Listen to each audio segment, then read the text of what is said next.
great of what CR has planned, and I think, like, with some of the other teams, Jake, in the tournament, I don't know, like, Crazy Raccoon will kind of play their own style. Yeah. I'm curious, though. Let's go, dude. Let's go. A lot of this, like, venture type of style, or maybe a sim, what they have to kind of adjust out of their style, or if they believe that, hey, we can just play this different type of play style that can range. What's going on? I mean, I think your hope for SSG, What's going on, dude? I think is going to be a positive for them. As good as Junpin has been, We'll get some Preds after this map. been leaning pretty heavily in the off-take direction. Yes. And so if Hawk can bring the What's good, bro?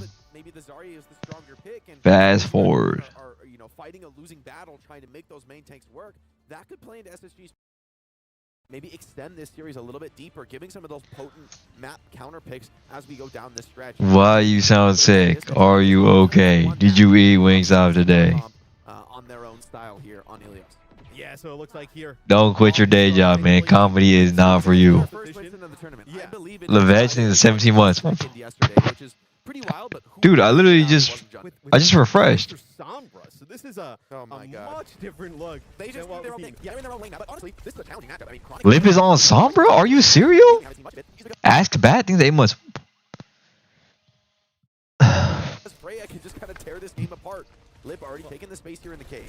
And the D.Va is also very good against Winston, right? I know in Overwatch 2, in this kind of new world that we're in. The damage. So it's very difficult to take out, as looks like we do. Thank you for the pause. Thank you for the pause. We needed that. We needed that. We needed that. Thank you. In a moment. Sanctity in 7 months. Really fascinating to see Crazy Raccoon come out. We talked about like how Tracer at this event. Hawk to offending the 4 months. Yeah. Seeing a lot of like whether it be Venture or Echo come into play. And Thought you weren't gonna go live, bum. Bro, this shit is at 6 in the morning. Not as much kill potential, but Yo, tell me why Choron got a fucking Louis Vuitton G Pro wireless. What the fuck is that? Very all in, and that's What? where I think the Tracer nerf might bite, maybe especially hard, because it's a strategy that really relies on Tracer to finish kills. Sombra's going to be setting things up, making them possible, but Tracer kind of needs to drop the hammer and finish kills with a quick one clip, and might be a little bit harder with especially a player like Hawk on D.Va. I feel like if you're SSG, you know, obviously you're never like thrilled. Take the time and pause for breads.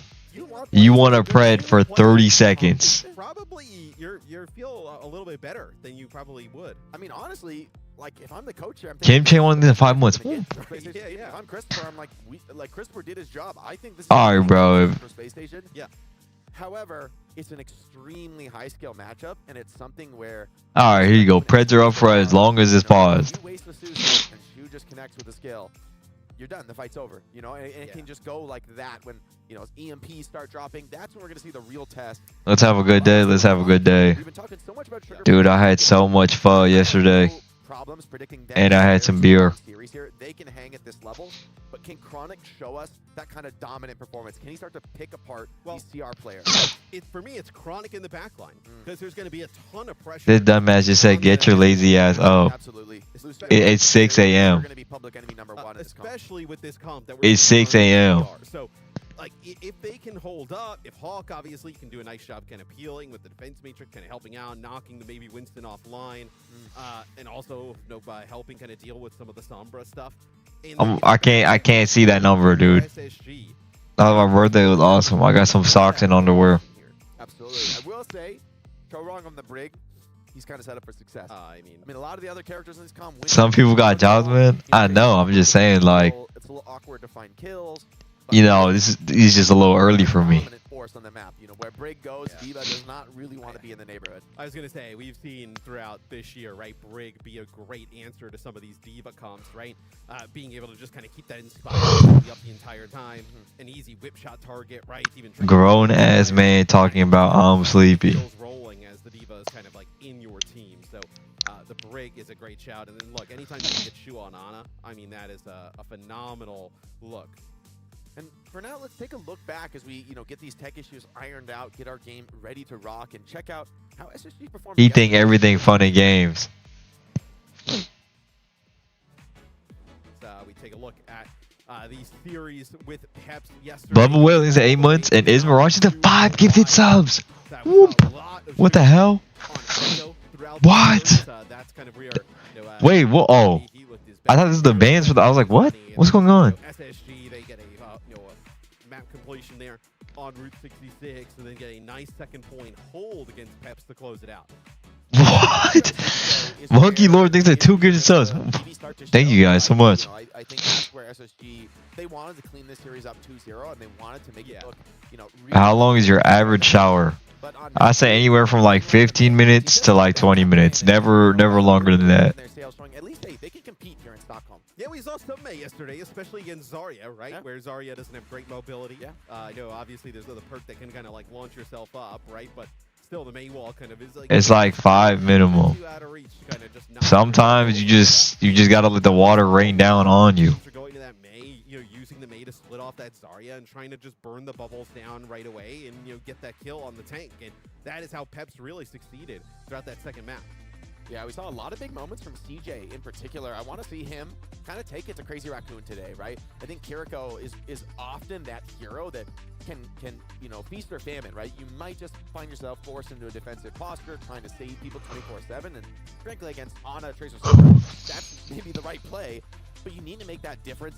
Y'all some damn weirdos, man. What's going on at 6 a.m.? I got some dude asking if I beat it in the shower. Some other dude asking if I ever take a shit in the shower. Like, what is wrong with y'all, man? A bit of a thorn in their side and a challenge for them to have to overcome, especially on Ilios, a map where, I mean, Freya for me looks very dominant. I'm quite. Whoa, do you? It's too early for this. It's too early for this, man. Because we talked about yesterday a lot how good the hit scan looked. A lot of like Sojourn a little bit earlier in the day yesterday, and then it started Good morning. in the direction of the Freya. Good morning. Later game. And with Cassidy banned, I mean, Sojourn's kind of top dog. Like, what are you really gonna Ash to shoot her out of the sky? I mean, it's a bit slow, especially for a team like Crazy Raccoon that likes to bring pace. Maybe wouldn't be shocked to see Ash come out on a map like Ruins, though. Yeah, and maybe they go with the Cassidy ban because they want to play. Lazy LSD thinks at 3 months. Whoop. Love you too, bro. Man in the box into 2 gifted subs. Whoop. Thank you, homie. Easy dodge. Easy dodge. Just I feel like the Freya is a great option, especially against the Winston-based comp. Yeah, to be honest, the challenge for SSG is I don't think they have any swaps here. I think they're pretty much playing what they need to play. This first fight though is gonna be so critical for the momentum because Tracer Sombra. Who you think wins? On defense when the enemy's attacking. Honestly, SSG.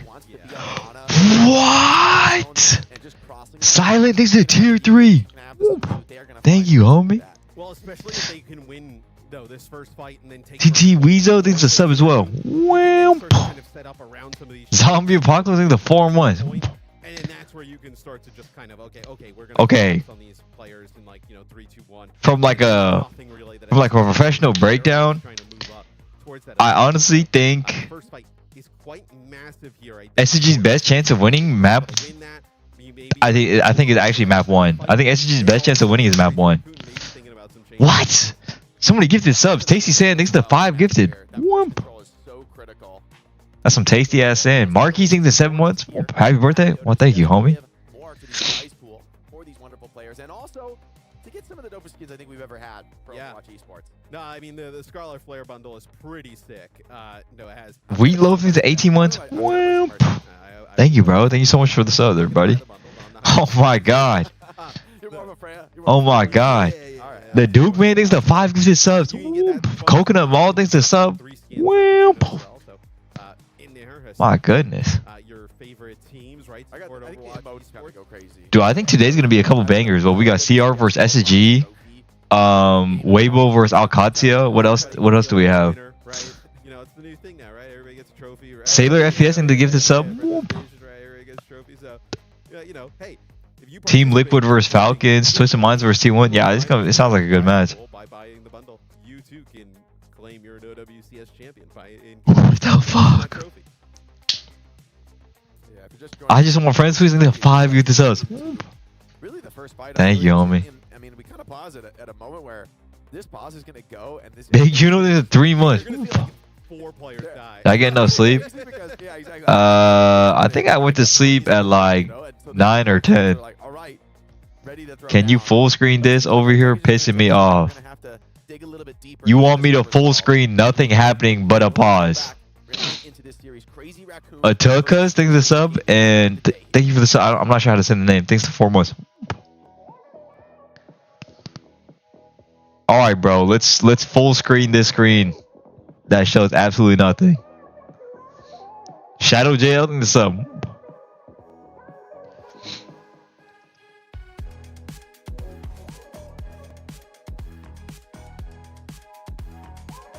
B thinks it's 2 months. Your Empress Kiana thinks it's 3 months. Sorry for being a day late. Happy birthday, King. Hope it was a great day. It was an awesome day. Thank you so much. Boxer thinks it's 3 months. What's good, bro? Dirty sub thinks the gifted sub. Why did they pause it? I'm not exactly sure. All the players look like they're ready to play. Maybe it's like a technical issue. I'm assuming it's something to do with like production. E-Bar thinks it's 10 months and Pumpkin thinks it's 4 months. What's good, bro? Happy Thanksgiving, PG. By the way, the most dish. What's the? What? You're the dish I'm most looking for at the table. What? I gotta reread that. Catch me off guard. Dude, you know what dish I'm actually so excited for? White meat turkey. No, I didn't try a Vendetta. I heard everyone was playing Vendetta yesterday. That character look heat or what?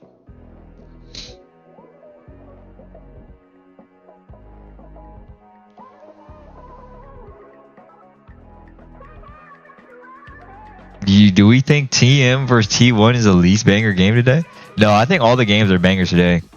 Like, I think they're all genuine bangers.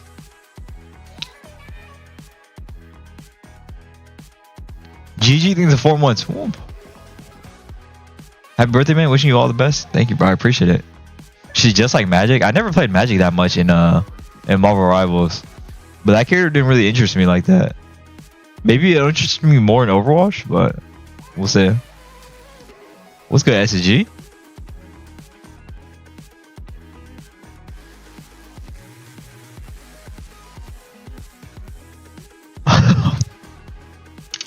Hogtail Fane 2 thanks to 5 gifted.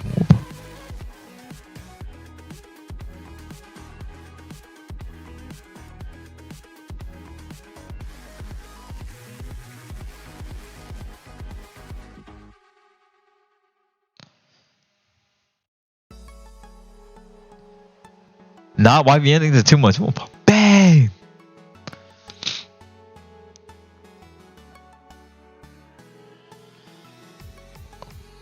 Flea thinks 8 months.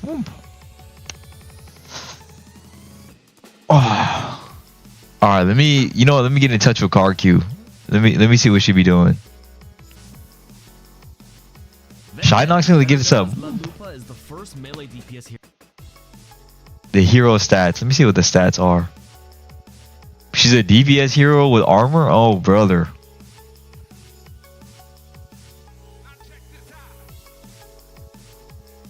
Let's see. Hard like great combo swings to end a destructive overhead slash. Okay. Block with your sword, reducing frontal damage. Okay, she has a block. Strike enemies to increase movement and attack speed. Okay, so she has like stacks. Damaging an enemy turn reduces their healing receipt. Oh, that's pretty. That's just like DPS passive. Game started? Yeah, I mean, it just didn't. Like, I have the audio on. It just didn't start, dude.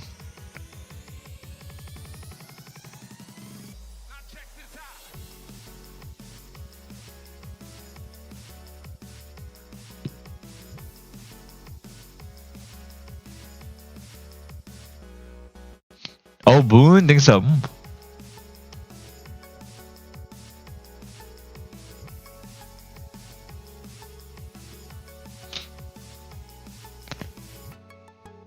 You know what was confusing to me? When I heard that the character's gonna be a melee character, I thought like she would have some CC, because like I feel like a melee character with no CC, it might be a little bit hard. Famous all over thinks so. Oh, she can boop with shift.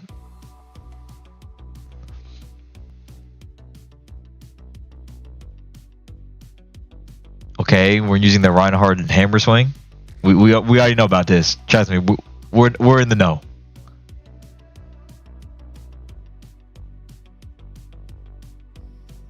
Oh yeah, it pulls them down too. Wow. We still not going off far with that. Let's be honest. Her crit has to be aimed. Does like the crit have to be like overhead them or something? All right, right, we are back. All right, game starting. Pause and hopefully right into the fire, man. And then we are going to get right into the fire as soon as this. We hate RQ that much and we're muting the video? No, dude, I'm just waiting for so I can know OWCS starts. SSG, we are on Ilios, and right now when we get back in the game, we're like hovering right over the point. Banks games in 7 months. Style with a Winston Tracer song. Have a good Thanksgiving, bud. Thank you, bro. Have a good Thanksgiving as well. Nino, Ofi, thinks it's 4 months. Bro, is everyone excited for some Thanksgiving today? Did you ever ice teams out on purpose? No, bro. That ain't right. That ain't right. We used to do that. You used to do that? Yeah. You're not supposed to say that. That's fine. Like Alright, I'm closing Preds. I'm closing Preds. Return your championship. No, wait, that was a 15-minute pause. Holy shit. Wait, CR was at 6-7. Nah, they're bound to lose. Yep, they're bound to lose. They lost. They lost. I've seen enough. Lep is the best Lucio I've ever seen in my life. But a hell of a gap on this opening fight.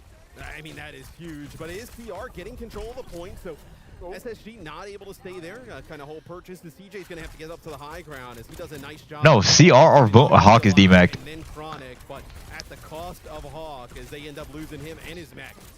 Okay. Well, somehow they get the opening kill, and yet they just get crushed, no control, and they're out of there. So on the retake now for SSG, and we talked about this map, we set the stage. This is not where you want to find yourself. Shu on the Ana is an absolute demon on defense, man. Retaking into this guy. Hot Girl Cujo thinks the 5 good subs. Gonna make so much space for him. Lip scouting, pulling attention. I mean, Oh my god, Josh is making it rain on me. Yeah, and they're going to play aggressive in this choke is Crazy Raccoon, and they're going to play around these. How does he saying already have pulse bomb on Lenny? You know, with Junbin and What? Junbin sitting up on the high ground. Hey, we can't be getting gapped like this. Set up this dive. yeah, and I mean, Hawk doing what he can to kind of open things up. They're getting chased around now by Chronic Junbin. is dead. Cut down. Shu finds a kill on the Chronic. Takes this duel out of the sky, and things are looking. Oh, brother. For Space Station Gaming. Yeah, you're Oh, brother. Upside, get a reset, so SSG will get another shot. We're already up to 60% here, and Crazy Raccoon hasn't had to even use anything, right? You're going to have this nano here you can use onto Junbin. You're going to have a rally. You're also going to most likely end up with a primal as a great set of ultimates that potentially, like, what? We're like one, maybe, 2 fights left here on this map. This map's over, man. Whoa, he's saying you can't. Whoa. Are you trying to go for the king here? What do you even do here as SSG? Well, as SSG, I think your plan is to either just burn the Winston engage or try setting up on the back line. But Winston is just so strong on this map. Like, CR are playing so fast. They're playing close. They already have Nano. Junbin has Primal. They're not giving any time SSG to set up on the back line. Lenny with a pulse on the shoe, though. Chris Paul cuts the lead down by 3. You just don't even really need the second healer. No. And I mean, CR. Yeah. Yeah, okay, a little celebratory primal from Junbin. Chases people down. I mean, nice pulse, I guess. At no point was this in serious contest. No, not at all. As we jumped right into game, and no, this has to be prime rage bait. It's too early in the morning for this. This guy's saying close Preds. They're literally closed. They're literally closed. And then as soon as CJ dies, Lip actually, hacks Lep there on the Lucio. He dies instantly. Comes back at the time. He gets hacked again, and it's like, okay, well, yeah, this one's a wrap. So, dude, it's closed. Man, they make it like you just watch this game. This was the first game of the tournament. We'd be saying, okay, it's a Winston meta. Like, I'm excited to see who's the best Winston. Yeah. This is just CR, Pook loves the sub. Thanks to give the sub. They do what they please, and it looks so clean. But do you strike this up to, like, CR can play this against other teams, or maybe it's just like, okay, they know there's so much, I think he's saying he's really good at Tracer. Well, I mean, that's just a given. Change things up. Torong actually played the Lucio here. I feel like every time I watch him, he never takes that much resources. Like, a lot of other Tracers require so much pocket, but I swear he's saying lets his supports actually do so much. M. Cheney thinks it's 11 months. I can't overstate how difficult this is for Shu to keep people alive, to keep people healthy, for Junbin to avoid just getting crushed. No glaze though. He not even that good. Individually clean, they're not giving up any poke. And SSB Turbo Wash the 5 good subs. Putting a lot of attention to himself, taking some of this focus power off of the front line. CR almost grabbed the first half. Hawk alone tried. But like, look at how CR are just stopping SSG from getting any space. Like, they're just all on the same angle. Like, Shu being a little bit more offensive, right? Putting CR is so good at this. Chronic as well, right? The Ana damage actually pretty good.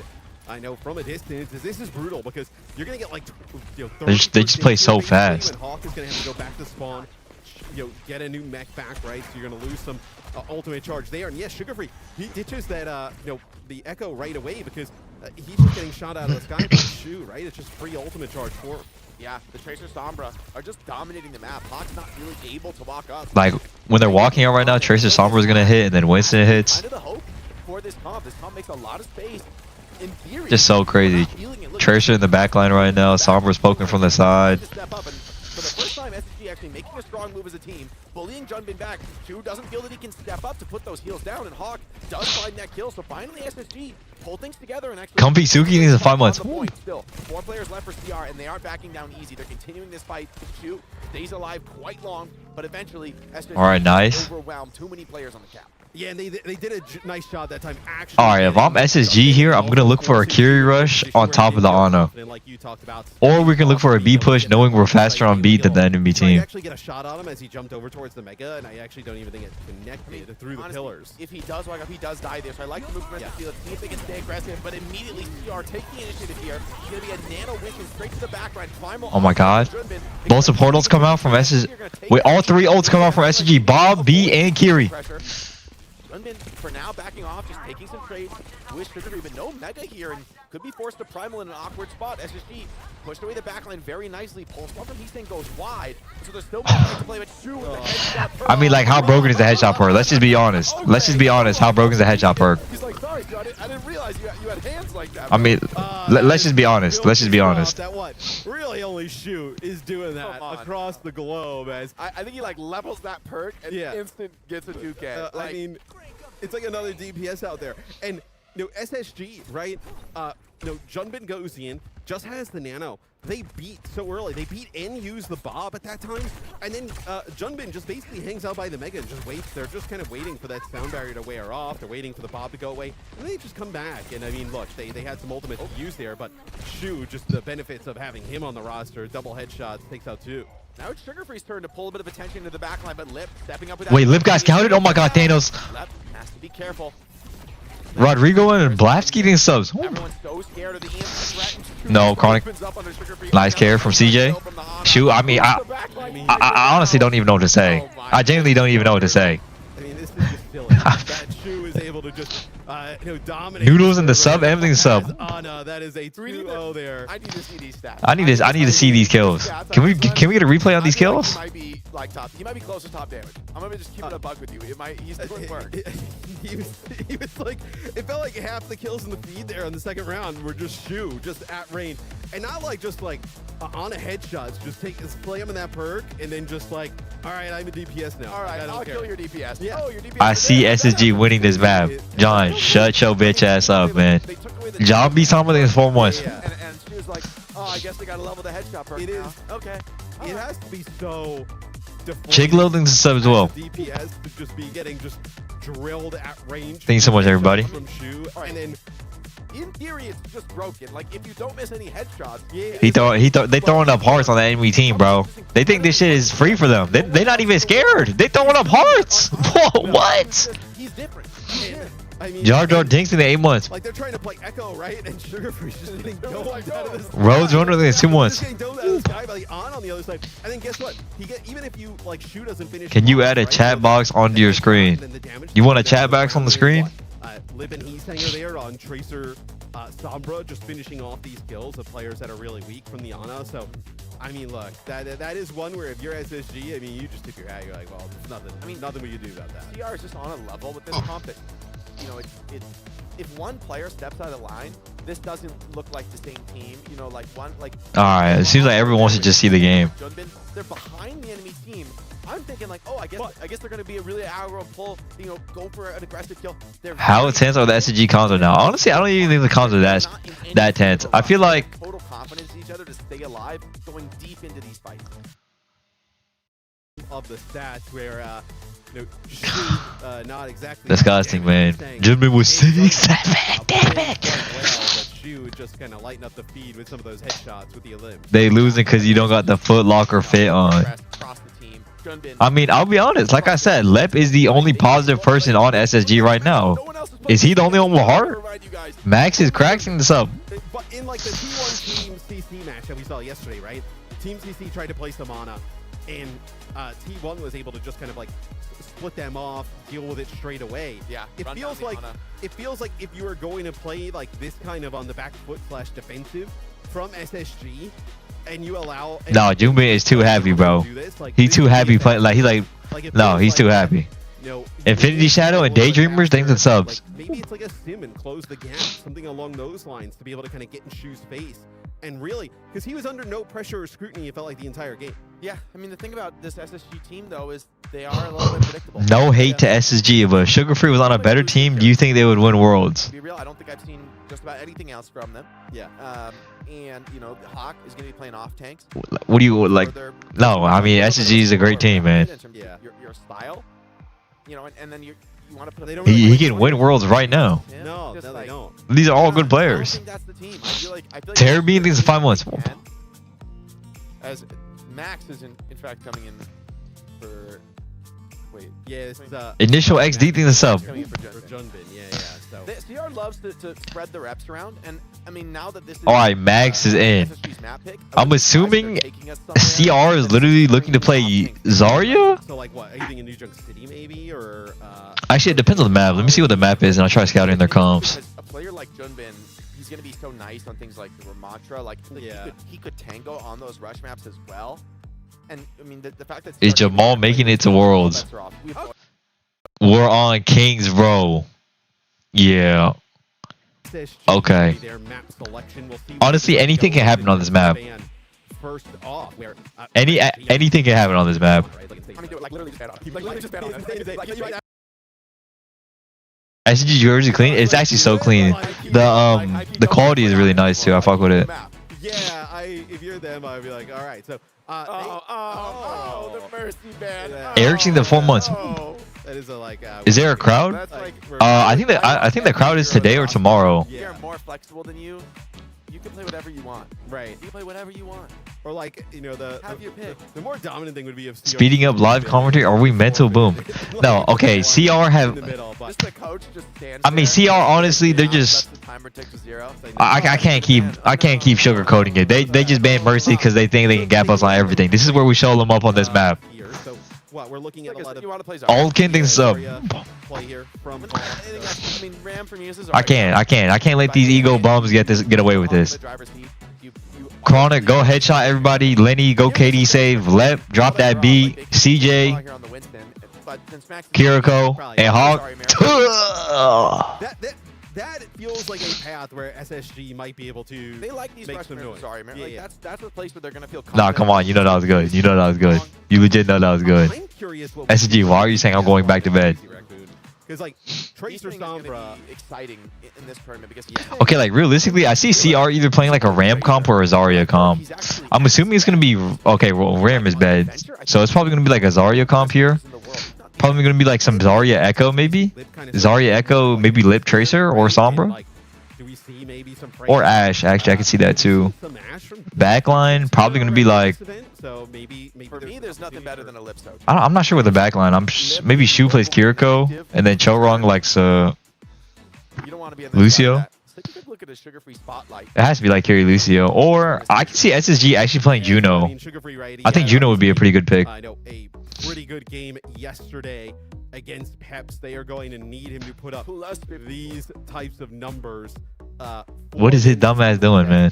Against Crazy Raccoon, and look, I think we saw him try that, right? Like, What is he doing? Against Peps yesterday, they go to it. Shoes just kind of drilling him out of the sky, and for me, that's a little bit of a worry because like you don't even have Lip on like a hit scan there, putting any pressure on him. That is just an Ana. Put the jersey on. Alright, let me go put the jersey on real quick. The Tracer, and I know he was able to get some picks, but not really anything impactful there.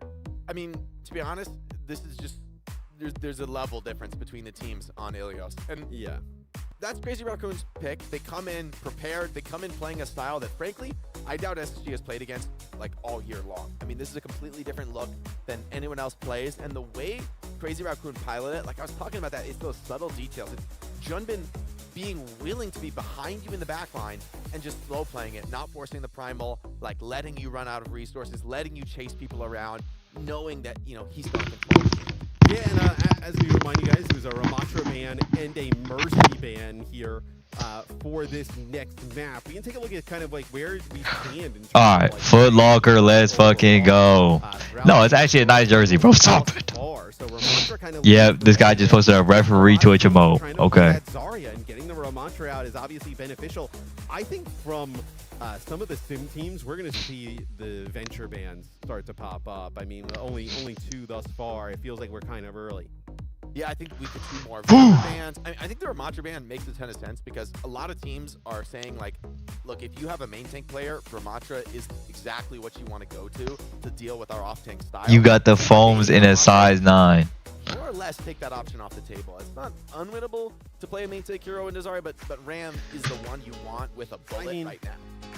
Ram is just such a great, like, all-arounder, right? Yeah. Like, able to put down, has shielding capabilities, able to put down some damage at range.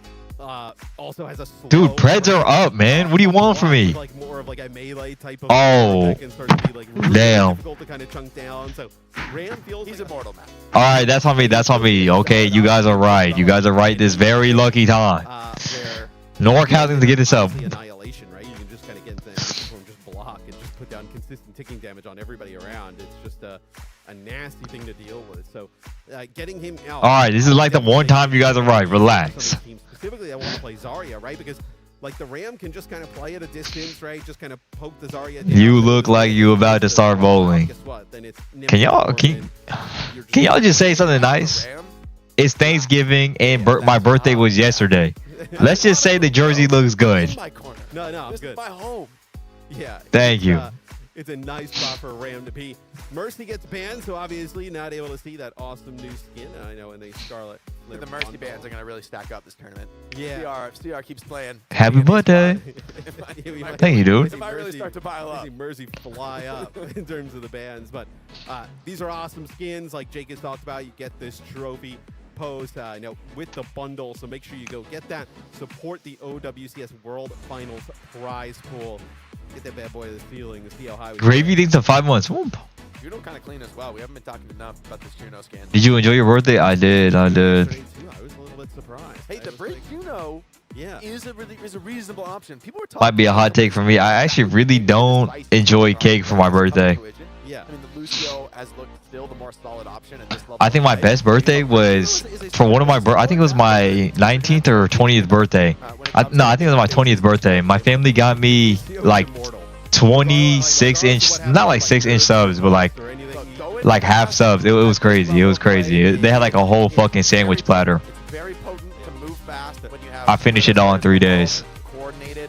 It's incredibly strong. Turns out aura boosted speed in AoE could be very impactful in a game that is very fast-paced and team-oriented. Lucio, obviously. Full screen of rev, full screen of rev. Nothing is fucking happening. Yeah. Putting in some work on that back line. So you know what the Lucio is? The shoe of Lucio's. I mean, Torong, for me, Torong is like one of the better deathmatching Lucios around, and also one of the more consistent, stable main supports across the board. So I'm always excited to see Torong on the Lucio, able to get maybe a little bit more active than he is on the Brig, where I mean, he's just an SG Bizzles in the sub. The Brig, but it's almost a little sad to watch. It's like no one's having fun playing against a Torong Brig. Right. And Crazy Raccoon, they're on defense here, Jake, and so they'll play unsportsmanlike conduct, dude. Oh my god. Interesting that Lip, in the terms of the hit scan, he decides to pick up Cassidy. So I feel like we didn't see any Cassidy. Oh, Lip on Cassidy? Okay, yeah, carry Lucio from both sides. CJ's actually on Wu Yang here. Okay. It's very hard to you don't no Echo Tracer. Thank you for the sub. Thank you, homie. Give energy to Zarya, and it's very hard to avoid it. Really, I was expecting to see some more Echo. I know Lenny's on Echo. Yeah, because all right, closing prize, closing prize. Let's see from the Lip POV how that looks. So the Cassidy was pretty strong towards the later moments of EMEA as well, but just with this.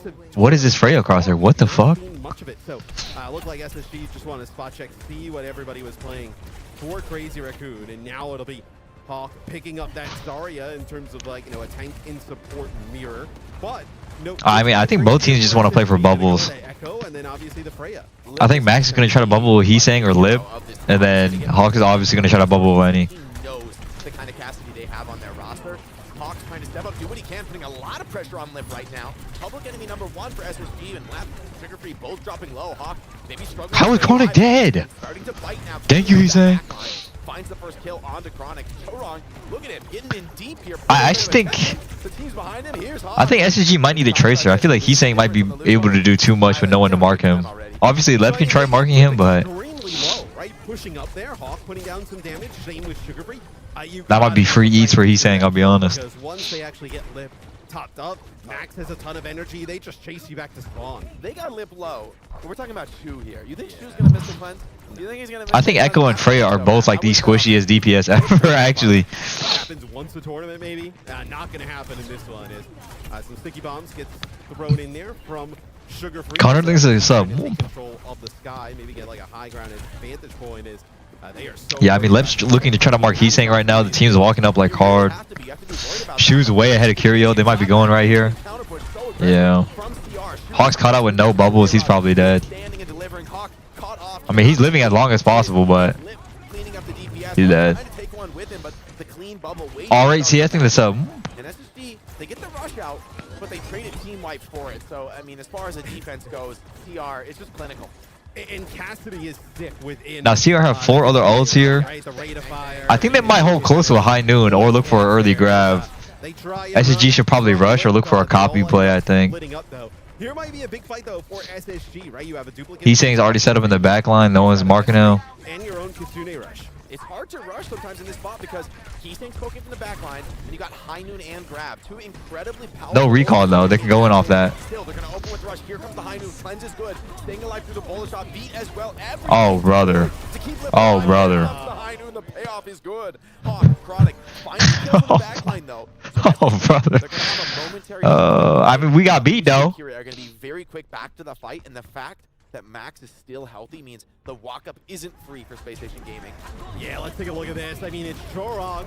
Sound barrier keeping Lip up. Lip actually gets hit with the bola shot, gets sucked into the grab, and then finishes off 3. So, I mean, look at Hawk already. Just getting dinged with headshots there. Bubble onto Hisang, giving Copy. everything all the Nice. Heal is good there. CJ keeps the Echo alive. Okay, 2 Zarya's on the point here. CJ's marking the shit out of Hisang. Poking away in that backline. He seems like a matter of time before he finds a kill. B comes out from Lep. What did he see? I feel like CR was already disengaging. That's, I mean, still good though. They get a point cap off this. Nice grab from Lenny. No, it's a really Oh. good there from Shu that keeps everybody alive with a sticky bomb. CR is just too good. They're just too good at kiting. And they just speed They're actually just too good at kiting. It's not even Lep's fault. Get 3. So even when SSG think they're close to be able to take it, they are not really close at all. That's crazy. Raccoon claps back. Just big dog. We could just, I mean, observers can go take a break. I mean, we're chilling on the lip cam here, no doubt. Okay, Chronic. Okay, Chronic on Cass here. Yes, we have a full mirror comp now. I mean, this is an almost unwinnable scenario, even in a favored matchup. And this is CR we're talking about. Shu holding, waiting for overtime. Here comes the rush. Hawk. Don't do it. Absolutely assaulted. The full pressure, full court attack from Crazy Raccoon. It cleans off the Zarya. Without him, not much hope left. A beautiful dink on the wall riding Lucio. High noon for style. And CR dropped the hammer. A full hold on first point. I feel bad for Hawk. He was having so much fun yesterday. He looked like he was having a great time with Danny in their interview. I think he had an idea like, oh, tomorrow's not gonna be. you gotta take those wins. Yeah, we gotta relish today, Danny Lim, because tomorrow we play against Crazy Raccoon. I think I know what's gonna happen there, and I mean that is a really rough first half. I mean. For the side of Crazy. Look, let's go, CJ. Lip on the Cassidy, right? Being able to kind of get him inside of the. Oh God. Like that is not normal. Yeah, that is not normal. That doesn't happen. That is just 2 deathless DPS here. It feels like it's so hard for Sugar Free to play the Echo. Yeah, I mean the Tracer's constantly attacking him. Yeah. Playing. I mean, he's saying like the way. What can SSG do? Very low resource. He's not much of any kind of heals. Lucio never going to be there to help you on Tracer on the flank. Kiriko, I mean, like honestly, like CR just feels like they play on a way faster tempo. Like, I mean, that's really the. they just see so many more opportunities and take advantage of those opportunities. The rest of CR steps back, pulls them in, pulls them in, pulls them in. Tracers, you know, pulling those resources out. Yeah. And when the rubber band snap back and Crazy Raccoon sense it's their turn to re-push, I mean, they're just so together. They're so synchronized with that movement. And Is Heesang just too good? I mean, honestly, Heesang was in the backline the entire time, and then he would literally just be the most annoying tracer ever. Is it chance here? Yeah. No, not unwinnable. Like he would get his recall forced out, his team would play a little bit slower, and then like he would okay. That's not good. I mean, it just happens. It just drops the body, swings wide, bolts in his face. He don't care. Not in the Sugar playbook back there. off. I mean, this one could be over in just a moment here. Down one. Spaces Gaming, can they stay alive? Lep gonna be coming back quick here on this Lucio. And he's saying, strikes second blood there. Sugar Free dropping. Lip in full what do I control. even say about this? What do I actually even say about this? On those DPS, try to keep them off this team, but Max standing so strong, willing to trade with Hawk. And as good as Hawk is, the resource advantage is just What is there to say? another. What is there to say? This series, this could be a world record speedrun. We're looking at something very quick, man. The longest part of the series is getting the team speak work. Seriously, I think the pause. Stop waving at me, man. The longest thing we've had so far is the pause. Echo Arkston sub. These two games have gone pretty quick. As look, that's a rough one there, right? You have Lip just swing the corner and just take out Lep, who's playing the Wuyong and that type of stuff. Fucking tryhards. On God, they just tryhards, man. Getting bored. Yeah. He looks mad.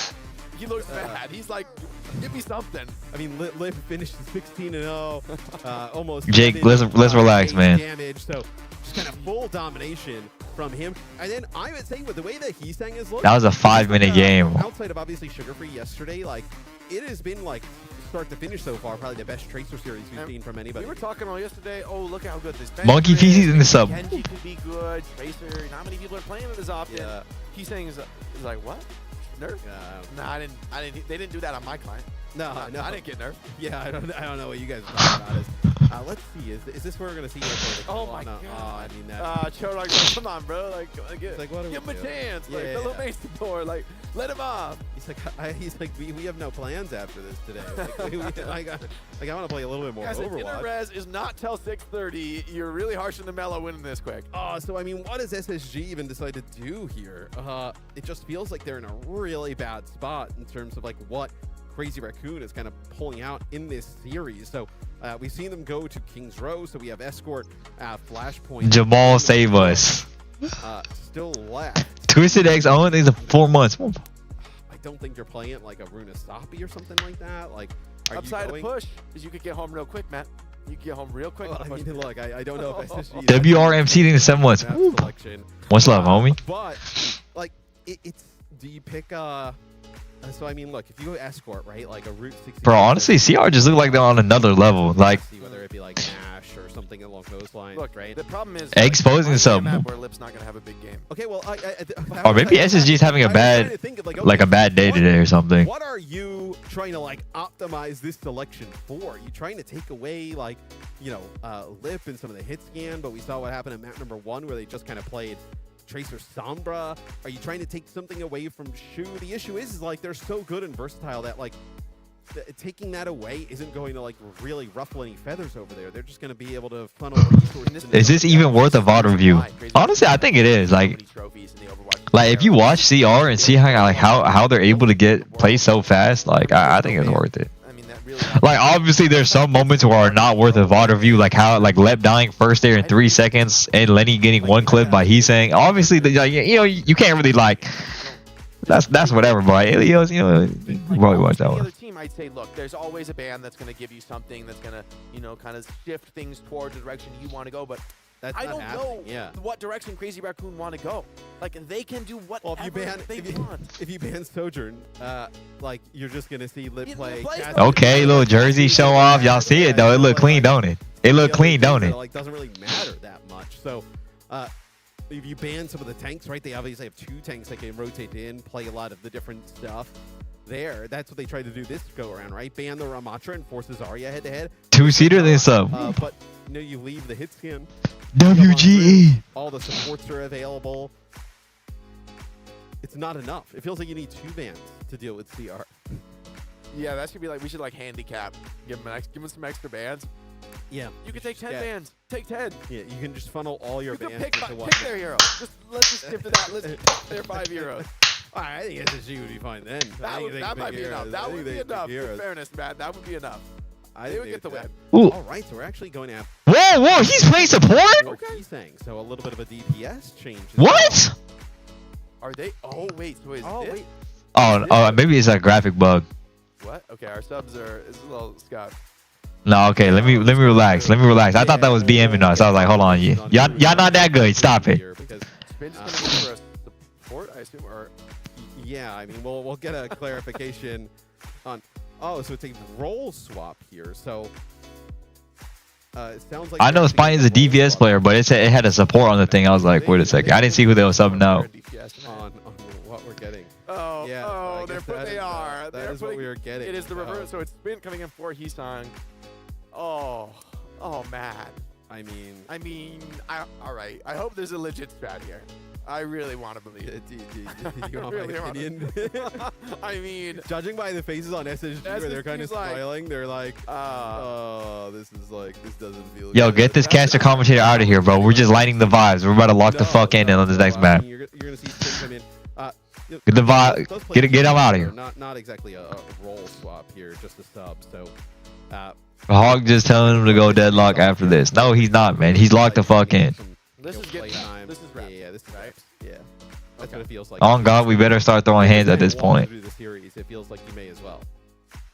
Yeah, might as well, to be honest. I am a little surprised by this though, because to be honest, They right next to us anyways. Just stand up and go over there. This tournament where Zarya has made a real presence. I don't think CR are going to get away with like staying on Junmin this entire tournament. And in the past, like Lenny 1v5s them all. like grand finals against Falcons, that has hurt them in the past. Yeah, I mean, he is roided out. more limited in that regard, and so I like getting Route 66. 66 to be the best for SSG. I want to see what Spin plays. Yeah, I mean, I think with Spin coming in, like I think with this, Honestly, not a bad map. Payload. Like Genji. I feel like a broken record, but I really think we can win payload. You play some hit scan, and you play. I know whether it be like Genji with a hit scan. Do you play also? It's still surprising me because I just Jude thinks that it's 60 months. he's kind of a beast on all these other heroes, on the Genji, on the Venture. Like we've seen that from him. Right, that's what you would think. It would be like a Genji or Venture. CR ban Echo. We'll see. Thank God. Get him on Tracer, man. Just get Lenny on Tracer. Crazy Raccoon, Just fucking play Tracer. which was so good for Sugar Free the other day, and then a Lucio ban here out of SSG.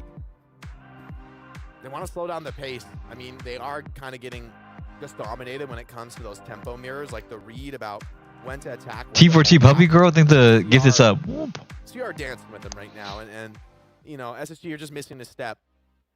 This is a great map type for Space Station Gaming, though. It's a place where they looked amazing against Team Peps. You know, SSG. I'm not reading that highlighted message. Yes, I probably believe this is to play Genji here, and we take a look at the escort dominance. This is from Game 3 yesterday of SSG versus Peps. It was on Route 66 as well, so maybe they start to turn this series around here. I mean, they would obviously need to. I know start to get the wheels moving in the right direction here for Space Station Gaming. But Doritos Dust in this up. kind of alluded to it yesterday in the interview, like, hey, this is going to be a tough one. Like, This wasn't the game for SSG to win. No. And I think anybody. What are these casters saying right now? However, This guy is spamming sub in saying a one-man spam of doom. competitive. this is not the way you want it to go. And I think, honestly, for SSG, just to keep it 100% real, Matt, as you know, I don't pull my punches. Like, this isn't a great sign for the future of the tournament. If you can't even be competitive with CR, like, we've seen teams, I mean, Twisted Minds, Alcatia, these teams have faced off against Crazy Raccoon. They made us believe something like They speak for all of us. Man. But they don't have a sim look, right? True. I feel like that's like True, would be the sim look has been the thing that has been a trouble for CR and kind of the question for them.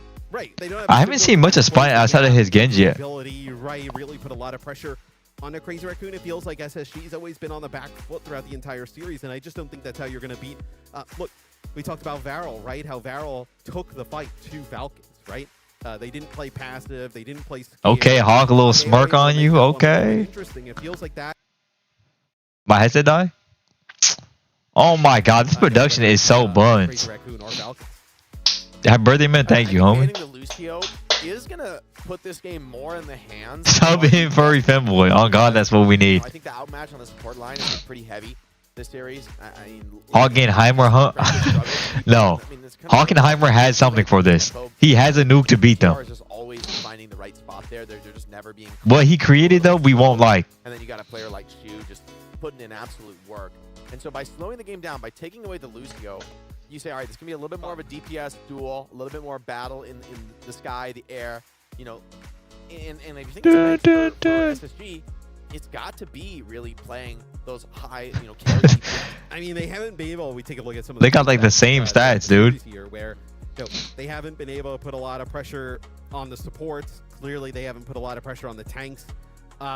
It's just been one where sometimes. What's his Hattie tweet? I'm curious if you've ever felt this, where you're playing in a professional setting. And Thank you. He's saying, bro, I have to play these NA bums right now. This shit is so boring. We just laughing it up in VC. Signs of like a team at a top level. Yeah, it's Everyone knows that's a fake He's saying account, bro. He's saying would never fucking say that shit. On the other side, they're like frantic, freaking out. He would never say that shit. He would legit never say that shit. It almost feels like that the game is in slow motion for Crazy Raccoon right now, and then SSG, it's like they're just trying to figure out how to make this work on the fly, and it's so kind of scattered and flustered, and it's just not a fun time.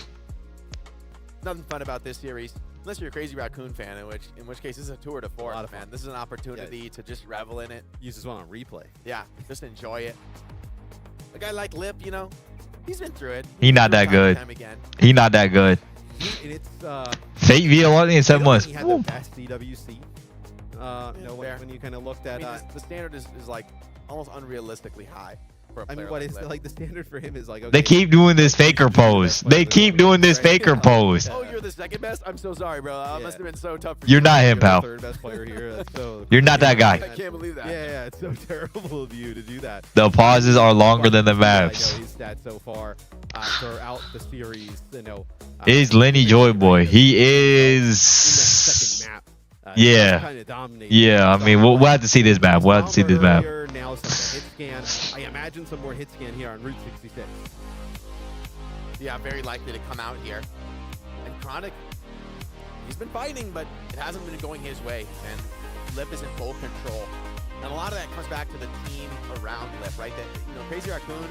You're playing Crazy Raccoons think it's fun and games till Sugar Roids shows them what true power looks like. On God, man. In a team that has lifted trophies before, that knows Lip can take you the distance. He can take you all the way. You're gonna want to give him those resources. You're gonna want to make sure he gets what he needs. It's like an embarrassment of riches because you're like, oh, like, no, well, let's put some pressure onto Lip. Like, maybe we can, you know, get some of their supports messed up. And they have like Shu and Choron. Like, that's not gonna happen, right? At least it feels like to me, kind of the path of victory against like a Crazy Raccoon is playing some type of sim comp and putting a lot of pressure. Okay, they swapped out He's saying Tracer to play Spine Tracer. Maybe they just want to get Spine like some maps in or something. Falcons and can just basically play mirrors just tango, and tango toe to toe. It feels like if you're any other team, the path. Does anyone know where this Spine guy came from? Was he on like another team beforehand or? And just kind of make the game messy.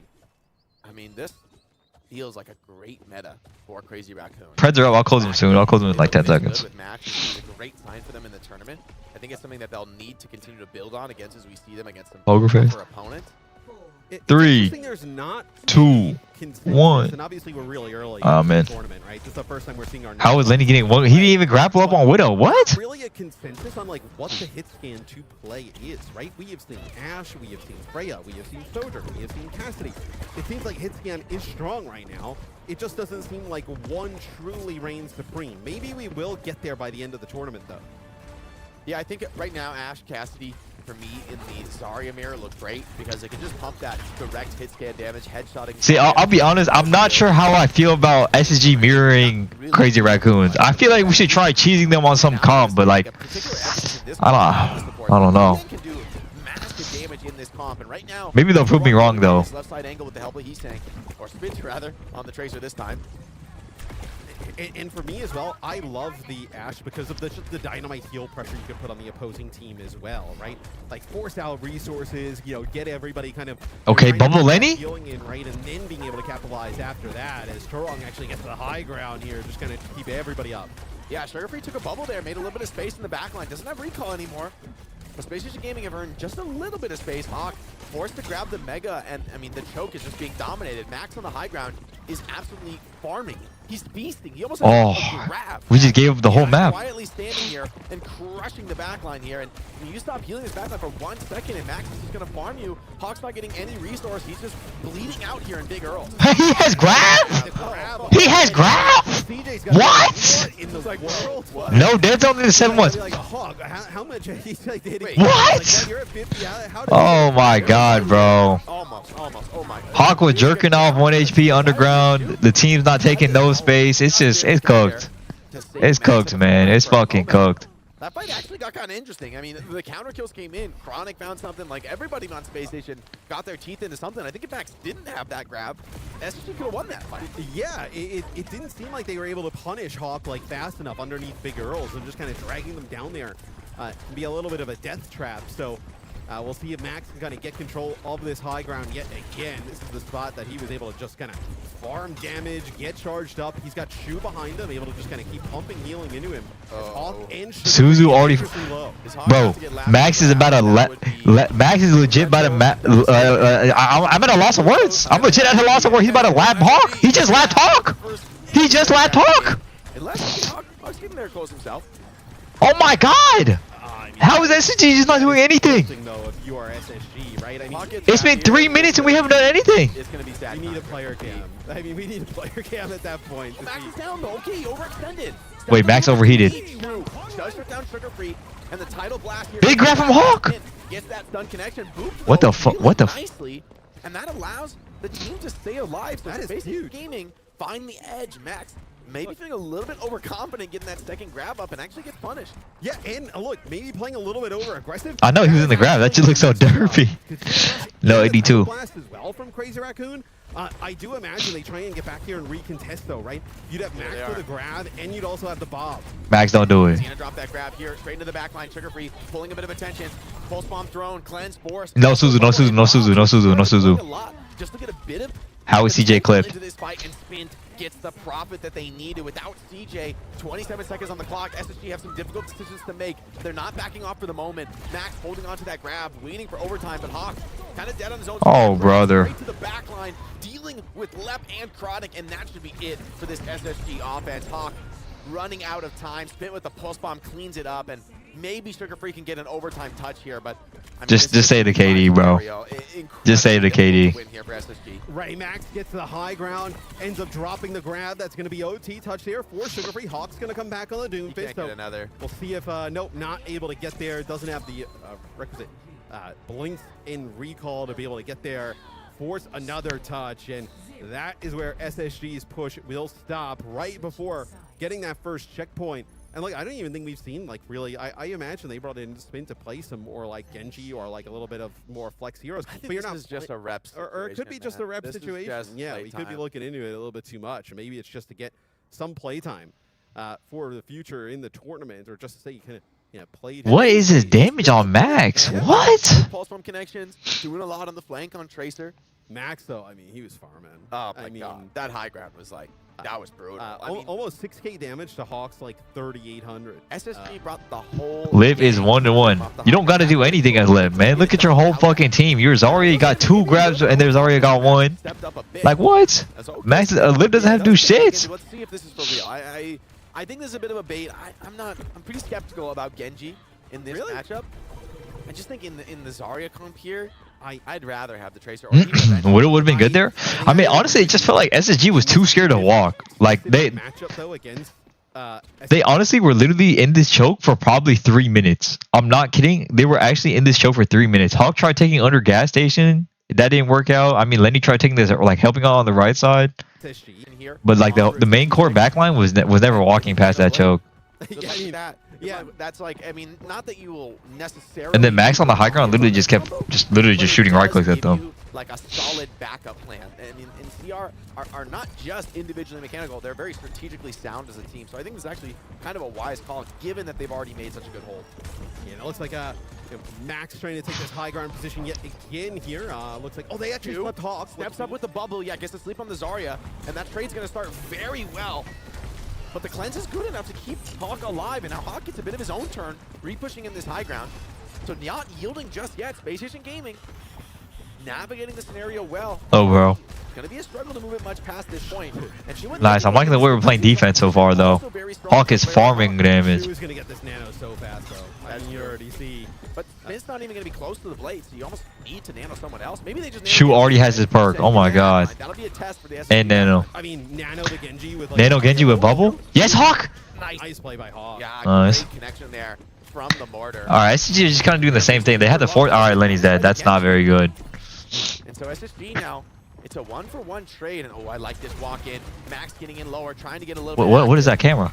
But Hawk doing that great job thing that Max did on his defense. Yes, Chronic little gap on lip. Getting a crucial kill onto lip. They actually really needed that. They did. They really did need that. Losing a bit of position. Chronic is now dead. A little overheat. It's all good. So wrong. Gets it done. Yeah, and I don't think Hawk wants to give up this high ground because he knows how strong Okay, Hawk almost has grab here. If I'm Hawk, I'm literally letting it drop. But at this point, No. you have to go down and try and contest that cart. Now also, you need to get into No. the cart and help out left. Oh, he's so sharp on the Genji, man. Forces the TP away. Hawk grabbing defensively. And Super no one low killed on the this grab. story. If he drops, it's going to be the hopes for SSG dropping as well. Wait, CJ Curie rush. Has that rush, forced to the play, cannot back down from this position. Here comes Hawk, looking in, getting something done, but Max incredibly close, has the tunnel blast as well, stepping up, aggro into Hawk. Yes, kill Max, kill Max, kill Max! Oh my god, yes! How's Hawk dead? CJ's won. The rest of the team has shown up, and they've done just enough. So incredibly well played by CJ holding on. Okay, this Wingo needs to be so big. Or is he a little bit overcommitted? Has those Wu Yang Hills, and I mean, CR just not backing down whatsoever. The clock is starting to run a little bit thin, though, so CR need to be very Okay, Crazy Raccoons have a grab, bob, and a blade. Yeah, no, Shu is just Bob comes out. The Ana here, just trying to Bob comes out from Chronic. The blade Great bubbles through here Hawk. from Spin. Yep. Oh, not enough, though. Man, he just cuts him to pieces, and that could be it. Max stepping over the top here with the grab, rips it solo onto CJ. No need to look for more. And in the end, it's all Crazy Raccoon. Space Station Gaming fall 3-0 without seeing a second point in this series, Matt. It doesn't get more dominant. I mean, look, that's a rough one there for SSG. I think even if you kind of ask them, look, they probably thought they were a little bit outmatched in this series, but would at least put up a pretty competitive fight against Crazy Raccoon. But that is not. Everyone knows this match doesn't mean shit. On route, I think so, yeah. Like, that was the closest map of the series. But come on, man, that's not the standard you need to set. And Crazy Raccoon have sent a message here. They're throwing down the gauntlet to anybody in Stockholm. And I mean, it's just the eye test. It's way too early to call. But Matt, you know I love to make predictions way too early. Yeah. And I'm going to say this is CR's tournament. I feel like they're going all the way. Ooh. Man, I woke up at 6 a.m. thinking, man, you know what? Maybe Space Station got the Crazy Raccoons today. Yeah, they looked at it. It's hard to kind of go against. We'll see them back in the losers bracket. Against, like some of these teams, like TM, like Alcatraz. That's going to be the biggest question for them. They have the one that they've struggled to answer in the past. Right, that can put up better fights, I think. And then also we saw Sprint come in and play the Genji, right? So when he came in, we were all a little bit like, okay, what is going on here? But playing the Genji looked quite good. The Genji with that Zarya, especially with some of these high ground maps, right, can be a little bit more effective than like trying to play the Tracer. And for Zach, this is 24 months. Thanks to 2 years, homie. I need to get like some water or something. I'm way too tired. Bit of a team difference at the moment. I'll be back. SSG just can't, answer. Where I think they'll probably take some stuff from this series, but honestly, they're not going to run into many teams like Crazy Raccoon moving forward. So, and I think individually, the fact that you could pull it together on map 3 in a series like that is actually a testament to SSG, to the mental fortitude. A lot of players, after those first 2 maps, would crumble and would just not show us any kind of, resolve and spine in map 3.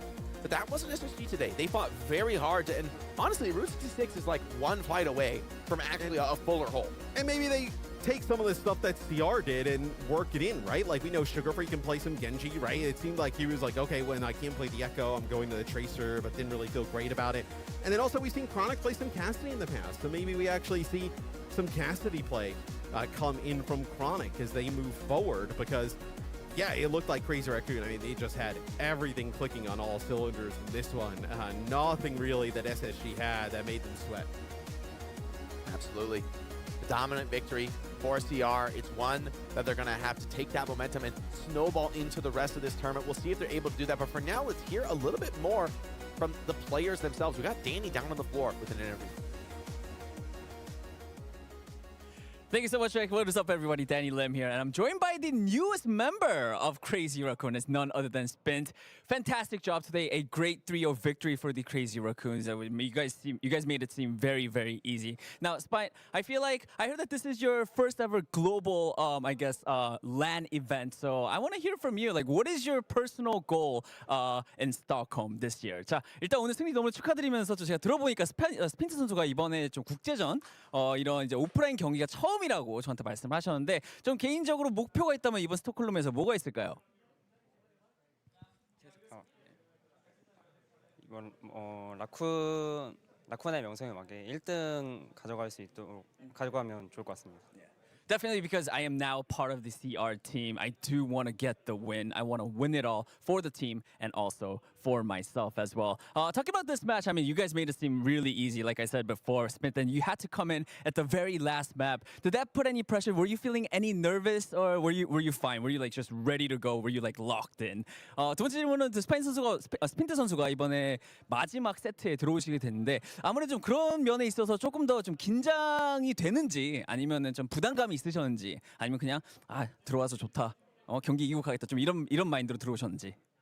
세계대회가 처음이다 보니까 좀 긴장되긴 했었는데 이제 또 I'm back. 뛰니까 진짜 경기하는 맛이 있어서 좋더라고요.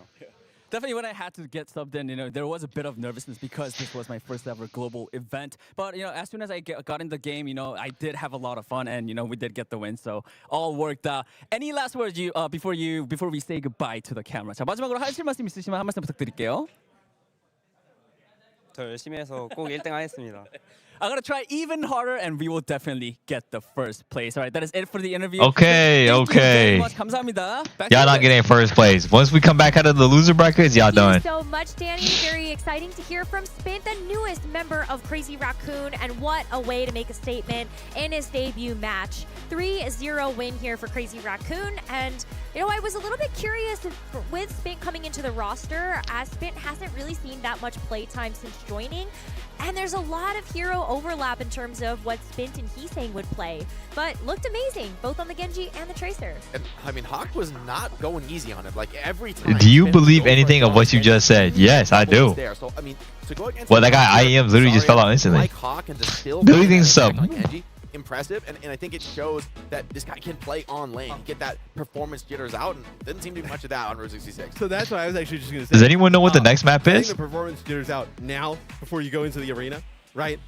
Much different vibe, right? True, Where you're gonna have like crazy fans there, the whole bit where hey, get your kind of land jitters out now, right? Secure a win, feel good, get confident, and then obviously Wait, this in the tournament gonna be a for good match too. But So many he good wasn't matches the today. only player that made a sub into the roster. We also saw Crazy Raccoon going in between their Slay, teams. I think so. And so something I was really curious about also heading into this tournament is how would they actually choose between who takes over that tank role? And it does seem Hello. very map dependent, but I think Too sad to be right. really Thinks to get showed this up to today. tech, and So Maya what thinks to I get do think 9 months. struggled a little Thank you, bit, homies. especially when it came down to playing some of the Kings Row maps before. Do we have to wait I think 40 this is a minutes for big the next redemption match? arc for I'm him. not sure. Absolutely, and I think this is a tournament in which Should I play a quick play more game of the new character? Because Zarya very powerful right now. I mean, Max kind of known for his Zarya, right? That's the hero that put him on the map. The one that I think I haven't played the new character yet. Very deep in the Might have to try that.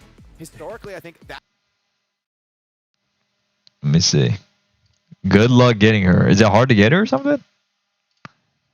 this is a player that I think more and more people have doubted and they said, "Oh, just put Gunbin in," right? That's kind of the sentiment. But I want to see more Max this tournament. I think this is a tournament he needs to have a big performance if CR want to take it all the way. 8-minute queue. No way it's an 8-minute queue. That card, it is quite brutal there for SSG in that series. Yeah, I don't think there's a whole lot else to talk about there, but I think Crazy Raccoon, a very bright future in this tournament. As we take a look at the Alright, let me go in the practice range real quick. are going to fall as we head towards the latter parts of our day. Crazy Raccoon will be in the upper semifinals okay. for the winner of either Weibo or Alcatia.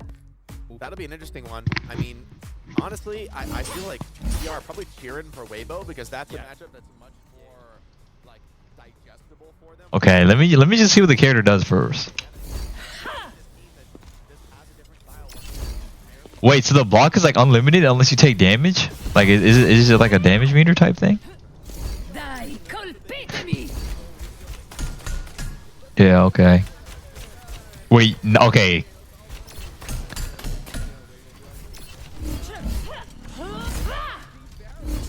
Face me. Oh, damn, okay.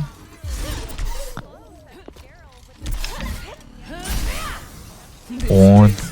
Oh, so your hit is like 1, 2, 3. It's like a combo and it's okay. Let the flame consume me. And then you're shifted like the spin thingy. Step aside. What's your E? Oh, okay. Let me see. Can you like? Do you have to go to it every single time? It's too late for you. I guess so.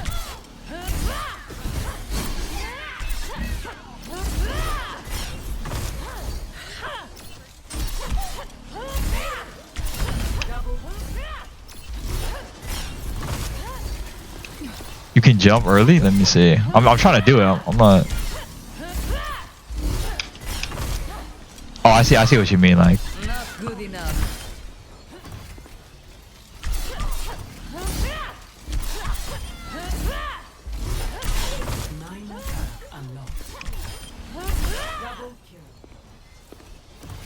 Overhead shark gains 30 dice heal. Also, like can stack 3 more times increasing attack. I think this perk is better. What?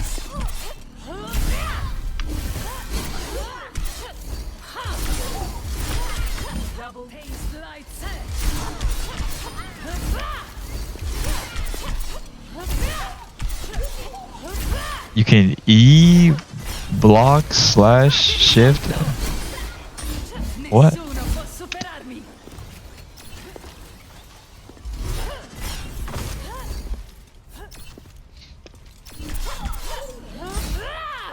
Her ult deletes all of overhealth. It goes right through B. Let me see. Cleave through most defenses, dealing severe damage to enemies in front of you.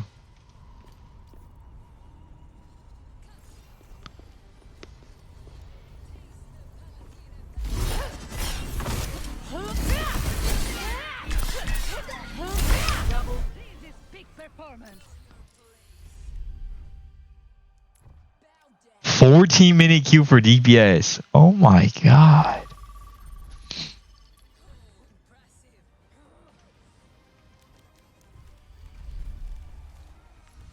Alright, I'm just gonna do this.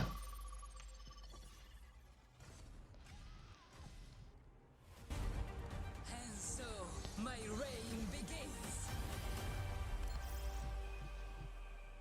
Do you have a discount? So, no, I think they have like a Black Friday sale going on right now or something.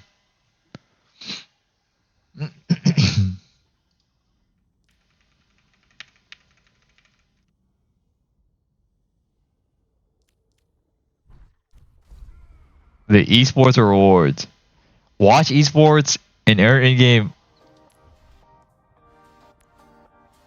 That's it? Well, at least they got something now. Don't.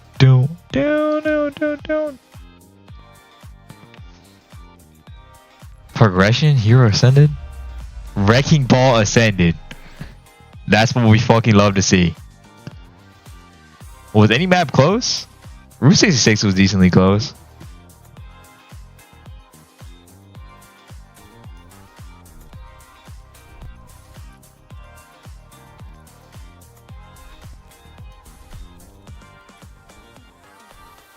Do I have any Overwatch League tokens?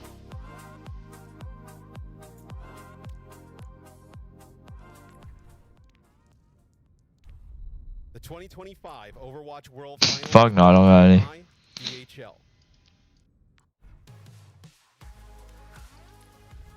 Welcome back to the 2025 OWCS World Finals, live from Stockholm, Sweden.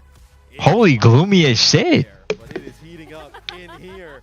Matt Mistrix joined by Necra and Johnny.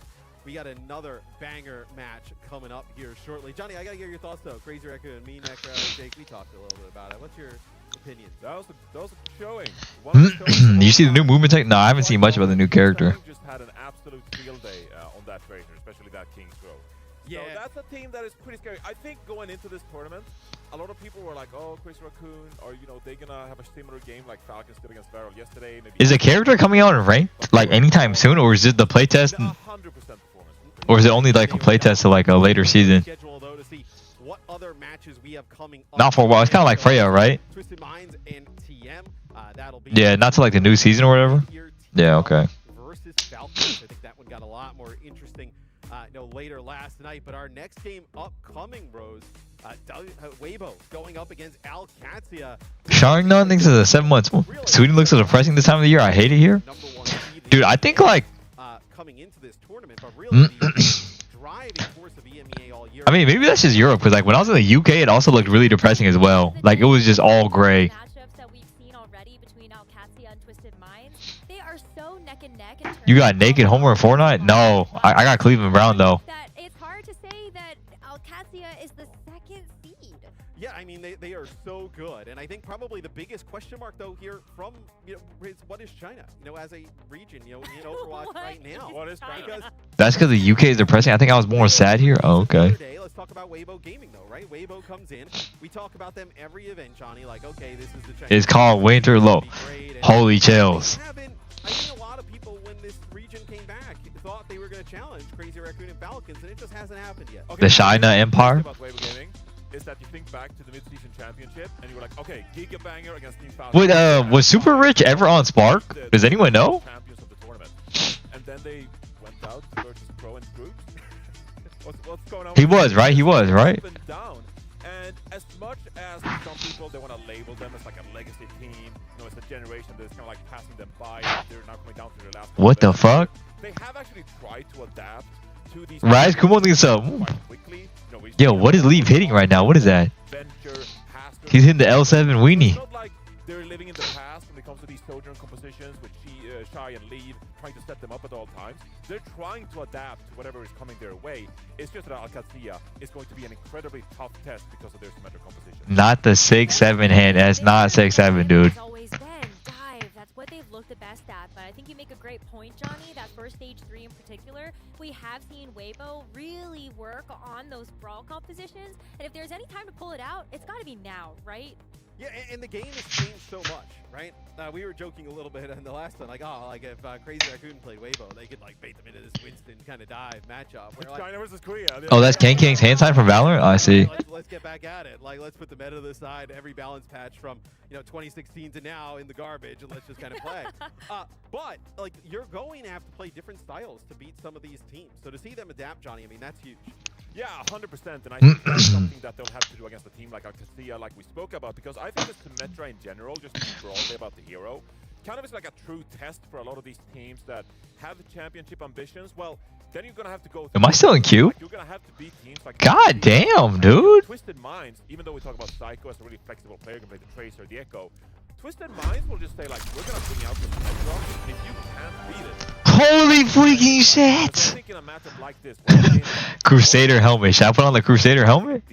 Velvet Zaza in 3-1. Because Alcatia looked awesome yesterday. I mean, yeah. They were phenomenal as usual. Let's talk a little bit about them.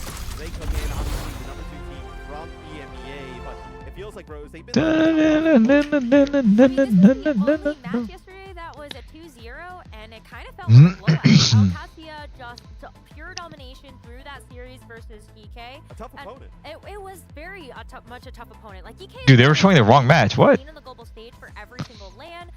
Dude, the matches yesterday were actually some pretty big bangers. As that roster in stage 1, the first team to actually. Dude, you know what I will say? I feel like playing a best of 3 as like a top team is so scary, because like whoever wins the first map, like anything can happen, right? Whoever wins the first map but is already at match point is just so much pressure. And for me, Johnny, it's a lot of like what Landon said in the interview yesterday, right? Is like, this team, they can play the sim against everything because they have literally seen everything thrown at it at this point, right? I mean, and Checkmate, so good on that hero, and it's a lot about the... What? No way, dude, for real? Alright, dude, whatever. They're always going to teleport on top of people. I think both teams actually were playing up a good fight, like Team TC and Team Varo. Top did and Slaver were mad nice. Characters that really can't get punished. They can slide away, utilizing Wu Yang Surf, for example, stuff like that. But then you think about okay, Weibo Gaming, do they have the skills required to play compositions like that? Like, what is their answer to some of these Symmetra? You gonna try Vendetta today? I plan to. That, you know, has stuck to Symmetra most proudly and made it work for so long. And I think after they got beat by Twisted Minds, they went into a bit of a tailspin. Like, okay, like, we can't make the Symmetra work against Twisted Minds. Do we have to innovate our own game? Do we have to play a lot more different stuff? In a matchup like this, I'm not too worried at first because I think they'll bring out the Symmetra. I usually don't enjoy a character that much in the playtest because I want to see how the character actually plays in like in ranked. I'll believe it when I Monkey Lording's a 5 months. I love the response of like, okay, well, the sim wants to punish. But I'll see how the character is moving. Heroes. Oh well, let's just play heroes that can't be punished. I don't know if it's that easy, right, Rose? I mean, Not especially for Weibo. But you gotta execute. Yeah. This is as most We can difficult say, as it it's gets. gonna be tough, and I think Family, dude. consider just how good Oh, what the fuck? are. We've had this conversation a couple of times now. If a team has a very strong identity on one composition, it's very tough to actually Alright, let's do this. against that same type of style versus anybody else. Like, what Did you ever try Magic and Marvel Robins? Nah, I never have. prepare yourself for something like this? I mean, it's one of the more difficult teams, them and Twisted Minds, to really prepare against globally, right? Because when you look at these two teams, Wait, how does he have his phone? play this sim stuff, but it is What? not at the level of these two teams. 100%. I'm also I am excited. the I think an Empire. interesting head-to-head here is going to be Lando versus What? Why does the character feel so clunky? Let me see. Fantastic, one of the best hit scan players in the world when Sojourn was the most dominant hit scan hero being played. But since then, the game has kind of evolved. Sojourn obviously still a really It kind of feels like she needs a wall climb. NBA players, they actually prefer the Freya these days. And Sojourn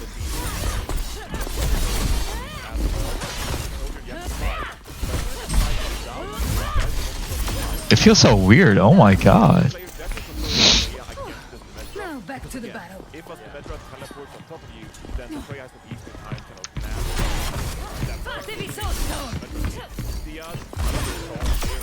Okay. Know your place. star in the making, really.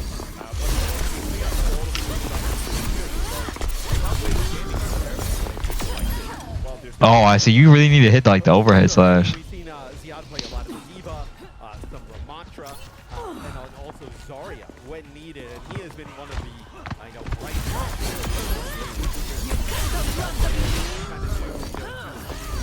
What? kind of lighting it on fire. Giant swing against Chris. Let's see. Interesting thing we saw from Alcat yesterday. I'm curious what your thoughts on it. One of the things he did where you would look at them and say, okay, you can this Lucio and really get them some trouble. They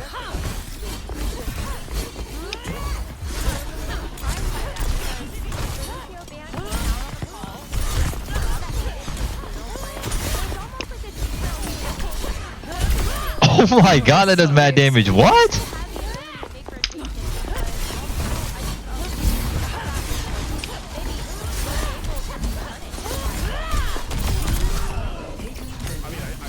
No! Let me get my ult, see what my ult does.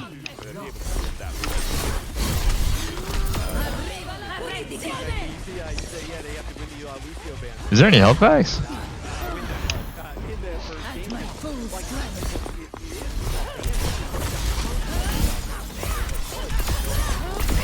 Alright, bet.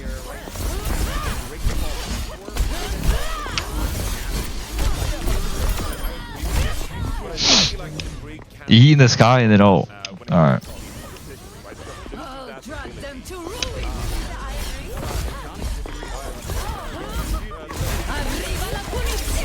What?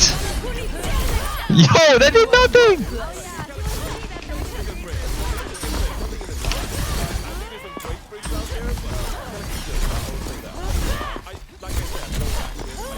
What? Oh, I didn't let it charge? Whoops.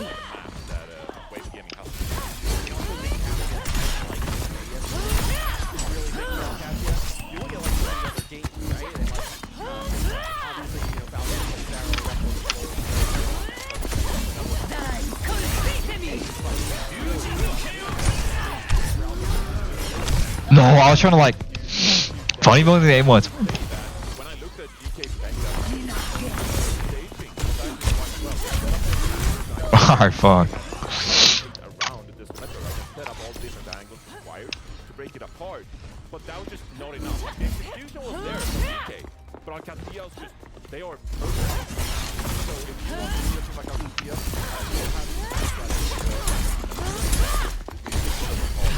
I would say that Oh my god. I think they fought quite valiantly and they stood up. Divergent in 7 months. Thank you.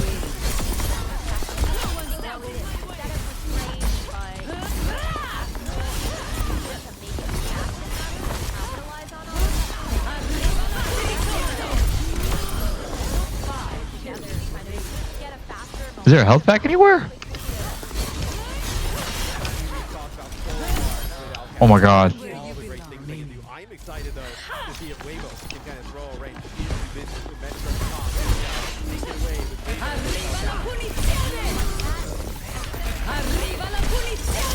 What?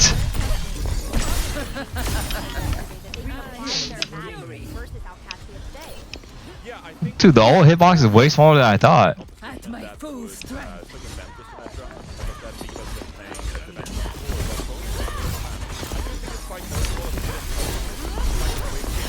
Oh, brother. Wait a second. It's bigger in the air? Oh, okay. That's probably why you're telling me to hit in this guy, huh?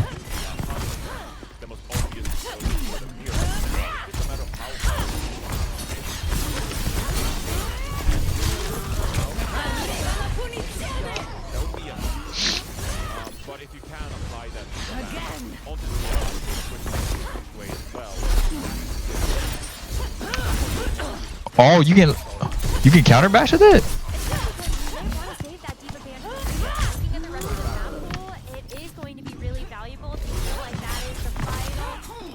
Oh, what? I had no range on that. I love leaning this up.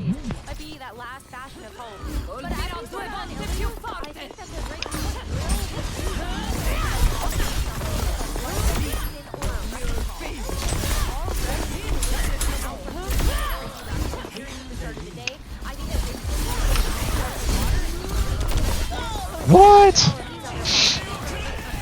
Yeah, I think for a couple of these teams in this tournament, the win spread is still like a very much a culture thing. And I think a map like Ilios, Dorado, you can definitely take it to the through. And because you've now picked Ilios, Bang. Honestly, the character, like, maybe we just need to play more. It did feel clunky in the beginning. I feel like the rest of the series is going to hinge upon if Weibo Gaming can get away with it. Arriva la punizione!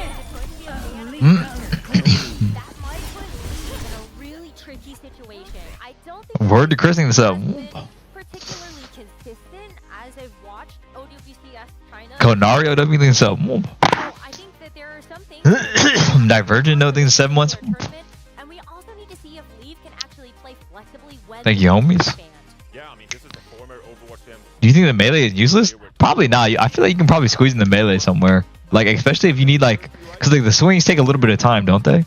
But Check the video, I beg. apparently that MVP award in 2021 was the flexibility. Because we know that Leave has a fantastic trade. Stylosa. Vendetta, and I've been messing Okay. around with it, and I cannot believe what I have found. This hero is crazy. The movement is going to be absolutely bonkers. So I want to show you this first. If you go up to the high ground, so I'm using the E ability, and okay, that's all fine, that's part of the ability. But the third strike is the overhead strike. Now, it is the same attack you commit when you do the E ability and then a strike. Look at that for mobility. Here, and then I attack, I will do the overhead strike. Look how quickly you land on the ground. That is insane mobility. So I'm just going to jump over here, just going to hit the ground. I'm going to show you again. 1, 2, jump off the side, overhead strike. Look at that for mobility. That is actually bonkers. Okay, I don't mean to be a dickhead or anything, but I feel like this was a given. Remember, it only does this on the third strike, the overhead strike, which of course causes critical damage. Right, the next thing I found, she's a melee hero, but she's actually got quite a bit of range damage. So if I fire the primary fire while I'm blocking, it will do this and throw a projectile, which is, you know, that's decent. You've got 3 of those. I'm just going to let this recharge, because what you can actually do, this is... I think he's just showing off the character's kit. I will end up dying doing it. But let's just say this guy here, you have like a sort of like medium to close range combo you can do at range. Watch this. You have to bring up your shield, or well, I guess your sword. Primary fire. Just watch, go get it done. And so if you commit to something like a on a map like this, you're not really controlling any that makes it easier to win. In the first place, teams like Falcon, for example, they're having because then the operators will be able to hold one of those. Okay. Oh my gosh. Easier for the enemy team to deal with. Oh my gosh. We'll have to see what That was a little nasty. on this one. Maybe you just want to play this long sidelines with a hit scan. I did enjoy my really. Alright, I'm getting into the match. And if you don't end up playing the Symmetra, then there is an opportunity Nah, you're good, bro. I saw it. to feed the rest of Checkmate's hero pool. I mean, a fantastic Oh, I'm closing the preds. I'm closing the preds. Can basically play any of the flex DPS under the sun.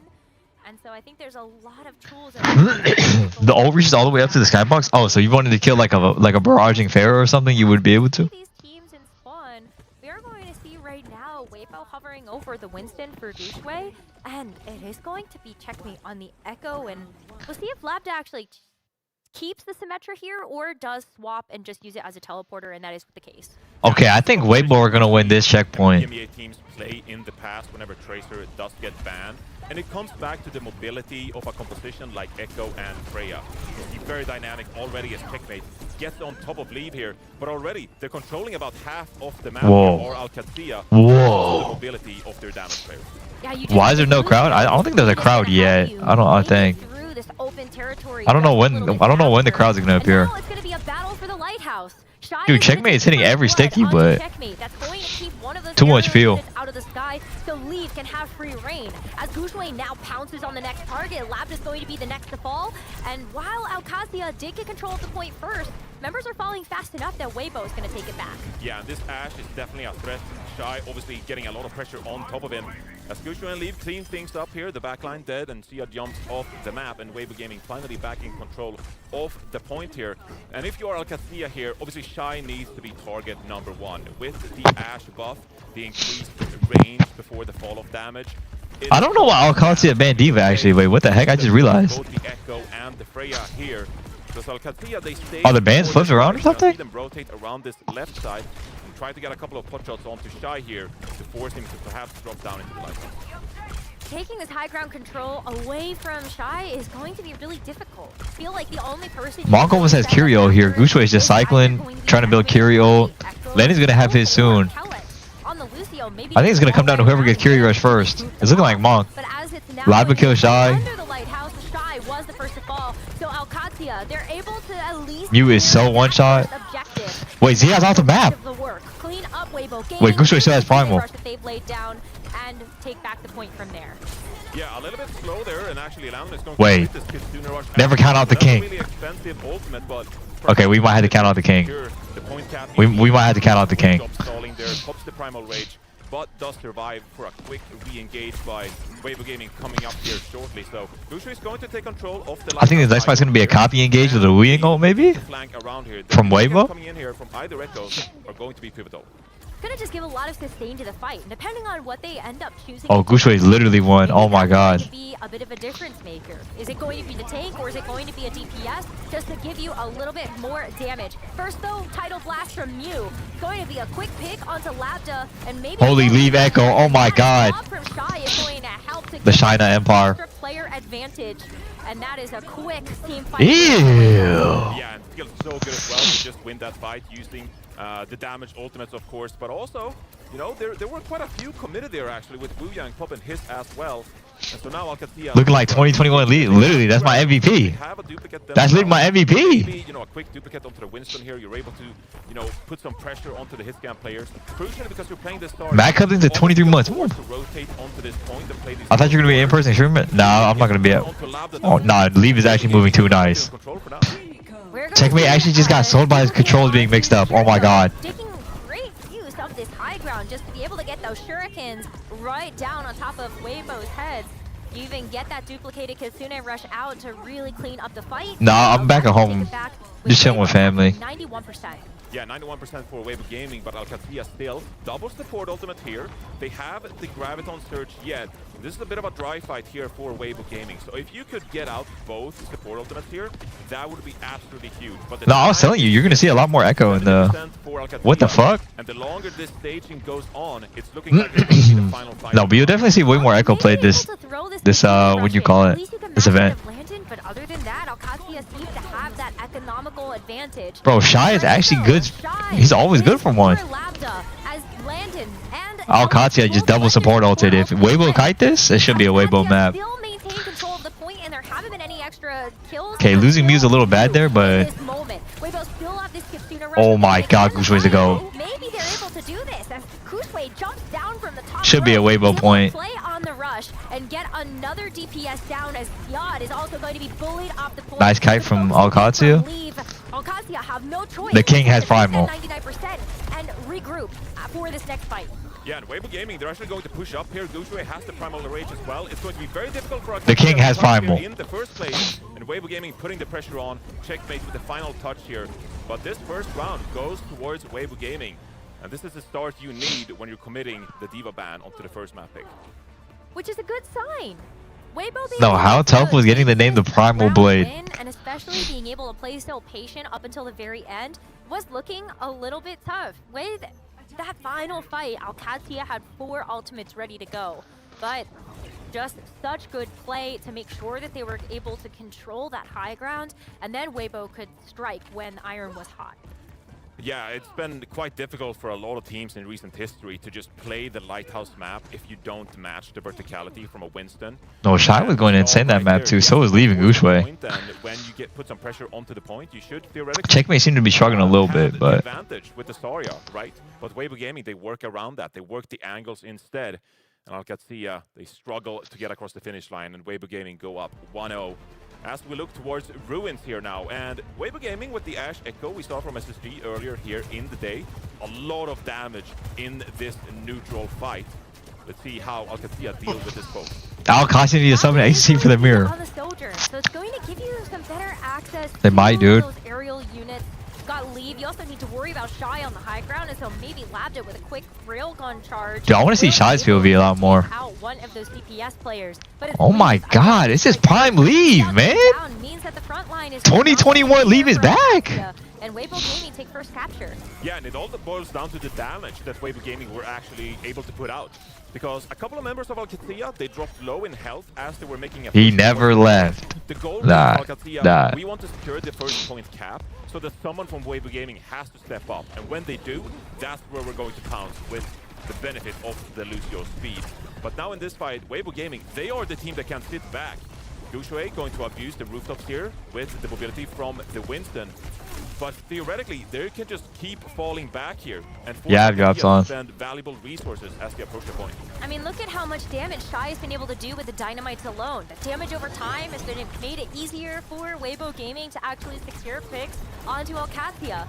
But it's time now as OWCS has started to move close. Oh my god. It's going to be a great teamfight win for them. Haven't needed to invest. No, bro, look at leave. Just being able to get that damage down onto those pushier targets on Weibo, and Weibo have to give up the point.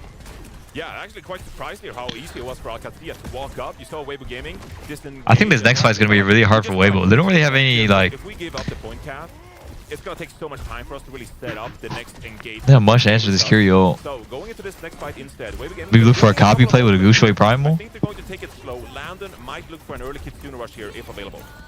And that's something that Monk cannot match at this current moment, but the Bob is also going to come out. Alright, Kellex is somehow dead. The Bob for Kellex. Shy's dead? Oh my god. An even fight here for OWCS as they invest even more. The Bola shot now coming out from Labda. But does Weibo want to actually commit any more to this? They're actually being able to... Just look at Leave, man. Oh my god. Leave's Echo duplicating the Zarya. Even let that final Graviton Surge rip and a great teamfight win for Weibo and an expensive Leave one. looking like me. Oh yeah, Yeah, they Psycho. tried to drop the Kitsune Rush onto the point to maintain the position and the cap they had already. Keep the fight going their way when it comes to the That guy's moving too nice right It now. was already too late. Weibo Gaming, they had already taken steps forward and were controlling the point. So Weibo Gaming, they capitalized on the damage ultimate. And now, a couple support ultimates in their favor as well. They should be able to... Nah, I'm getting inspired to play some Echo right now. I think so. I mean, the title blast from Mew could just give someone in the front lines a little bit more staying power to actually. All right, let's see what Checkmate got. But Checkmate is All right. even the playing field with that duplicate, but it gets snipped out pretty amazing. The king! Look at Gushway! Oh my god! As Gushway goes for the Primal Rage to bat people around, but Alcazia have still gotten enough picks that they should be able to take back control from Weibo. Yeah, Alcazia still in the game here. Great sound barrier from Calyx. Getting a ton of value. As Ziad has this gravitas. I mean, they don't really have anything to answer to this grab, though. I feel like if Ziad hits at literally anybody in the grab, it should be an automatic fight win. We're gonna fall back, try to extend this fight and build Landon's Kitsune Rush, looking likely at the moment. Looking like Weibo Gaming here. they want to Wu Yang. Okay, landing is somehow dead. Landon goes down before he's able to build the Kitsune Alright, Rush. just... Weibo Gaming's chance. That's huge. Ziad has no choice except to let the Graviton Surge go and hope that's going to pull enough members of Weibo Gaming together to actually take them out. Whoa. But Weibo, Labda is going to have to be the player that comes up big. 2 picks already in Wait, the hold on now. As Weibo sneaks back the point underneath them, Labda is having a hero performance right now as Ziad comes back. Labdab is moving nice. That is another fight win for Alcazia, but the job's not done yet. They still need 30 more %. Wow, Labda just won the round there essentially for Alcazia. Lano's going to have this Kitsune Rush now. Weibo Gaming doesn't have the ultimates required. Leave is going to build this duplicate unless he gets punished very early on here. He are trying to secure the kill. What? How did he get Kiriko? What? And with the added minor perk, should be able to get the Kitsune Rush going here. If Leave can just stay alive for the moment. Alcazia putting the pressure onto Weibo Gaming here. Don't want to let them cap the point. Nice. What? How did he get Kiriko? What? So far forward that Weibo just don't have a chance to actually set up. And with how fast they were able to take that fight, Mew has to switch to Lucio to try to get the team back, but no. Oh my god. Alcazia, they set the pace and they tie up the score here for Ilios. Yeah, great early fight from Alcazia there. Just forcing the duplicate coming out from Leave there. That would have been great if you wanted some extra sustain to touch that point to proc the overtime. But Alcazia's pressure there just amazing and forced the error from Weibo Gaming really. But it comes back to Labda's 2 kills there. Weibo Gaming, they Who am I rooting for? They shut down Landon before he Honestly, Kitsune Rush. I'm trying to see Weibo win like one event ever. But Labda clutching up on the Freya. Look at Gushway and Leave, man. And Landon is able to drop the Kitsune Rush to close things out. Absolutely. Labda looked a little But I fuck with Alcazia too. Alcazia is a really fun team to watch. Then that pick over to the Freya, I felt like that was really where Labda came alive and was able to contribute a lot more to each of those fights.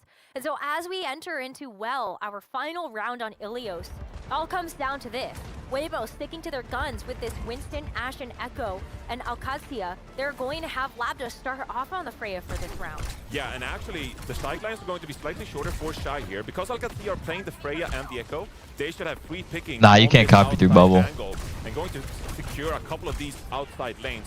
This is going to essentially set up a kill box for Weibo Gaming here, where Shy is going to be stuck in this cage area, not going to have a ton of vision.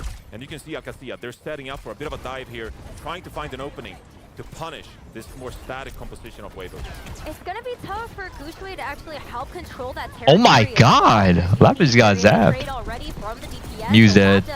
Both down. Checkmate though, without that counter Okay, in Monk. the skies is able to make great work of that. And so Alcazia do take first control. Gushway's still around though, and while he sees Alcazia fighting over the point, he takes that lighthouse control.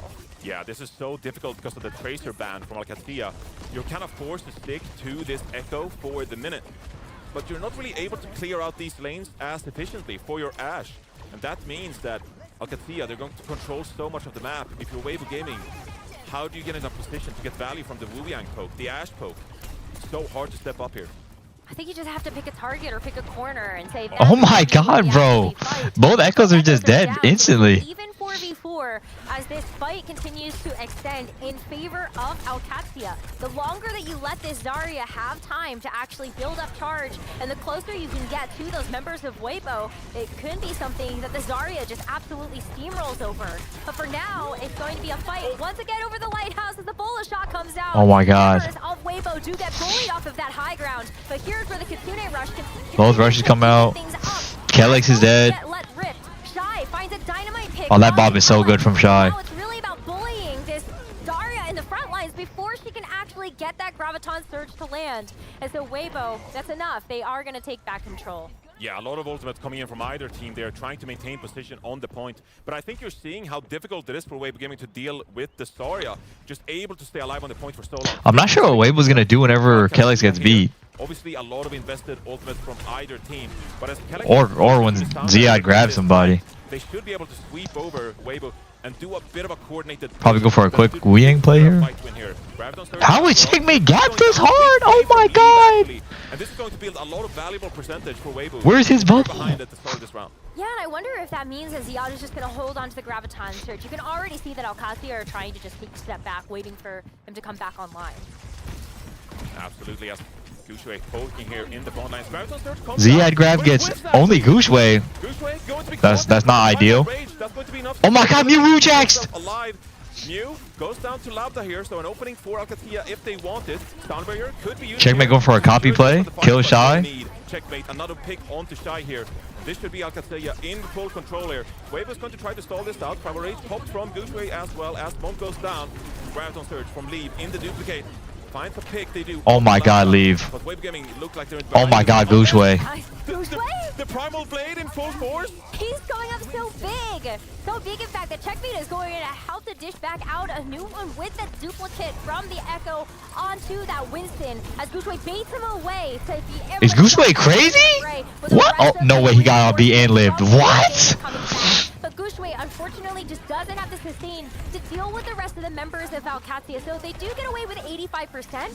That's a lot. Okay, staggering Lucio is insane. The investment of the Primal Rage. That's an insane amount of stall, actually. That fight should have been over way quicker for OWCS, but instead, Weibo Gaming, great job just keeping control of the point in Gushue. You know, making things difficult there with a couple of kills from the Primal Rage. Now, Monk needs to build this Kitsune rush quick before landing. He's probably gonna get the rush play even walk up. And fight in these narrow choke points using Zarya. I mean, the bullet shot first from Labda. Nice bubble from Gushue. Honestly, I think it's a Bob Curio on point, and it should be refs. Oh, OWCS is going so fast. I like this. Shy's dead. Oh, Shy! The bomb comes out, but Shy gets taken out of the server. And now the rest of the picks Oh my god. Checkmate just has clear sight lines. Gushue just can't do it all alone. Stuck into the Graviton Surge. It's easy pickings. And unfortunately, Weibo, they don't end up winning out this final round of Ilios. That was a nice early play from OWCS. That's going to be something we've got to talk about for the rest of the series. Wow, that is absolutely brutal for Weibo Gaming, actually. Considering how much they invested into this map. Like we talked about, the Ilios map should be a huge boon for them in being able to find a way to win this series, but OWCS stealing this one, you have to say. It looked like, you know, Weibo Gaming were going to come away with it on round one. These early fights are so good, I know. Yeah. They made the walk up so hard. They're catching someone off guard too. They bring it back, win Ilios, and now Weibo Gaming. I wonder what map Weibo go. Do they go for another Echo Mirror, or they opt out for like a brawl map? How do you get to 3? It's going to be a really tough one. Because maybe you just have to say we can win versus the Diva. And at this point, you're going to have to, since you Just look at Gushue's stats. Yeah. Oh my god. You don't really have another choice for that one. But I think, like, all across the board, this map still felt very, very close. Oh. 99 to 100% on the first round of Ilios. Ruins was such a close affair. And then, of course, here, too, we just saw Weibo miss out on 15% of that final point. Yeah, it got ridiculously close in the end. But OWCS, like, they're a scrappy team. Like, the way they were able to make that work. Really impressive performance from them.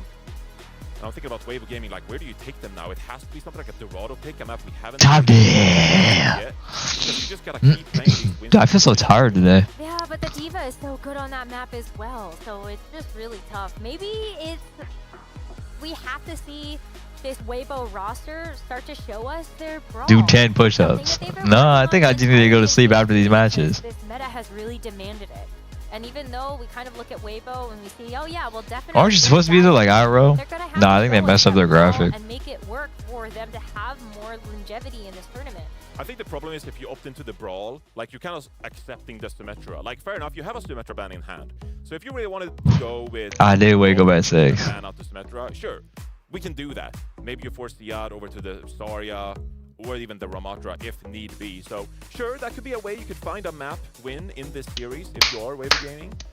But at the same time, I feel like Blanker building in 3 months. Recent history has been we want to pick the Symmetra compositions apart. We want to put Leave onto a hero-like venture. We want to poke and prod and pick these close-knitted brawl compositions apart. And so matching them on that, that's just not going to happen. We'll have to see what they got cooked up. I still think like you're gonna have to.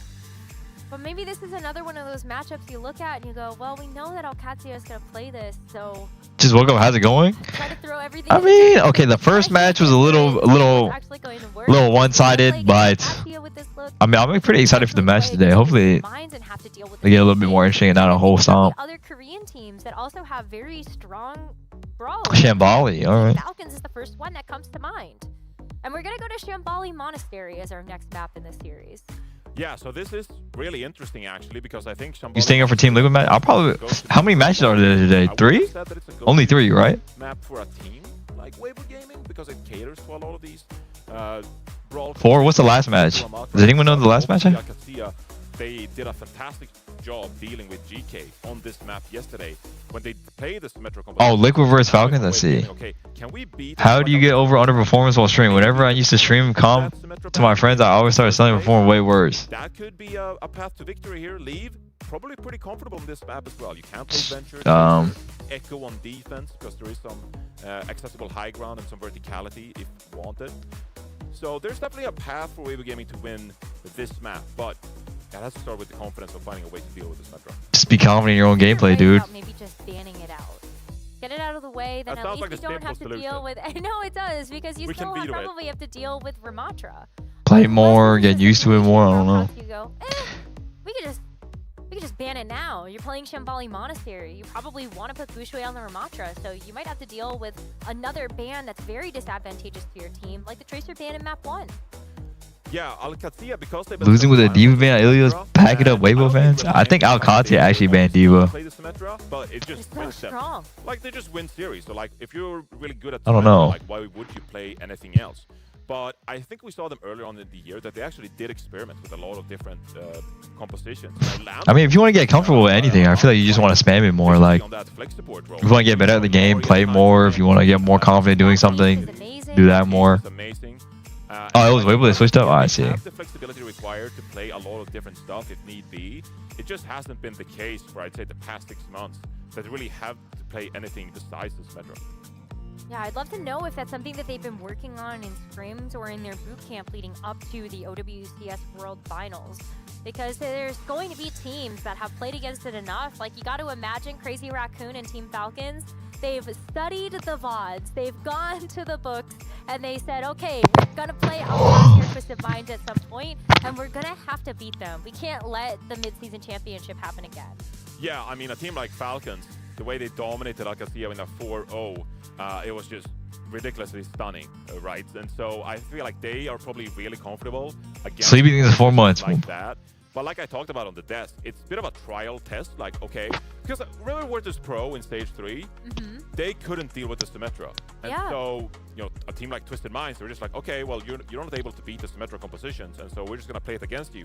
But then Twisted Minds said, okay, against teams that know how to deal with the Symmetra, you know, Alcacia, they maybe feel like Alcacia has a better symmetry, then Twisted Minds are just going to flex away. You got in Falcons versus Liquid? You know how to beat the Symmetra, then we're not honestly, I'm going to say Liquid. I feel like this meta is really good for Liquid as well. It's incredibly potent. And so it's a bit of a gatekeeper composition that, all right, get through our Symmetricon first, and if you can, we'll respect you and we'll flex away from it. There's no Symmetra ban as we head into Shambali Monastery. It's going to be Sojourn and Brigitte. Now, we have seen Aimbot Jacob thinks to give this up. But against Falcons, though? They almost beat Falcons last time. Maybe they really CR just looking at Labda and saying that this I don't know. Like, I actually really hero think we want to play against if Team Liquid doesn't get nervous, Yeah, it's honestly a little bit surprising to see the Sojourn. I actually think so. Because there are so many valuable bans in the first place, right? And I think, you know, a player like Labda, I don't think it's... yeah, I mean, CR's performance was incredibly dominant. Yeah, yeah. like, so Real ban is, I think the 2 months. angle would be if you're going to, you know, play a tank composition perhaps that the Sojourn is able to build a lot of railgun charge on, because obviously that increases the value drastically of what a Sojourn is able to do. But I think in most cases, like the Sojourn, it's a great hero. Not sure it's worthy of a ban. Both of these hero bans are kind of like, I'm not sure if these are the ones that I think I would have picked for this map in particular versus either of these teams, but no Ram ban and no Sim ban. So both of those heroes are on the board for both teams. And I think that really means that we might see GuXue go down this Ramatra route. I mean, Shambali Monastery has very classically been about Ram, and we've seen that already from our matches yesterday. Yeah, 100%. Fix your bed, please, bro. Quite interesting. I'm good. I think you could make the case that, okay, Brig is really efficient. What are they wiping their hands with? Hand warmers. Protecting our backline, but also throwing out the repair packs for your flex DPS players. How is there such a big difference between CR and SG? Makes them look like pros versus rank. Right. Really I think CR just play more like they always take the first, like the initiate. They always play so much faster. They see more opportunities. They honestly just played so fucking good. Also a lot of experience as well. There are a lot of side angles, a lot of lanes. I feel like SG was on the back for the entire time. They were just like reacting to everything instead of actually trying to do something. It's going to be massively impactful for you. But otherwise, it is a bit of a cook. They're cooking with this one. I think I just believe that there are a couple more bans that might have been a bit more valuable, but as I look back on what happened yesterday, Alcazia did play this Baptiste Lucio backline for their own Vermont. Did SSG do better with old roster against CR? Look at and go, well, the Brig ban, I don't think SSG ever played against CR outside of this time. Didn't they? that they've seen from Weipo or No, they have. They have. It's Falcons I'm thinking of. from Geekay yesterday in their match. I mean, I don't see any reason why Alcazia shouldn't play what they played yesterday. When they played the Symmetra, It was looking the same. Against GK. And until Weibo Gaming can prove that they can deal with a composition like that, like, what's the point? Yeah. So, it all comes down to Weibo Gaming having the advantage of not playing yesterday. You were able to look at that match and look at what Alcazia are doing on this map, scout them and prepare a plan. So we'll have to see what that plan is. Wouldn't it just be better for SSG to go aggro instead of doing the same thing, same playstyle the entire show? Not much different would be made. But then what actually? I think there's just more opportunity when you're more aggressive. I think that Labda has quite a yeah, like Cassidy would be great, especially with the Symmetra. We've seen some really tricky plays with teams going for high noons and actually teleporting the Cassidy around. I saw an interview where a Korean player said that Western players don't play with like their life is on the line. Level performances. Holy blue lock. We head into Shambali Monastery here. The players just having a few extra minutes to prepare them, going into the second map here, making sure they're comfortable in our little player setup right next to us, actually. I know it's funny because I was, you know, when I'm like not here, I've been listening to all the comments from the players. What SG post? Hear the screen next to us, yeah. Yeah, it's really cool. Everybody's so animated. It's just hey guys, we got an SSG Overwatch update for you. Yeah, and I think we've heard a couple of players raise their voices, especially because you can literally see him reading the board.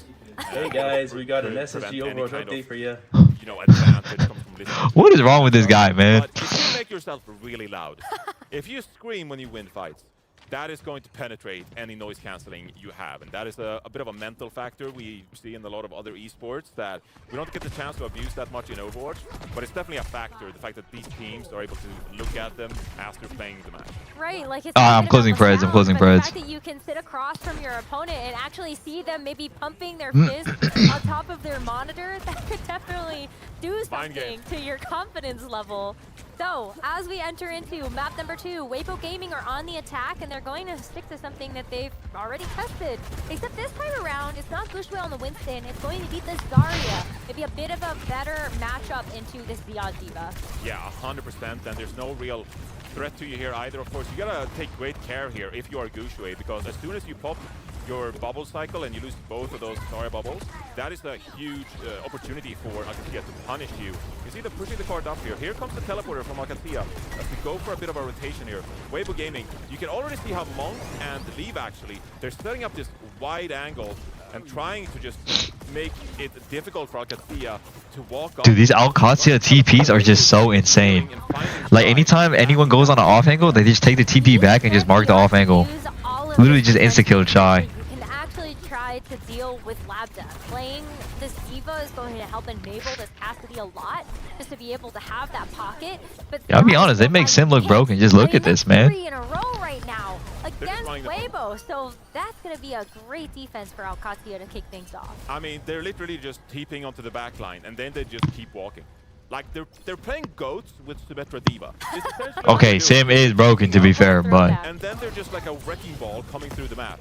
And if you're not disengaging, if you're not dispersing away from this team, they are just going to take you down. It's absolutely menacing here.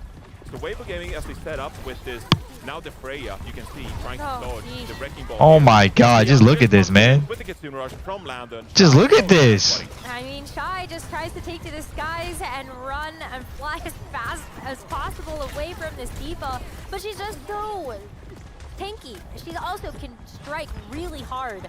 And so when you notice that there's blood in the water, I mean, this D.Va's gonna go after you. There's been no progress made here by Weibo, and they are stuck on this corner as the teleporter is creating this. Is Sim on ethical hoops? Sorry, buddy. Almost built a duplicate. So close. You pop the title blast here to try to get some survivability, but Oh my gosh. this is one. It's very one-sided. Abysmal lighting sub. Just gets free sight lines. When you have the protection of Zeod's D.Va, it's very easy for you to be able to land your mark on people like Lee. I don't know, I think like a little bit of Symmetra can be fun to see, but like... You're just a sitting duck. Too much Symmetra I don't think is too good for me. Like your best bet here, I'd say it's quite worrying that Gushue is barely able to. Oh my god, man, this is just a murder. Oh, the Jedi through the teleporter. It's just a murder, man. Has no staying power, even though Lee did duplicate that D.Va, got D-Mexed and out of duplicate almost instantly. Weibo right now, it feels like their only hope is try to get these ultimates out of Alcatia and then hopefully have more to bully their way through to capture this first checkpoint. Yeah, this is absolutely disgusting. I mean, you have a Graviton Surge, but okay, you're playing against a Symmetra and a D.Va, so how do you kind of guarantee value here? So hard if you're Weibo Gaming. All right, you got the Kitsune Rush here. Should be able to at least use that to secure some space as they try to round this very corner. But Landon's going to match it. They have the stun ready to go if need be here. Alcatia popping a lot of ultimates here with 30 seconds to go, Rose. You can see a lot of Oh my god, I can't. I can't. Out of mech so that this defense matrix cannot eat the grab. But all the while, Alcatia are able to win this team fight off the back of just the rush and the photon barrier. They still get to hold on to the sound barrier for the most critical part, which is the final push from Weibo with the Graviton Surge. Yeah, and I would just bully Gushue here. You have a defense matrix, just like run over the Zarya, sound barriers to go with here. Graviton Surge is actually going to come off. Ziad eats the Bola shot that would have combined so nicely with the Graviton Surge. But with Gushue already down... When did Leave get on Venture, bro? Leave, you're dead. Sorry, that's a full hold. A full hold indeed, and a pretty sad looking one as Weibo gets stopped before that first corner. This is so sad. That is so dominant. I mean... I you wonder, didn't ban like... the Symmetra, so... yeah, like, would that have been... I think that would have been better than the Sojourn. I mean, at the end of the day... Maybe it doesn't matter. Well, I would like to think that it does matter. If you're not able to beat the Symmetra composition, banning the Symmetra out feels like something that is quite Oh my valuable, goodness. But maybe you feel like you would have had to save that later on in the series. Because Alcatia, they would have had Protect ban, both supports and damage at the same time. You can't do that, obviously. And so there is a case to be made that Weibo Gaming maybe felt like they need to save the Symmetra ban for later on in the series. When Alcatia, they have the advantage of map pick and are going to force a map featuring both the Symmetra and Lucio. Oh, Johnny. Weibo got 1 kill. I wasn't going to mention it, but yes, they only got 1 of those. Oh, no. Oh, that's so sad. It's just hard because I think that like Alcatia, this is clearly their wheelhouse, and especially with a lot of the buildings that you can play around, I think Usually can't do more with that one limb. Oh god, he can't, dude. they're just going to have to kind of do their best. It might require a close hold just with how far this cart actually moved on their attack push. But OWCS, they're not playing around. We saw the Reinhardt for fun, but they are going to lock into the same composition they used on the defense. Yeah, this is going to be incredibly difficult. The Venture is actually going to be relatively helpful here because you need someone to put pressure onto this card, as you're seeing right now. The Burrow obviously going to be helpful in that regard. But like I see, they just want to put the pressure onto the back. Oh my god. Right across here. And the rotation is so difficult for Weibo Gaming. They got the whole map. They legit just got the whole map. And now you need to kind of restage here, but I can see I have the high ground. High ground control and free sightlines for Labda. Weibo used that Suzu so early. They just flipped the whole map. They're not afraid to use that utility, and maybe that's something OWCS Oh my Shy. advantage of. Shy's dead though. Pick onto Labda, but gets traded. But Gushway's able to follow up, and now that you've actually taken out 2 members of OWCS, it should just be a reset. Oh my god. With a 1 defensive win. Yeah, but still though, Gushway going down is actually pretty huge because the respawns are so much faster from OWCS here because the card barely moved on their attack. So now, OWCS, they're just gonna walk up. There's no Zarya remotely close. And they didn't get Zion out of mech. They got really close to actually de-meching. And if they had done that, maybe that makes this defense just a little bit better for Weibo to buy some time. But at this point, this cart is inching ever closer to that final box, and Gushway's gonna have to play from this corner. Where are the ultimates here? Landon's gonna be the first one to be able to let it rip with that Kitsune rush, as Yam might even have the mech, and Labda gets a pick. OWCS is just too good at the sim comp. Bad to worse here as OWCS continue to walk forward to get this win. Yeah, Kitsune rush up onto the cart. Oh, they don't touch. Oh my god. They don't touch. Rose, it was over. They don't touch. It was over, Rose. It Yeah, doesn't but matter. like, I know, just but don't touch. It doesn't matter. Like, let's go next match. oh, but you never wanted to see it end like that. Come on, at least like put up a. You wanted to see them put up a They fight. were walking into a Kitsune rush, Rose. There was no way good way to end that. No, I know that, but I didn't call it a C9. I just said that they didn't touch. They didn't touch. Checkmate went 15-1, having a field day on this metro there in the lobby. Labda popping off on the counter. Is today just gonna be a 3-0 the entire time? My god damn, dude. That was one-sided. That's tough. That's tough. Down 50k, never trusting a Chinese femboy again. Alright. I think Weibo Gaming, we're kind of wishing they were playing Crazy Raccoons right now. Instead of OWCS. Because like at least they're like, okay, Crazy Raccoon, they're not gonna come out and play this Metro Brawl. We can match you in the dive. Let's play that. Let's go back to the Winston Tracer Sombra comps. Let's do that instead. Yeah. It's hard because if Team CC... Today's match...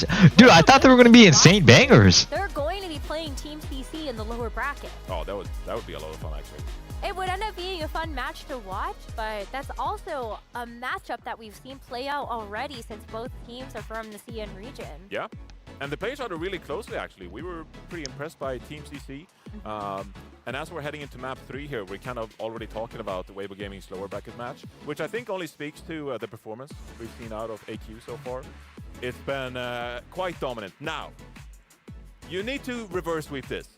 If you're Weibo Gaming, you still have a Lucio ban, you still have a Symmetra ban, and you're guaranteed to get these out if you make it there, because obviously OWCS can't protect ban both.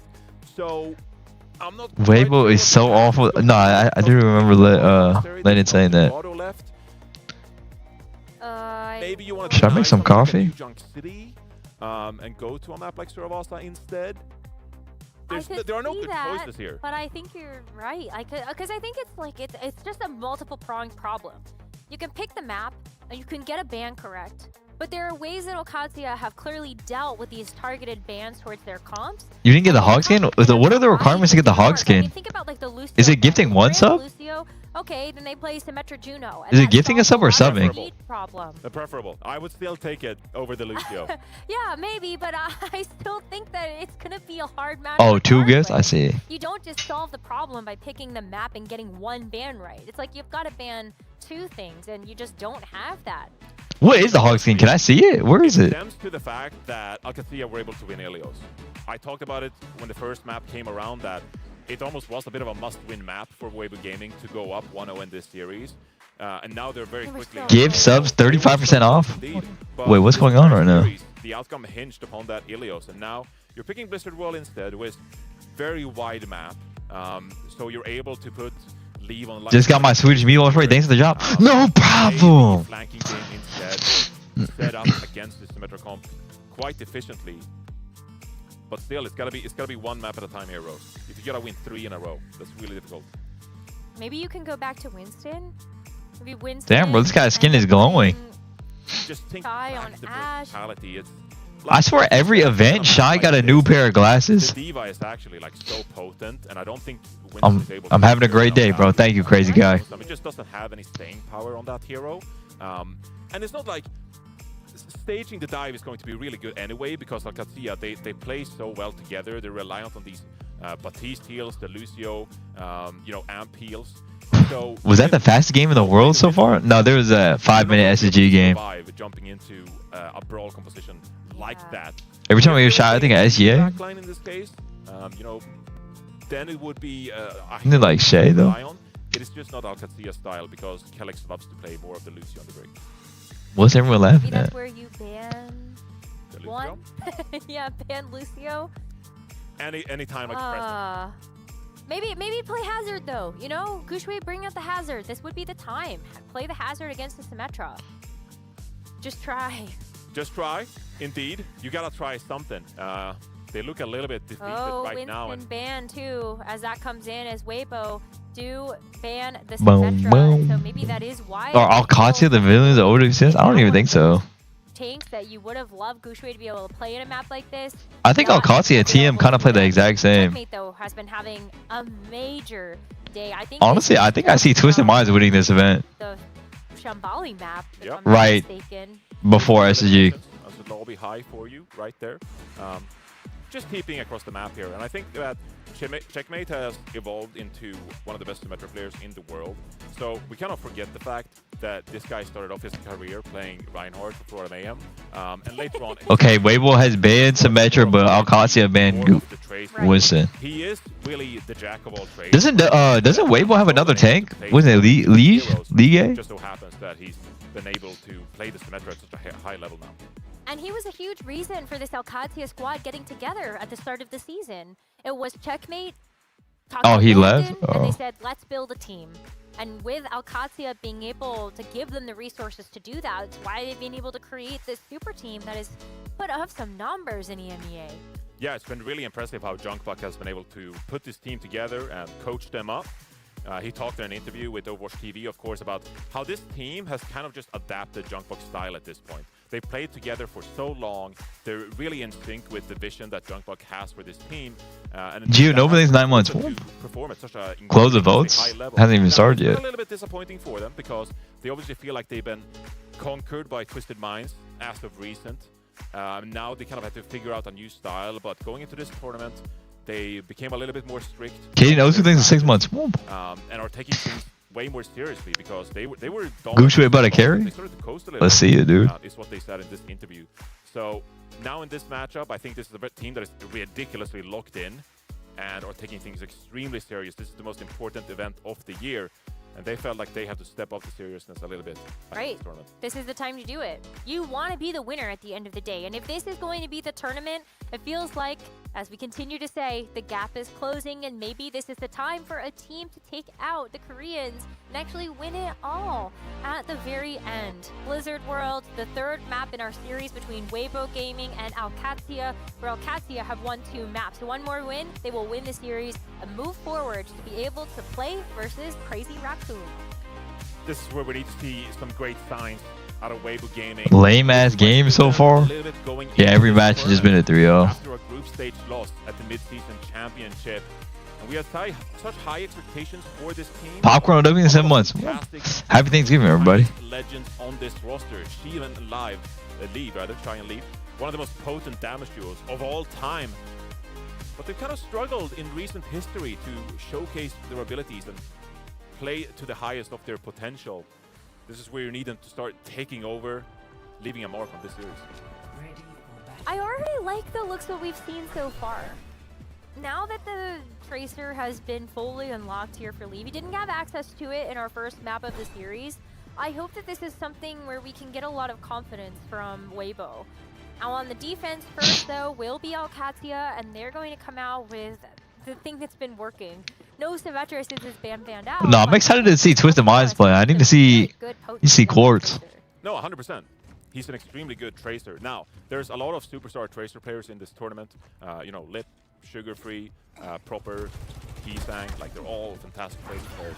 Do I think that Checkmate is on that level?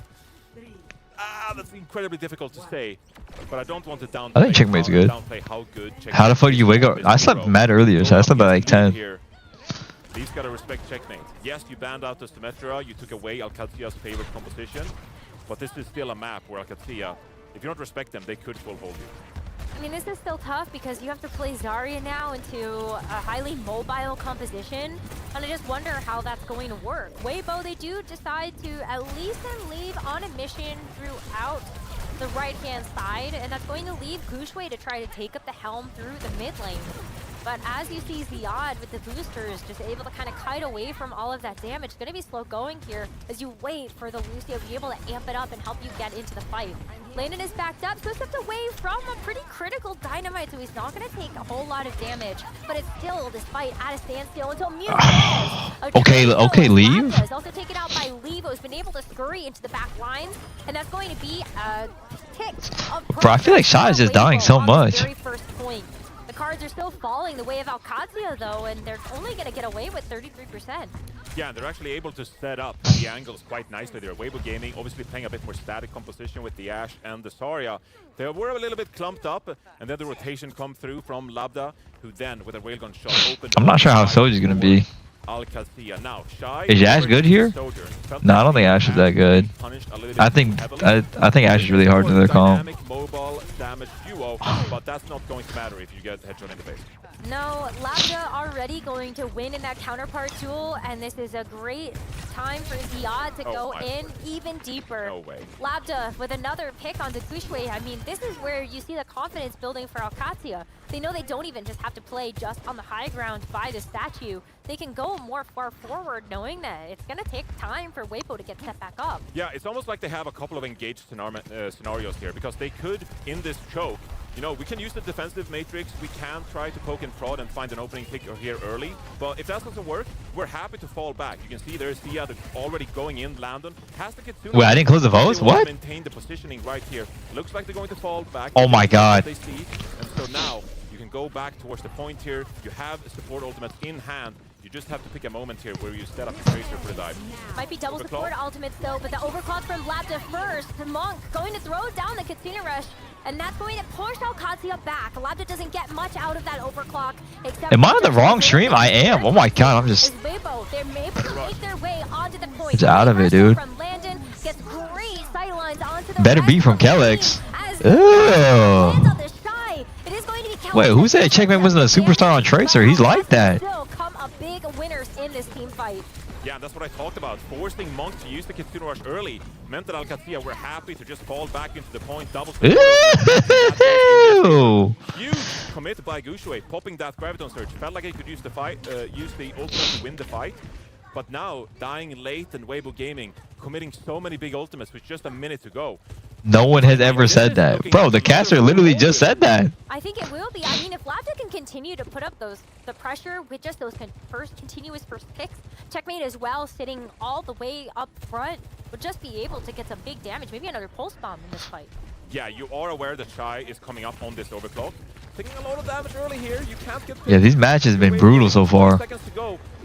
And you see Leave actually on this flank. He wants to get the point touch as we're drawing close to an overtime scenario. He's dead. But he goes down. I mean, this is horrible news for Weibo Gaming. You have to work yourself up here. Gushue already low. Bubbles committed. This is OWCS just swarming on top of your team. Who's going to touch the point? Weibo's pressing the SP. They have had so much pressure from this D.Va in the front that they have to pop the overclock now. They have not been able to make it to the point. Nobody touches. Mew. Oh my god, this is brutal. Comes through. Oh my god. This is that's not a good showing. Checkmate is laughing his dick off, man. You wanted to see if you're a fan. Wow. That is tough. You get full hold on both Shamboli Monastery and Blizzard World, and Checkmate looks like he's warming up in practice range. It is a really one-sided affair. from Shambali Monastery now to Blizzard World.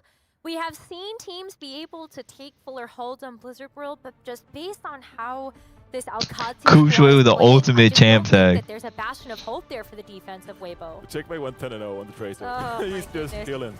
I mean, it's ridiculously good push and pull from Alcatraz, like I said, because they'll play around the choke point.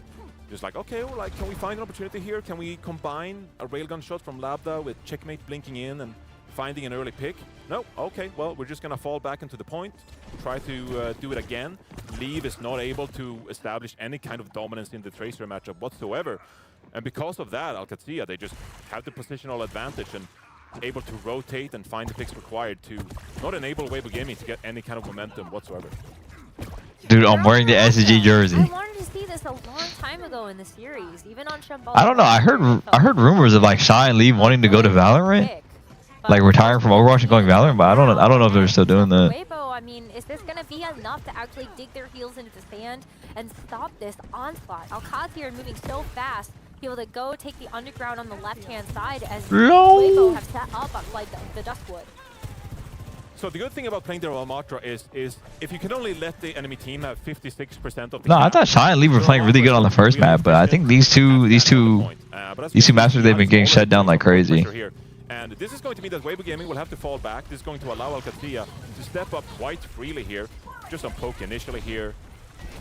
I mean, they're not going to secure a tick here to begin with. Siad relatively fine. But as you can see, just because of Siad touching the point like that, now Alcatraz, they have all the positional advantage that they need. I mean, you said Leave to actually contest the Diva, already forced out with the recall.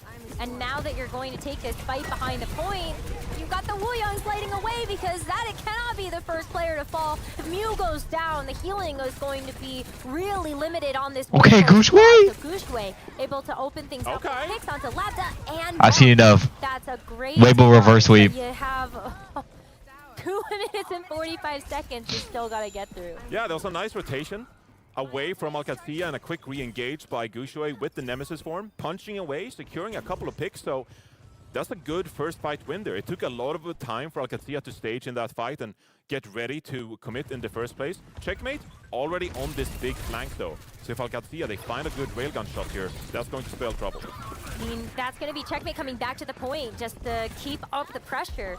The point presence is really palpable. With the Diva and the Tracer being able to help pressure Weibo to get back there. Shy is dead. Mew's gonna have to use the Shy's dead. Like to save it for Leave to have this pulse bomb. Now they need to do something. Wait, did he kill Labda? Wait, where's Mew going? And that is not a good sign. Wait, where is Mew going? It's over. It didn't even matter.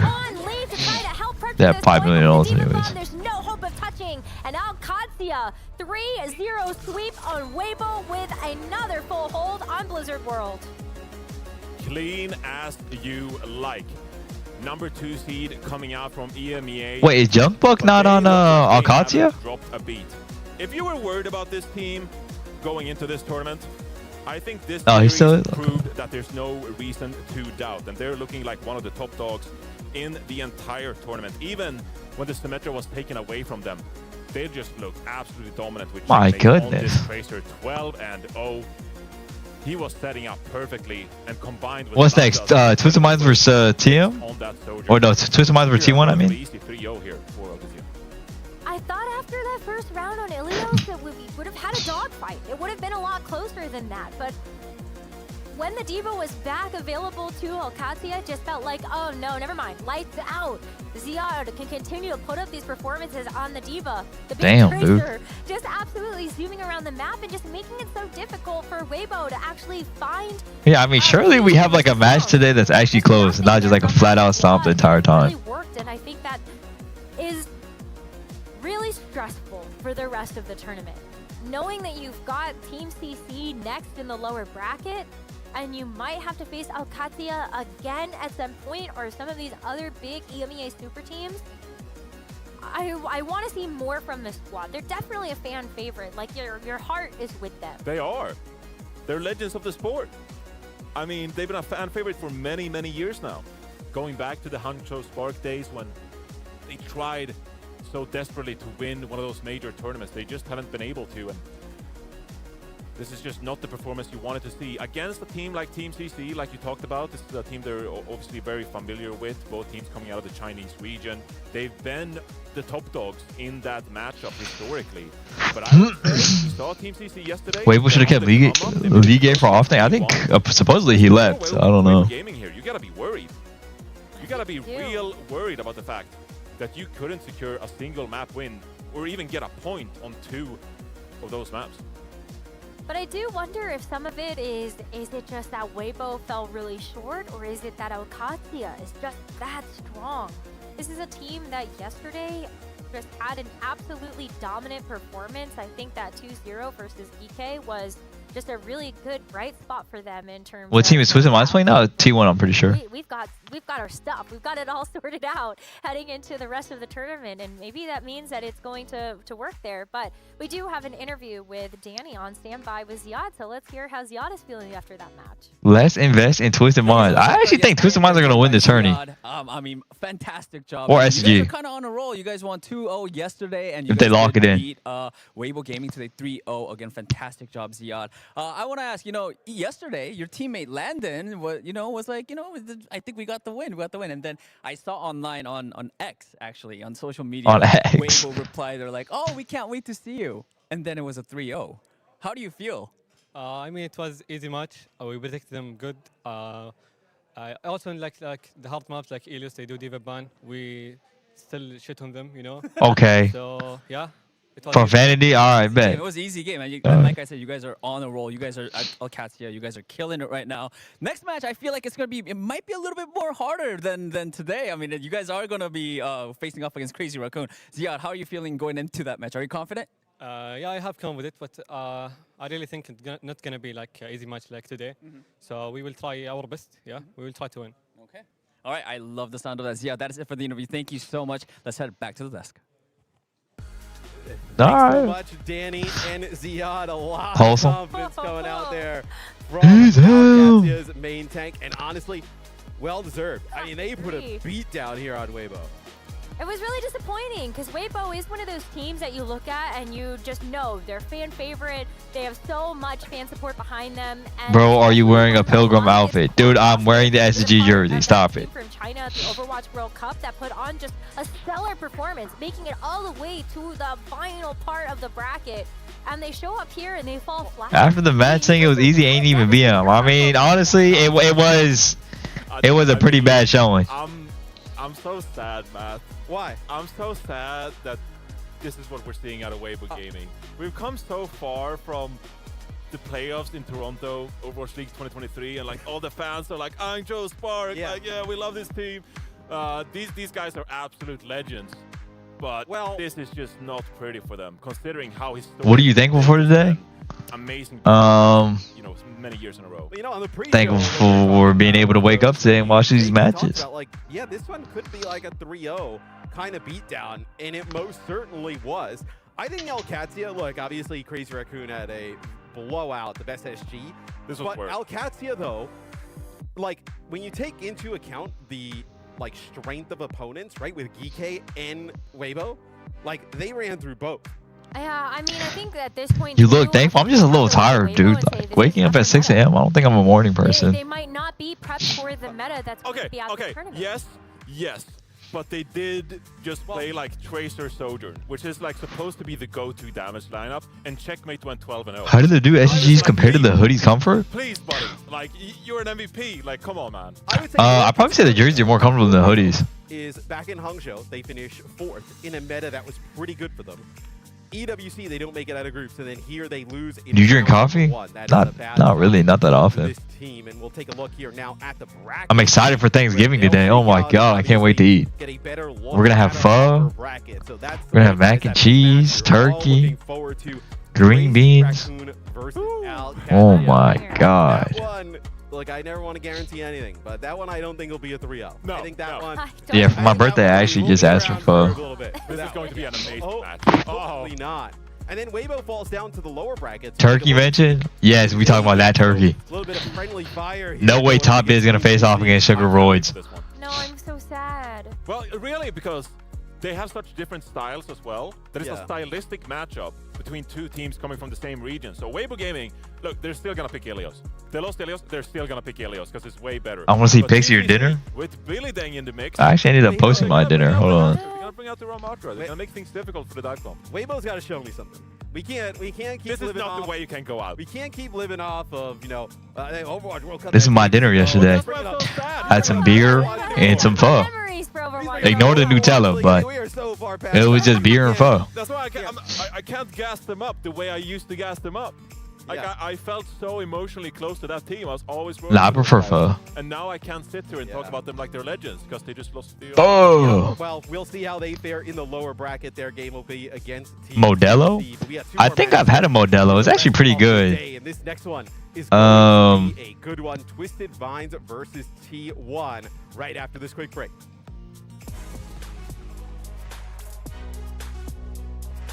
Why are you dressed like? Okay, shut up.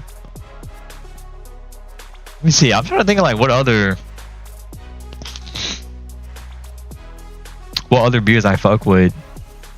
I thought Bud Light was kind of mid. Corona was good.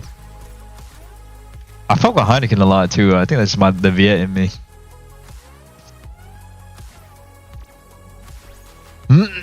I had this Japanese beer. I forgot what it was called. It was pretty good.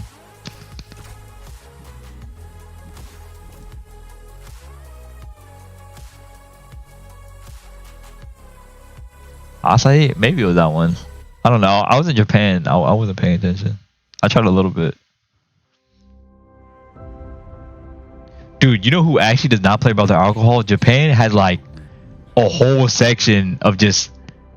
Well, I think every store does, but like it was unreal. It was actually unreal.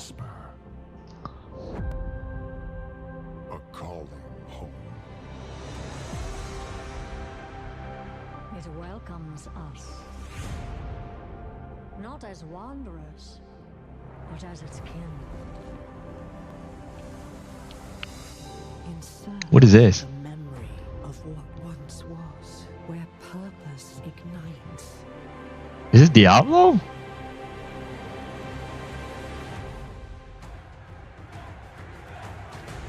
Uber Eats at 8 AM is depressing. Nothing is... 8 AM? No, I'm telling you, the best time to wake up as an unemployed bum who loves DoorDash is 11 AM. Their weapons and join forces with one another. You can Holy mercy, Rez. as countless It is also Thanksgiving, but I think Lobster Lovers EU. A new future with endless possibilities. Is Lenny actually on Deadlock right now? I doubt it, bro. He's probably like, I don't know, at the venue or something. To imagine. to belong.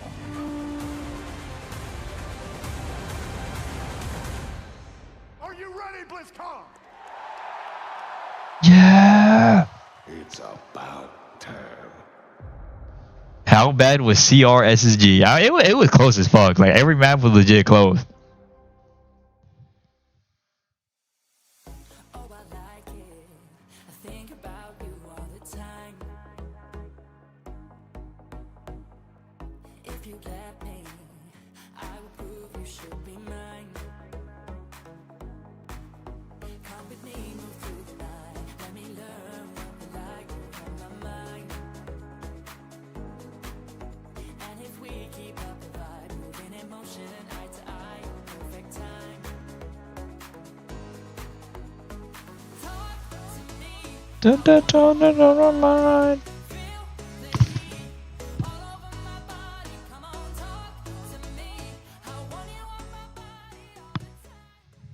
The 2025 Overwatch World Finals is brought to you by DHL.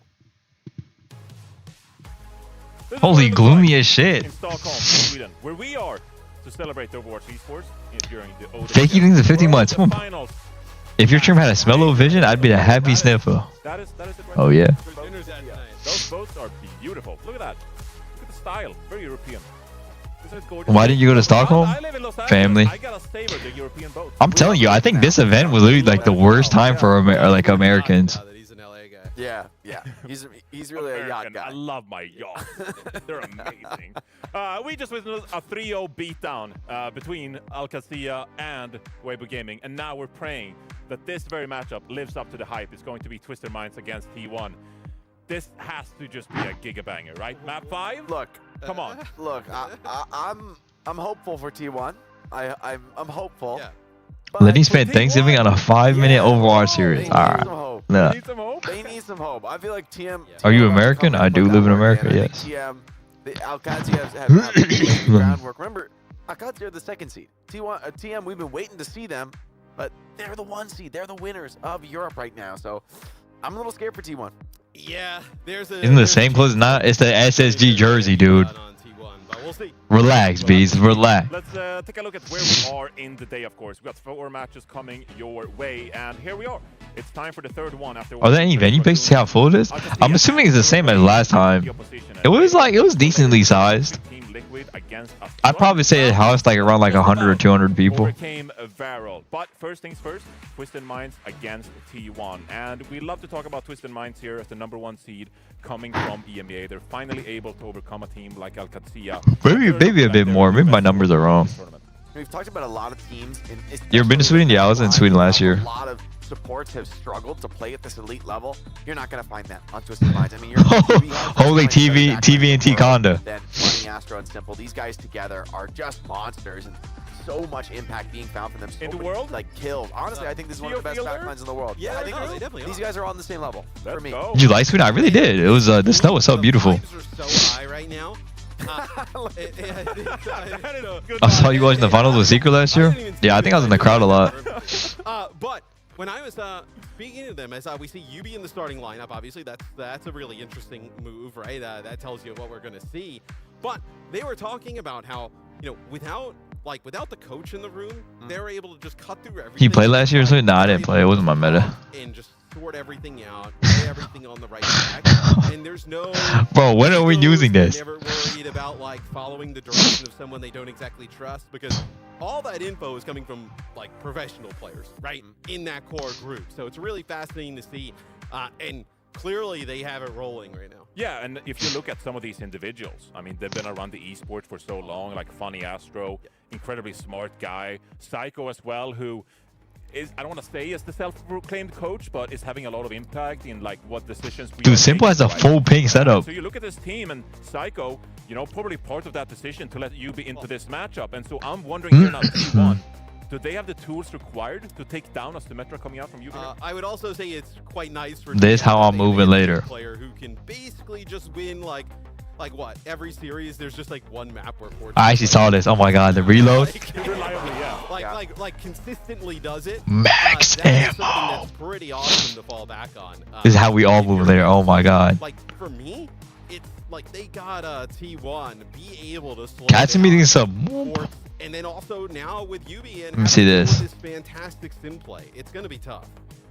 Yeah, and also you can count on you. What the hell? For the first map here, and obviously you can don't think about Wingstop for 5 seconds and earn a reward. Guarantee that this Metro won't be banned out in the first place, but sub Psycho back in, right? Maybe we can just play the flexibility game too with the Tracer, with the Echo. Twisted Minds looking extremely good heading into this tournament. Well, let's take a look at their opponents. It's going to be T1, the #3. I can't stop.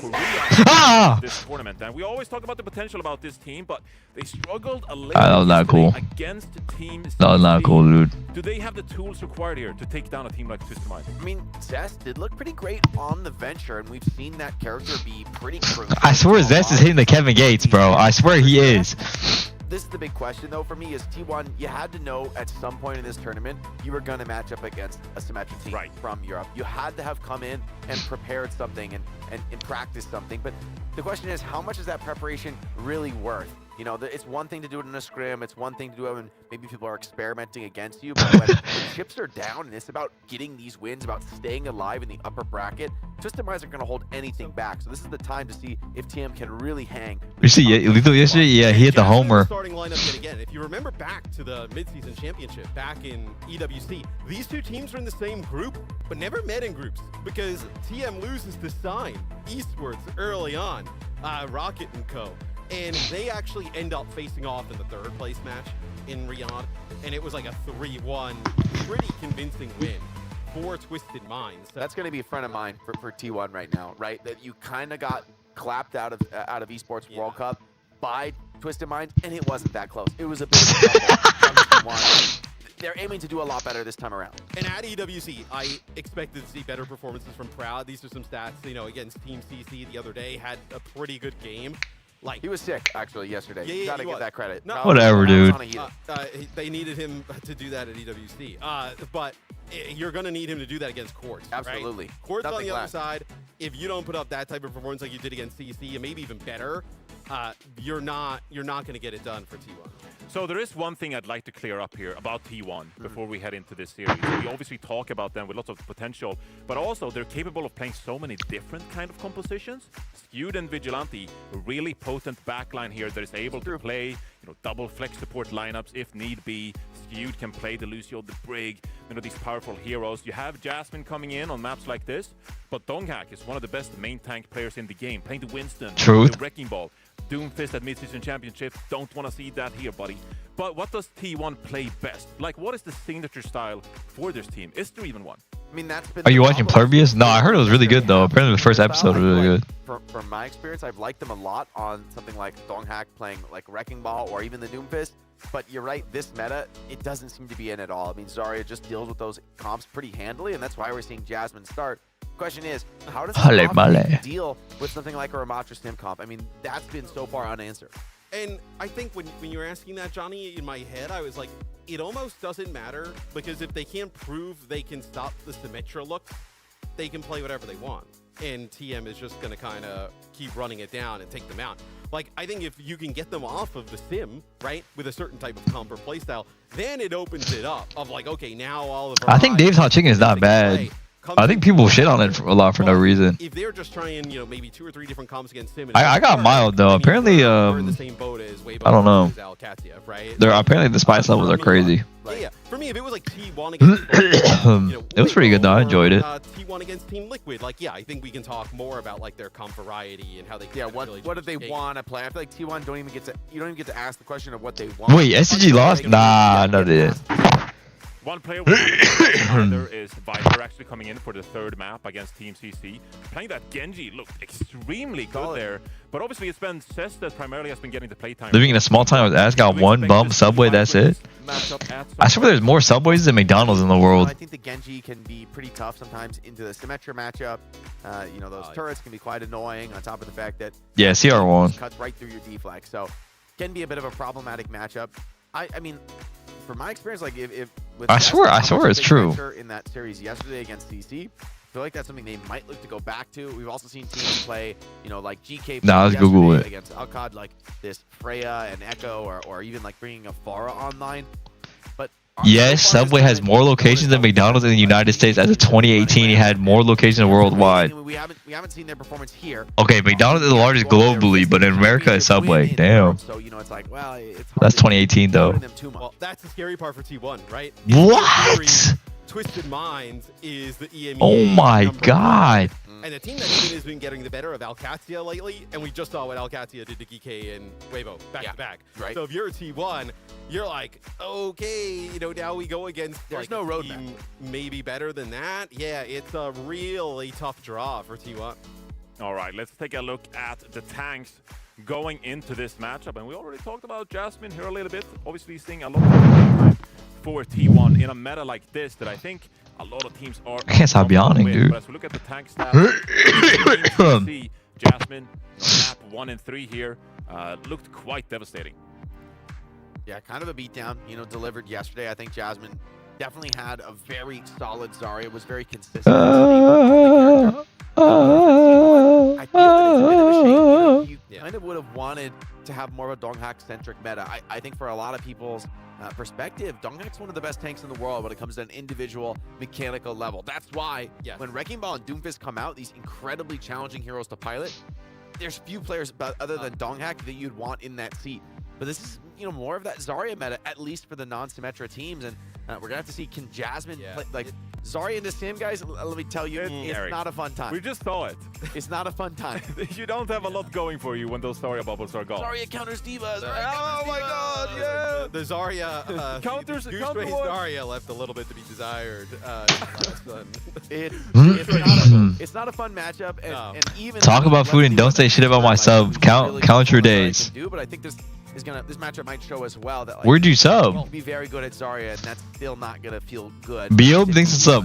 You're also dealing with, like, so Checkmate obviously picks up the sim for Alcatia, and we see Checkmate. Wait, you subbed 20 minutes ago? Rayos thinks it's up. What? How did I not see that? Like, there's a, maybe it's a huge difference between. Thank you, homie. I'm sorry about that. Yubi is like, he was playing sim even when it wasn't really that popular, right? So like, this is somebody who is like mastered piloting this hero. You gotta forgive me, bro. I'm a little sleepy today. Very useful on, so I'm excited to see him in the lineup. Also, the energy that UB brings, I mean, it levels up the comms drastically. We good now. Thank you, dude. Yesterday, and you're like, oh, they're planning, stuff like that, and then you hear Twisted Minds when they're playing with someone like UB. Just like, oh, they're yelling. I missed anything big? No, today's been pretty sleeper. I'm not gonna lie. Across from your opponent. If he starts shouting where they're gonna start Symmetra teleporting, it's gonna be quite frightening for T1 there. Go get your coffee right now. Where are they going? We are not filling up my stomach until I touch down on Thanksgiving plates. Into this series, and look, I know I'm European, but I'm going with Twisted Minds. Like, I'm just full of hopium here. I think it's going to be a fantastic. Dude, I think Twisted Minds are gonna win this match too. I don't think you need much hopium to take TM right here. I think they're the obvious favorites, actually. Obvious favorite. I would agree. I mean, we saw that even T1 against Team CC looked vulnerable, right? And you would expect there to be a bigger gap between those two teams. Holy Twisted Minds out of everybody. With TM, as you see Rose already, goes with TM. I think this is going to play out where a lot of us kind of thought, is that we may end up with an upper semifinals going. Glaze of hell. I know. Why are they copying me? What? With all EMEA and Korean teams.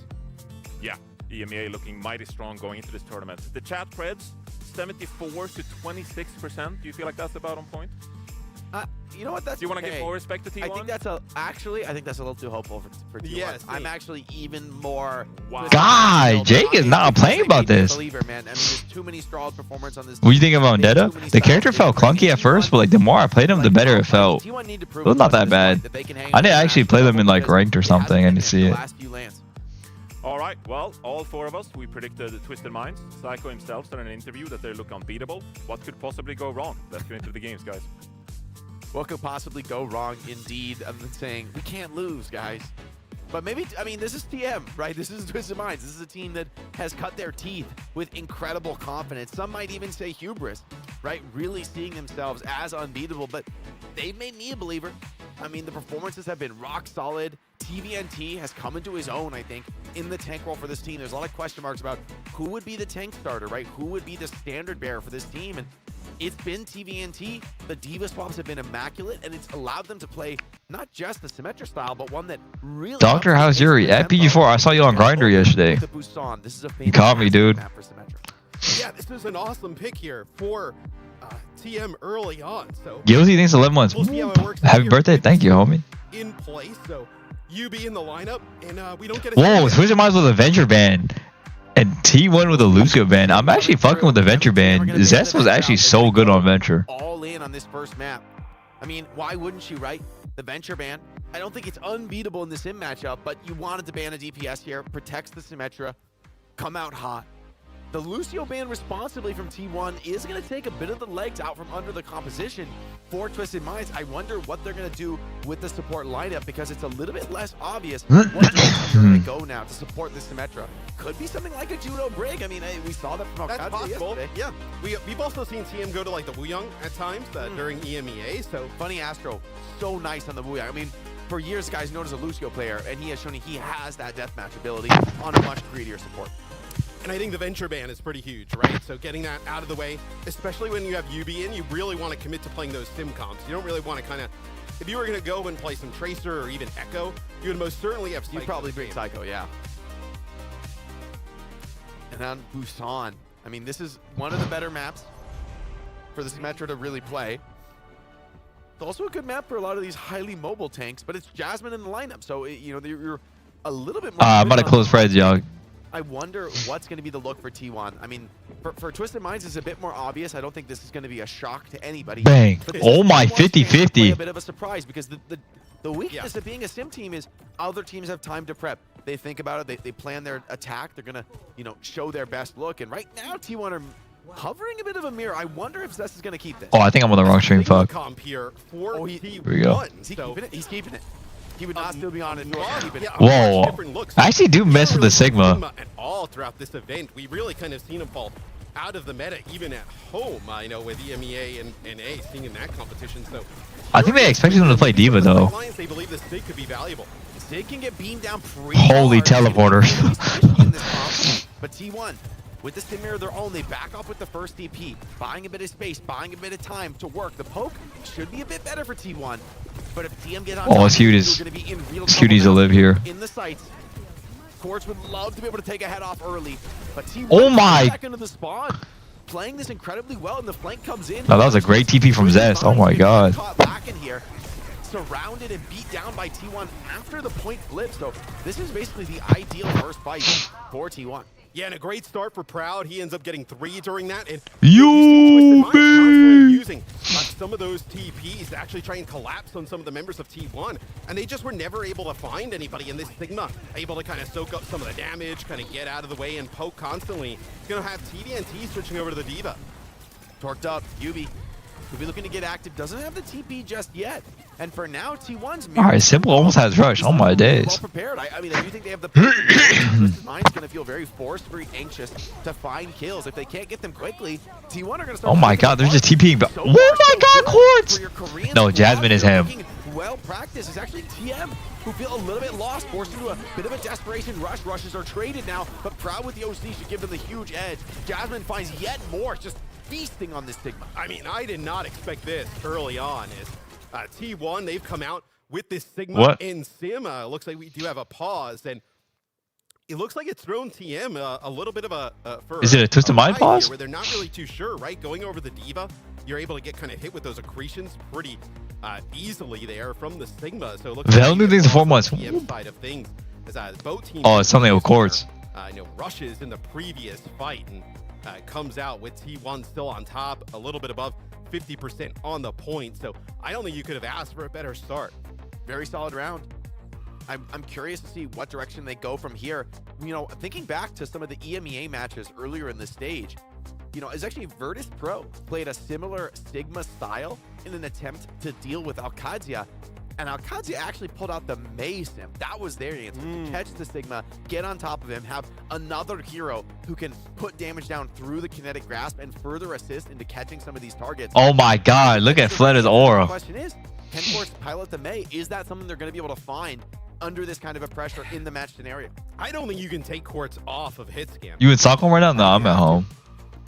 I mean, Sigma is actually a very potent counter. Jasmine got some glowing ass Very skin. hard to get damage in on hit scan. Sigma will just kill you if you step up for too long, right? He has incredible poke back on the hit scan. He's a huge threat to hit scan heroes. It is a really interesting wrinkle throwing in with the Sigma, right? To take the Sim. Yeah, Fleta's the T1 coach. Pretty interesting. Not many Korean squads have done that.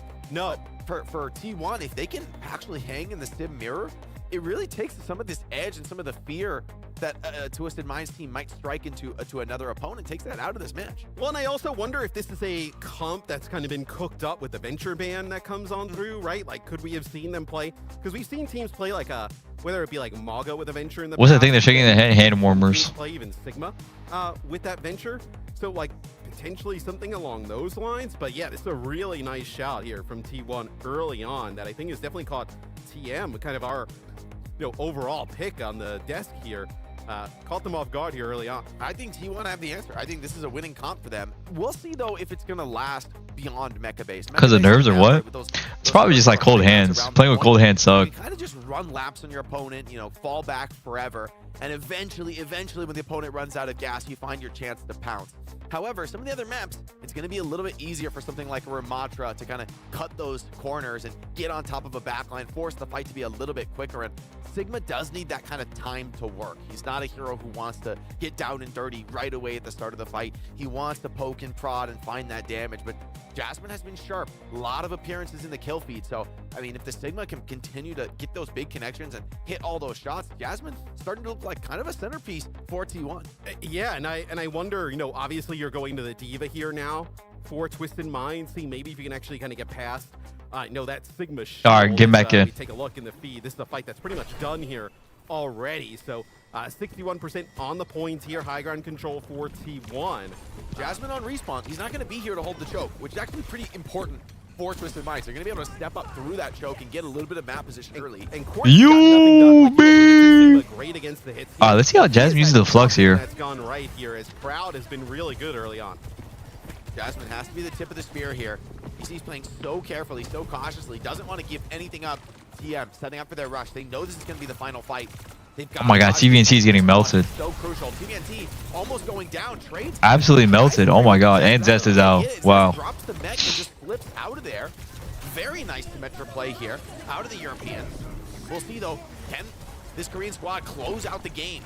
For now, Proud finds one, and that's TVNT out of the suit, out of the game, and this one looks over before it's even really gotten going. Yeah, you get the flip, but it doesn't seem to matter much. No. Idle blast and the fully torched Symmetra, not the point, not the battle route that you want to be taking on point. No, it's just the orbital ray that extends that fight a little Oh bit my longer goodness. than it should have, where that is something we What the did not fuck? really expect, where TM dominates Twisted Minds early on. You be. Right, okay. Gingy TV did in 3 months.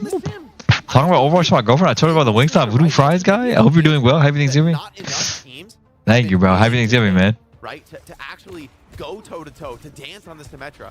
Ooh, Jasmine? I think Jasmine was on Poker Face as well. I mean, I've been saying it for a long time. I think Sim Just like an off-tank player. I think T1 needed an off-tank player really badly, because I don't think Doghack plays any of them. The ability to teleport your entire team, you can completely back out, kite out of key ultimate fights, and by the same token, you can absolutely dive in, swarm over an enemy backline. So there's so much threat in team play that this Symmetra is kind of like a DPS Lucio, right? It's pretty crazy potential. Yeah. As we go to our second round of Busan, and T1 just say, hey, let it ride. If it ain't broke, don't fix it. No, and we also get to see how teams kind of from, you know, the APAC region, specifically Korea, try and adjust, you know, this type Okay, of T1 are playing a lot faster today. Jasmine's already one shot. Teams haven't messed with, right? Where, you know, you come in here with this Sigma, you obviously have, you know, some strong hit scan with Proud, and then you're playing this, you know, Kiri Wooyoung backline, which is very strong and has a lot of poke. The huge tempo shift, though, off the mid fight. I mean, Twisted Minds really took it to T1. T1 trying to get back into it now.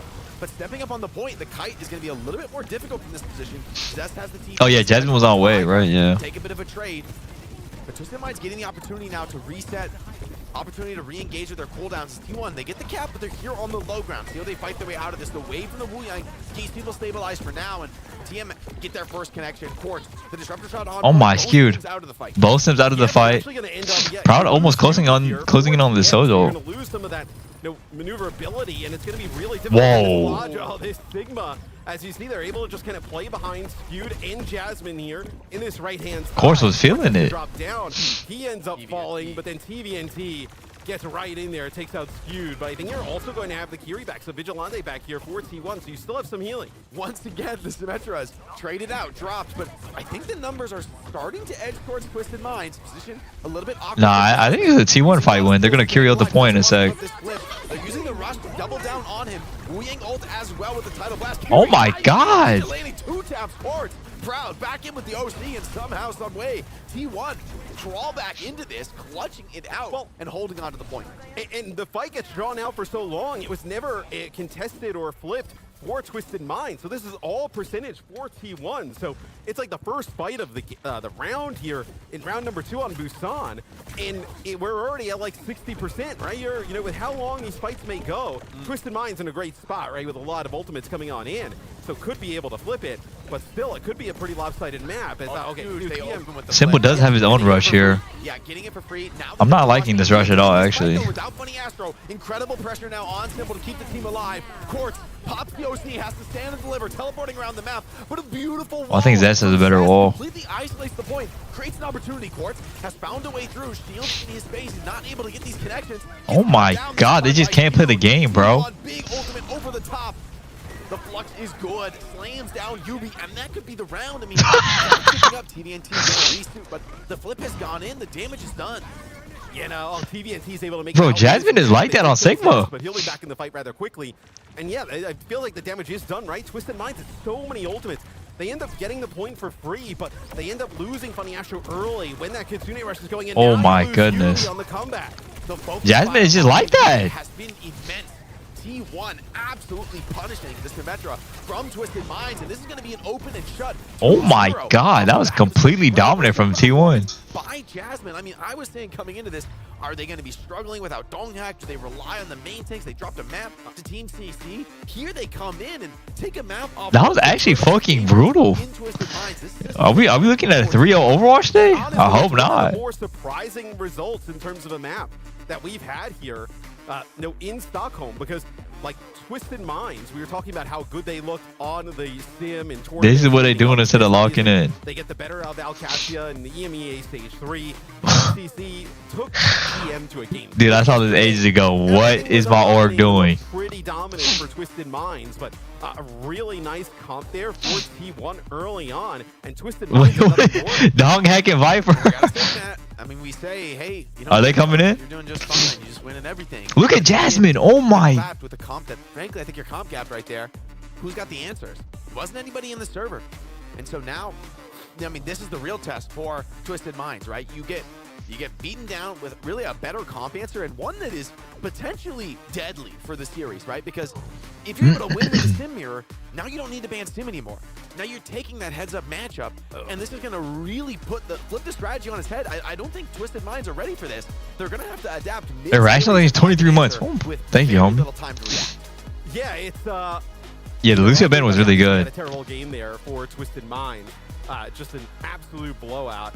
But if you look at T1, right? I mean, Jasmine played phenomenal. Yeah, Jasmine played really good. Zest had really good sim gameplay too. Really good TPs, really good fucking walls. Comes in and plays the sim here with the Venture gone, and I mean, he looked awesome playing the sim. It is something that T1 can most certainly keep going. Like, they're not really forced into this type of like Venture maybe counter. It also like raises the question, like, does TM even need to ban the sim? Change the wording on Preds? Like, why would they? Is it a little confusing? Maybe they're okay taking this mirror and trying to play. I can change it next time.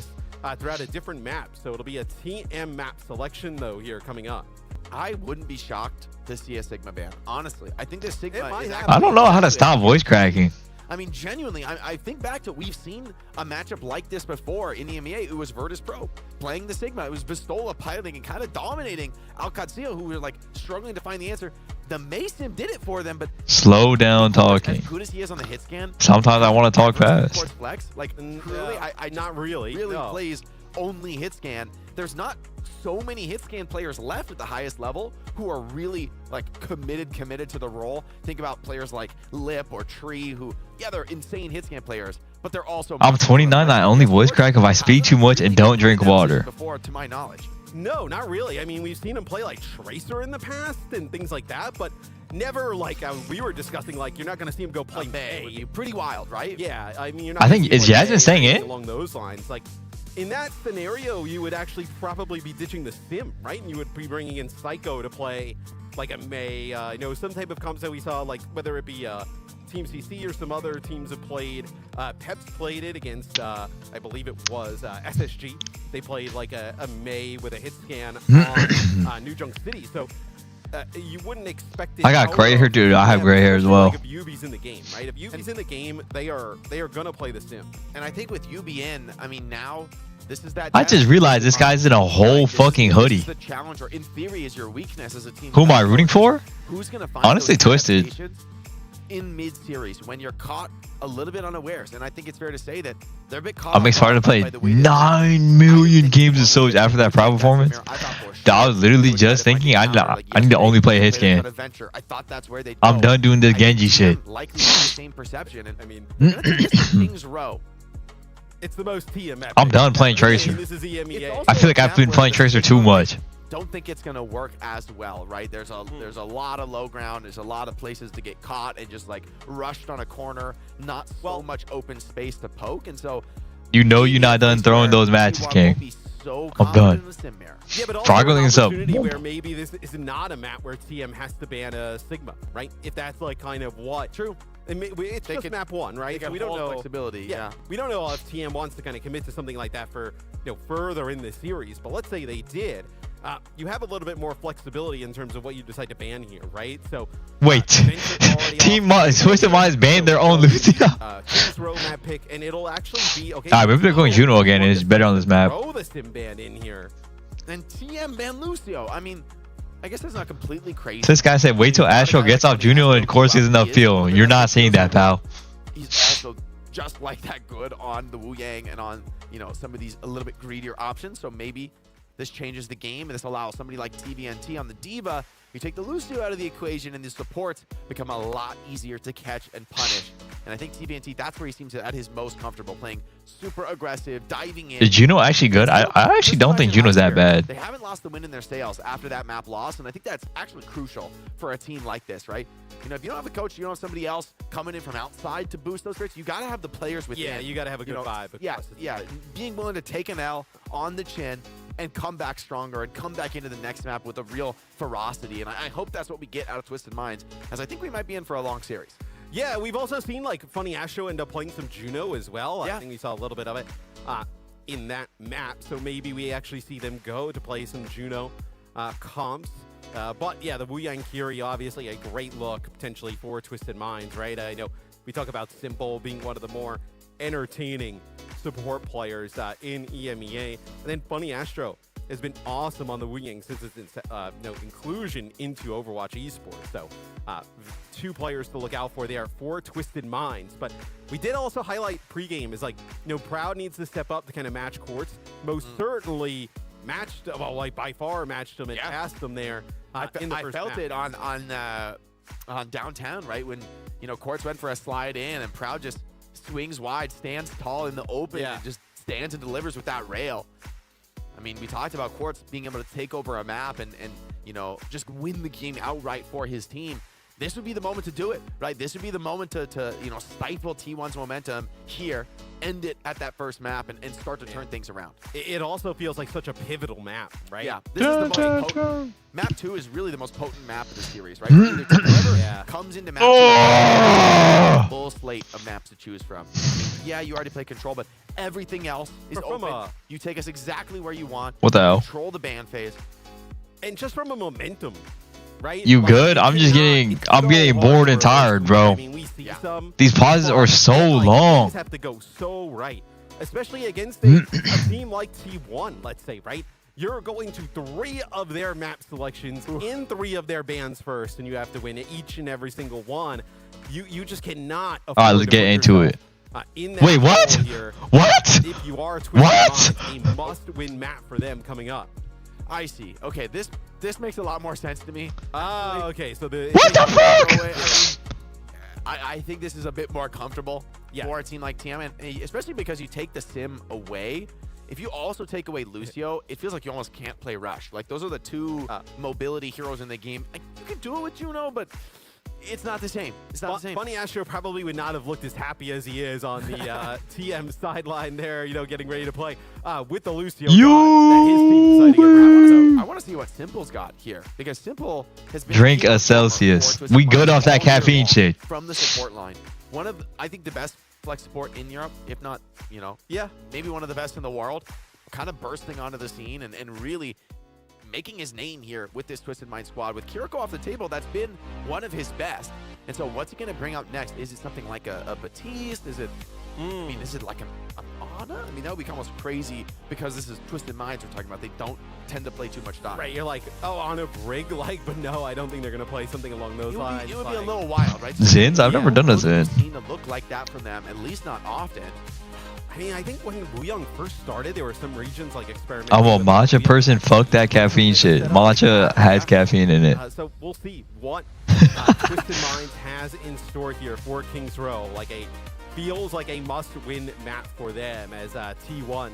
They swing first, taking map number 1 in pretty dominant fashion. I don't think anybody expected that. And for Twisted Minds fans, I mean, a lot of question marks now. What's going to come out? Wait, the Zest Ventures unbanned too? Oh, brother. Map of King's Row. I mean, this is where your prep comes in. Look, every team's going to come into this tournament. I feel like it made me play worse, but I had to. Map pick. Like, that's good, bro. That's good. When we have full control of the series, where do we want to go? For Twisted Minds, it is King's Row. So Sig again for T1. We talked a little bit about the Venture ban. Maybe Zest would have went to that. No, I never had cigarettes. Be it. And then I was just talking about how the Wu Young Baptiste is something that's been kind of thrown. Would you rather have something that says 6-7 or skip you told it every 5 words 6-7? Like, this is disgusting level of pressure on Twisted Alright, Minds. I'm closing Preds. I'm closing Preds. You're gonna have a Venture constantly harassing, 3, playing angles, 2, making space. 1. This is a far from assured attack for Twisted Minds. Whoa, the May. Actually, I feel like May's been played a lot this tournament. I was going to say, Sig is very difficult to dislodge with the Immortality Field in the mix as well, right? And not a hero that's just going to kind of wilt under the pressure. Is that Ice Block already out? Is Holy Jasmine poke. Playing Cassidy here, so just trying to find an off angle. I'm worried for TM here. Like, what are TM going to do? Are they going high ground? Are they going to just touch point? I mean, this is a Venture we're talking about. Venture can just hold down the point for 10 seconds, no problem. With this level of poke coming in from all sides, we're seeing TVNT step up onto the point, blocking, staying alive for now, but this block's about to run out. Hasn't earned a tick just yet. Well, yeah, Zest still has the dig. Yeah, oh my god. You would try and bully teams out from the high ground, right? As Twisted Help Minds Jasmine. trying to put some pressure on Jasmine to get him walled off, but not able to finish him off. That's going to be 1 tick already. This is some entertaining gameplay. TVNT just blocking on point. He got a tick doing that. And I mean, it's just Ram versus Venture dueling on the point, running this clock down, but Quartz. Wait, Quartz is coming alive. And that's going to be a crucial kill. Losing one of the healers, these poke comps do not do well when they drop numbers, especially not when it's both of your supports. Now Quartz holding the choke, denying anyone from a forward touch, and they're going to get the job done. So TVNT puts the pressure on point, and it's a bit of a hammer and anvil. Quartz takes the flank, strikes blood, and I mean, Quartz is Cassidy. Talked about him taking over games. Maybe this is it here on Kings. Yes, you saw that up on the high ground. I like this move here from T1. They called him out. Exactly. Like, honestly, what a read you get from TM. That's a fast, getting, like, you have to be pretty sure they knew that was happening. Yeah, they knew that. They read the play perfectly. They speed amped him all the way. And Zest just wasn't ready for a timing at that pace. The team wasn't there. Now Card's going to be free rolling for a long time. As you see TM taking a forward position, even opening the window, very aggressive from Simple. Yeah, that is a little early on the window. Aggressive and early, right? You don't even have some players kind of moving. High noon as well. Deadeye. Whoa. What is going on? Yeah, all right. So it looks like they really value that space and position, and they try to invest to get it, and it does not work out. Yeah, they're trying to just keep the enemy team suppressed, but remember, you're fighting without a Lucio in that spot. Now, Zest comes in for more. Proud with his Proud is killing everybody. And just kind of eating Twisted Minds alive there. But, I mean, they do a lot of time on the clock, a lot of time to work with here on this second point. And you also here for T1 though, I really like this kind of comp where now you can have the bubbles here.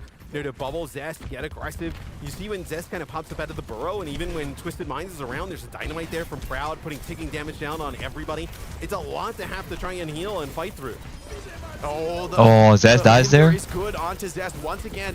Wait, insane UV Blizzard. Gets a connection on the back line. You have to use a defensive bubble to get your support out of that, but it's too little, too late. Whoa, they're ulti Jasmine? Blast comes in on the Zarya, but she just doesn't have a way to close the gap. She's trying to get out with her energy, stay alive for the next fight, but TM don't want to let that happen. Here comes TVNT pummeling in over the top, but Zarya getting the sustain from the squad. The rest of the team elects to back off for now, so Jasmine lives with the energy, takes the high ground with that perk, and has now what ult does T1 start off with? I feel like Simple already has another window here. Are they just going to walk up a window, or how are they going to play this? This high ground setup, though. No, I think they're scared of the... Oh, nice angle. Thrown in from an off angle, so it's going to force Jasmine inside. It's going to allow Twisted Minds to get a little bit more cart push. This is why you use the Venture, though. You can just hold on to the cart, deny this objective progress while you wait out the ultimates. It is coming into the final fight. Zest caught by that Ravenous Vortex, stuck on the ground. Beat used from Funny Astro, only connects on a few players, and is living through this tech shock, but that's a trade you'll take any day of the week for okay, T1. 2 ults out. Twisted Minds kited that really well. The tectonic shock there, and you get the beat out on the other side. So, and because you have a grab coming up, I feel like that's a fight win there. Potential. Oh, this could be a big grab. He's thinking about no, he's got. Maybe he grabs it now. Any squishies who step up are absolutely going to get grabbed here. Oh my Proud! They're too scared to commit to a fight, and in doing so, Proud just cuts down Quartz. Oh my Proud! Here comes the Ram ult, but Jasmine is not backing down by any stretch of the imagination. Has immense healing resources here, and I mean, Proud has been king of this series so far. Just absolutely dominating when it comes to that overall hit scan duel. And to me, it looked like there that Twisted Minds, obviously they know that the grab is online for Jasmine. They're trying to like force it out anyway, right? Maybe they thought that TVNT popping that Annihilation would get them to use the grab. But great awareness from T1. They know that nobody. That was all Jasmine, by the way. What did Jasmine do besides live? That regardless, they didn't need to invest the grab, and now you have it here for this next fight, and potentially you can get this under a minute. And just the threat of the grab, right? It's really not letting TM play the game they want to play. This is a rush comp. You want to be stacked up, but if you get I think Ash is really good in Twisted Mind's comp. Just instantly over. Jasmine using this perk to great effect. Zara historically hasn't been that great on King's Row, but being able to come up and down. Okay, high noon out of Quartz. Quartz opens the high noon. No one's peeking though. Creating a bit of space and time. Venture's beautifully able to hold on to the cart for now. Comes into the backline, gets the title blast as well, trying to get in, stay on top of these backlines. Oh my goodness. Onto Simple. Funny Astro already hits the deck. The reload just barely enough, and Zest gets the cleanup kill. And that is only the title blast. Once again, Jasmine holds the ult. He's not letting them group up. He's holding on to this thread for the final fight. Yeah, I mean, the support play from T1 there was incredible, right? You get the title blast onto Zest, allow him to go in on the Venture, and then as soon as that pops and then he gets low, he's in the mix. It's a long-range immortality field there from Vigilantes. Proud here. Oh, okay, he got scared off. Yeah. I mean, Twisted Minds wisely walked high ground there, threatened the rotate. If you don't see Proud here, a dynamite from behind into a Bob, this could be a devastating backline flank from this Ash. Playing this to immaculate perfection here, but May scouts it out. Good read from Yubi. Proud. Oh my god. Active the headshot, instant onto Simple. Cuts him down. Zest. Proud is playing this so good. That one had to pull a lot of pressure. Nail on the point, creating a bit of space and time. Grab comes in. You absolutely must beat the Funny Astro, but it's just not enough. The damage comes through. T1 standing tall, the whole squad alive, and Twisted Minds sent packing. I don't think they're going to get a single meter more. Simple walking back with the mate. It's really just 3-0 Overwatch today. Oh my god. On second point. Yeah, and you know, it wasn't a great first point defense from T1, but as soon as they got into that streets phase, they were able to take control of that high ground. Some fantastic Venture play yet again from Zest, picking up where he left off from the Team CC series. And it was very difficult for TM to get anything going. And I also think you see, like, they're trying the May here, but it looks way more vulnerable than them trying to play like a sim comp, right? Or, you know, even some of the other things we've seen from them in the past. I mean, I'm not going to lie. Coach gap. Bit of a coach gap. I mean, there is no coach on the Well, that's side. what I'm saying. Look at the prep from T1. Like, this is a What? strategy that is not easy. Who's Liquid playing? I think Falcons. Come in and look. I mean, this is a style that is like exactly designed for the Symmetra. This is not a like nothing that we've seen out of T1 so far in this series is a normal comp. Something that they would never play this against anybody else. No. Yeah. This is something designed for Twisted Minds, designed to answer the rush comp. I mean, I thought all these matches were gonna be hype, but hopefully they live up to it. So far, it's working, and I mean, usually, right, something like Quartz on this Cassidy is just gonna find the holes in these comps. Wait, is Zest looking for a boop into a headshot from Proud? Very clean, and for T1, Proud just dominating on the Ash.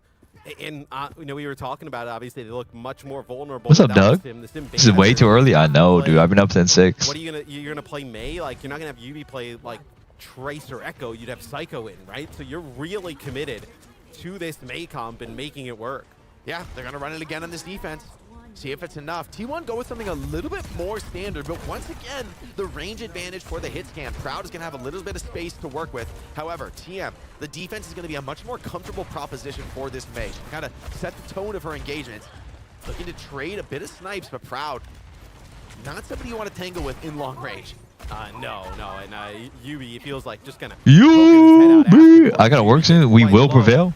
Already, it's going to be Funny Astro coming. You got that, King. Help him, but that's going to unlock this high ground for Proud, and now it's going to be a free firing range for him over the point. And Venture, not scared to take the fight here into this room. Course comes to tangle here. A lot of resources. Well, I think this room is so good for Venture to fight in. But I think this is pretty good. Oh, the wall baited out for Zest. He can still continue to get active in this space. Oh my Quartz. Is Quartz coming alive? But it's Quartz, the hero in the team's moment of need, takes down Proud, denies this key flanker. And now, opportunity for TM to clean out the map. The clock ran down quite a bit in that first fight. And it ends up being a costly one with no reward for T1. Yeah, you're going to lose Feud here as he's trying to exit. So a fantastic hold from Twisted Minds here early on. And you know, it kind of all starts with Quartz. It might be a little bit hard to set up Proud on like on an angle here on first point. This crazy action to be pushing in like that. And they end up forcing. Oh, let's see another high noon. To end the fight. T1 wasting no time. Window pop, trying to defend this for Simple. Nice window from Simple. Shuts down Zest. And I think T1 are going to have to regroup out of this play. Quartz behind the AM Matrix. I don't want to be on the other side of that one. Are you that upset now, though? If you're T1, obviously you've had some time, dwindle off the clock, right? But you get the Amp Matrix out there. Now you come back. You come back with like double support ults, right? Like, could you get Proud set up, with a high ground advantage potentially, like with this Amp Matrix? Like, that would be pretty devastating. It would at least buy you some space to get the Zarya. Swing on window? Oh, big whoa. here. Thinking about matrixing, wants to find the opportunity for it. Nice window. Oh my god. TV stuffing him like turkey. B comes out from funny Astro and Shield. T1 beat comes down, but Jasmine's already out of this fight. And so Twisted Minds. No tank is gonna be hard to win. The May does drop to Bob, but Quartz finding Zest should stabilize things for the moment. T1 trying to stay scrappy, trying to stay around on this map. They want to play fast. Zest should be back much more quickly than you. I think Twister are gonna win this map. And the high noon to hold on for TM. Yeah, you have TDNT here, though. I feel like he knows that he's going to step up and there's going to be a grab in the mix, right? They're trying to just put him isolated onto the point. All right, fuck it. With the Deadeye trying to get into the hotel. And for now, TVNT holding strong. Here comes the tech shock from Zest. Puts a bit of damage onto the backline now. Swarms in onto this Baptiste. The drone kept alive for just a moment longer, but Vigilante clears it for Zest, allowing him to get that kill. Now, the Mayo, the Blizzard comes down, but Zest is in maybe fucking not. Oh my god. Forced into a wide flank, needs to clear off some of these high players. Headshot is good, but it's not good enough. The heals are there. Vigilante, who has to pop a defensive drone, but it's all Zest at the feed. Cleaning house with Proud. And so T1 are going to get this cart rolling, but I think Zest is so good to make this a competitive map. Yeah, they dwindle enough clock. Yubi was thinking about going back for a touch, maybe thought it was still worth it, but goes back. And when PG speaks and curses the team. I don't know how. With that kind of hold, that gives themselves a chance, right? Because the Ram and the May is going to be pretty good here near the choke. But let's do a listen in here with T1. See if they can break this defense from Twisted Mind. 야 윈도우자 윈도우 확인. 파티 누워있어 얘네 파티 누워있어. 뭐라고 너? 야 윈도우 채우자 우리 윈도우 채우자 우리. 파티 누워있긴 해 얘들아. 윈도우 채우고 형 선이야. 확인 확인. 메이 안 보여 메이 안 보여. 야 너 파티 부르자. 네네네. 확인. 나와 확인. 필드 끝나고 나가자. 필드 나갈 때. 총 봐. 확인 확인. 확인. 나 빠져 얘들아. 낙해 얘들아. 야 윈도우 야 메이로시. Oh, he hesitated on the window. 필. 야 밑에 메이필 붙어있다. 메이필인데. 나 시켜. 아 서희 왼쪽. 서이필. 할만해 이거. 때문에 구멍이 안 되네. 살짝 봐줘야 돼 이거. 해서 나게 잘했다 이거. 10필. 비톤다더라. 비트 오는 거 하긴. 비트 생각발로. 밥부터 하고 비트 쓰면 흘리자 이거. 야 밥부터 이거 같이 가자 숙제라 나랑. Yes, let's ask me to translate. Yes. 나올 준비 되냐? 네. 한번 갈게. 아. 야 뭐야? 뺐다. 주방대. 주방 봐. Holy wall. Bob? 앞에 쳐봐. Nice. High noon comes out, probably gonna high noon the Bob. 서이 누워있다 오른쪽에. 야 타령게 나와. 내어봐. 아 방금 막혔다. 아. 해봐. 뺏어 깨. 낙해. 낙해 들어. Nice land from. Oh my god. They're gonna play for their B push now. How did they get nothing out of that? Wow. 그냥 쳐. 주방대. 3, 2, 1, B. 쳐. 누워있어 얘네.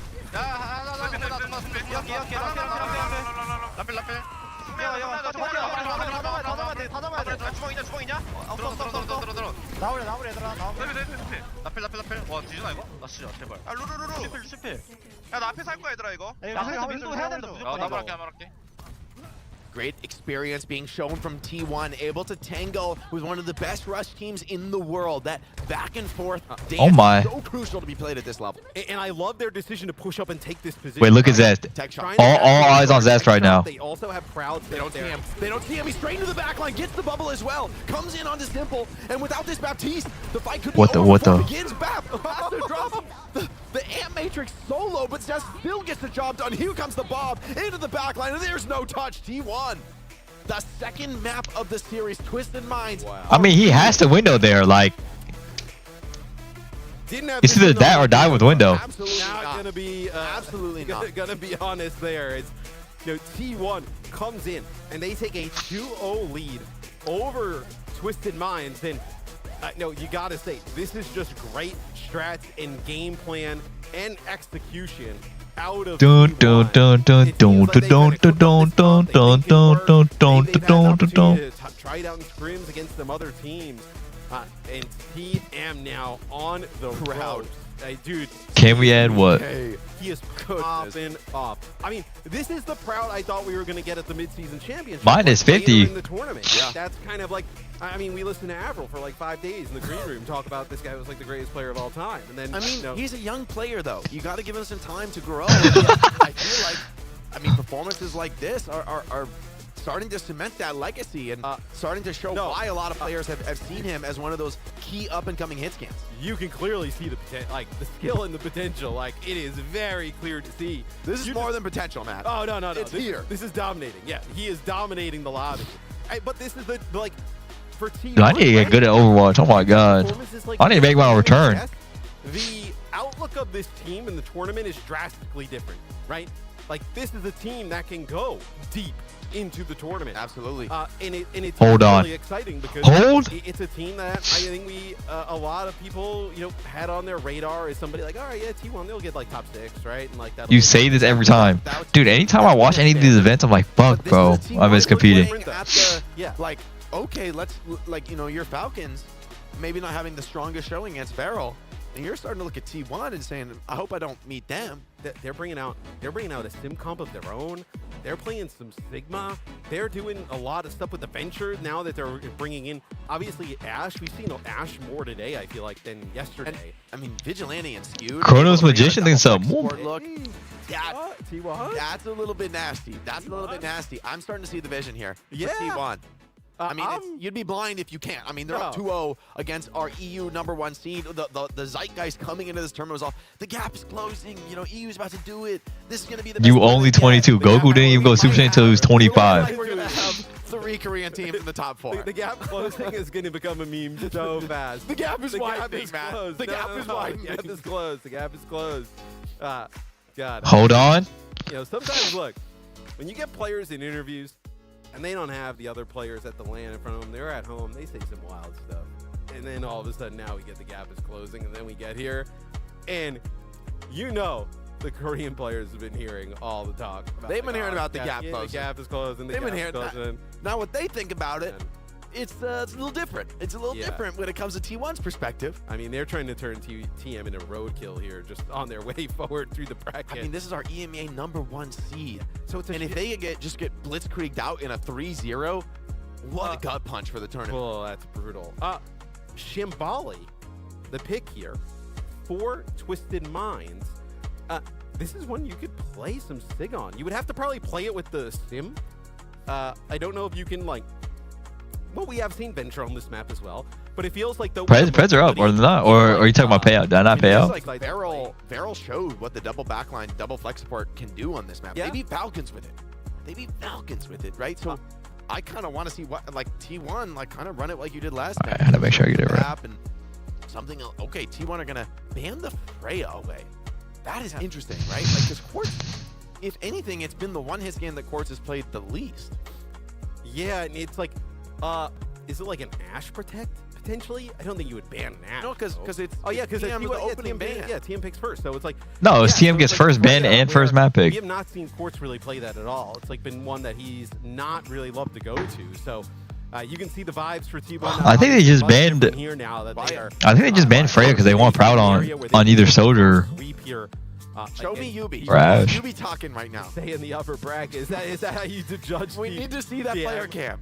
Show me Yubi, production. We got to see. I would be worried about playing the Sig on defense here against the Sim comp, and if you don't have the mobility to get the Sig out. Reverse sweep? I mean, they low-key could. Sim is unbanned, like, collapsed on it pretty easily. Lucio's unbanned.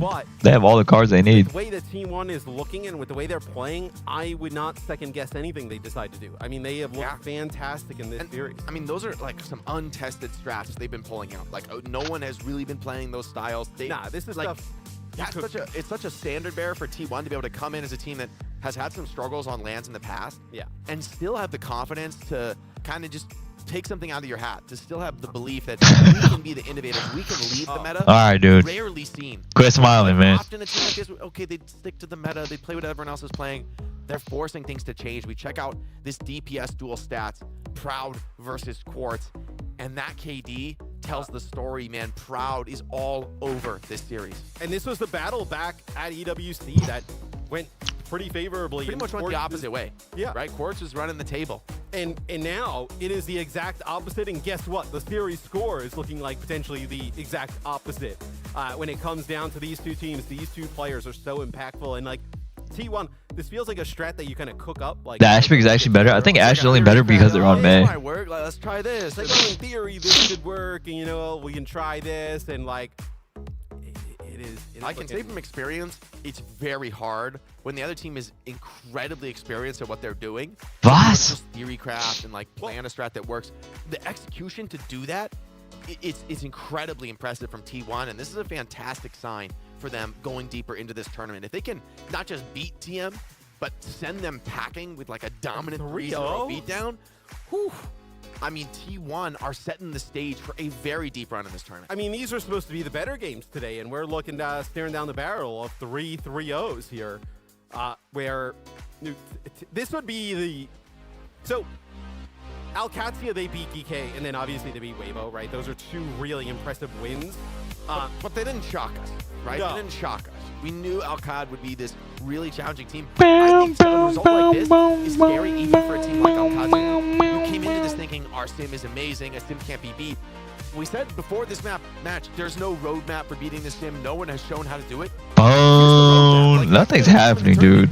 I mean, maybe you can't do what T1 can do. This is a very challenging comp, but it can be done.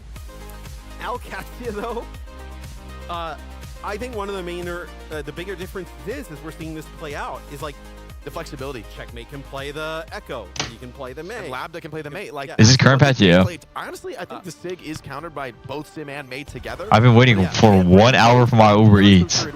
Right. It's coming, bro. Like Twisted Minds, It's just in my belly. I'm closing praise in 20 seconds. Right. So, T1, an opportunity here to close it out where you most certainly want to, right? Because you've already burned that Sim ban, right? Still an opportunity for Twisted Minds to ban, I know, like whether it be like a SIG or something along those lines. If you remember back, Twisted Minds banned the Venture map 1 in the end of definitely something that I think caught them off guard a little bit. We'll see T1 here. This will be the first time we see the Soj come into action. Alright, I'm closing Preds. 3, 2, 1. Played that a little bit. 6, 7. T1 are going to be rocking up with a very familiar style for them. Straightforward rush comp. Whoa. Around the Venture. Oh, so close. One chance on the Widow. He's going to head back to the castle. I mean, we've seen for Zest, like without the Zarya bubbles, that Hinder nade is almost assuredly a death sentence. You got to be very careful on Venture, but at the same time, you know, in a pressure match like this, you don't want to be baiting your team. You want to be getting in there, involved in the fights. TM, take a TP now over to the flank. They're going to kind of flip the map, change the dimensions of this defense. T1 reacting passively for the moment. Here comes Jasmine with that form, charging in, taking the aggression, but Yubi. Oh my god, they're getting clobbered. Oh my Jasmine. 2 in the feed. Yubi finds 1. Wait, don't ever sleep on Yubi. And it's enough to maybe break apart this first defense, but in the end, T1 close it out in a very late delayed kill onto TBNT. Very nicely executed by T1, just getting every last second out of it. Yeah, I think T1's going to have to back up a little bit, right, though, because you end up losing Jasmine and Zest, so you're not going to be able to kind of like hold this forward position. So Twisted Minds is going to get some payload progress out of this. But honestly, I think that was a Twisted Minds win. Getting the payload like to this position is so worth it. In position with Yubi, they get ramped up on damage pretty fast.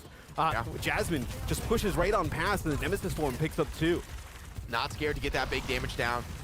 And now, TM need to keep this cart rolling.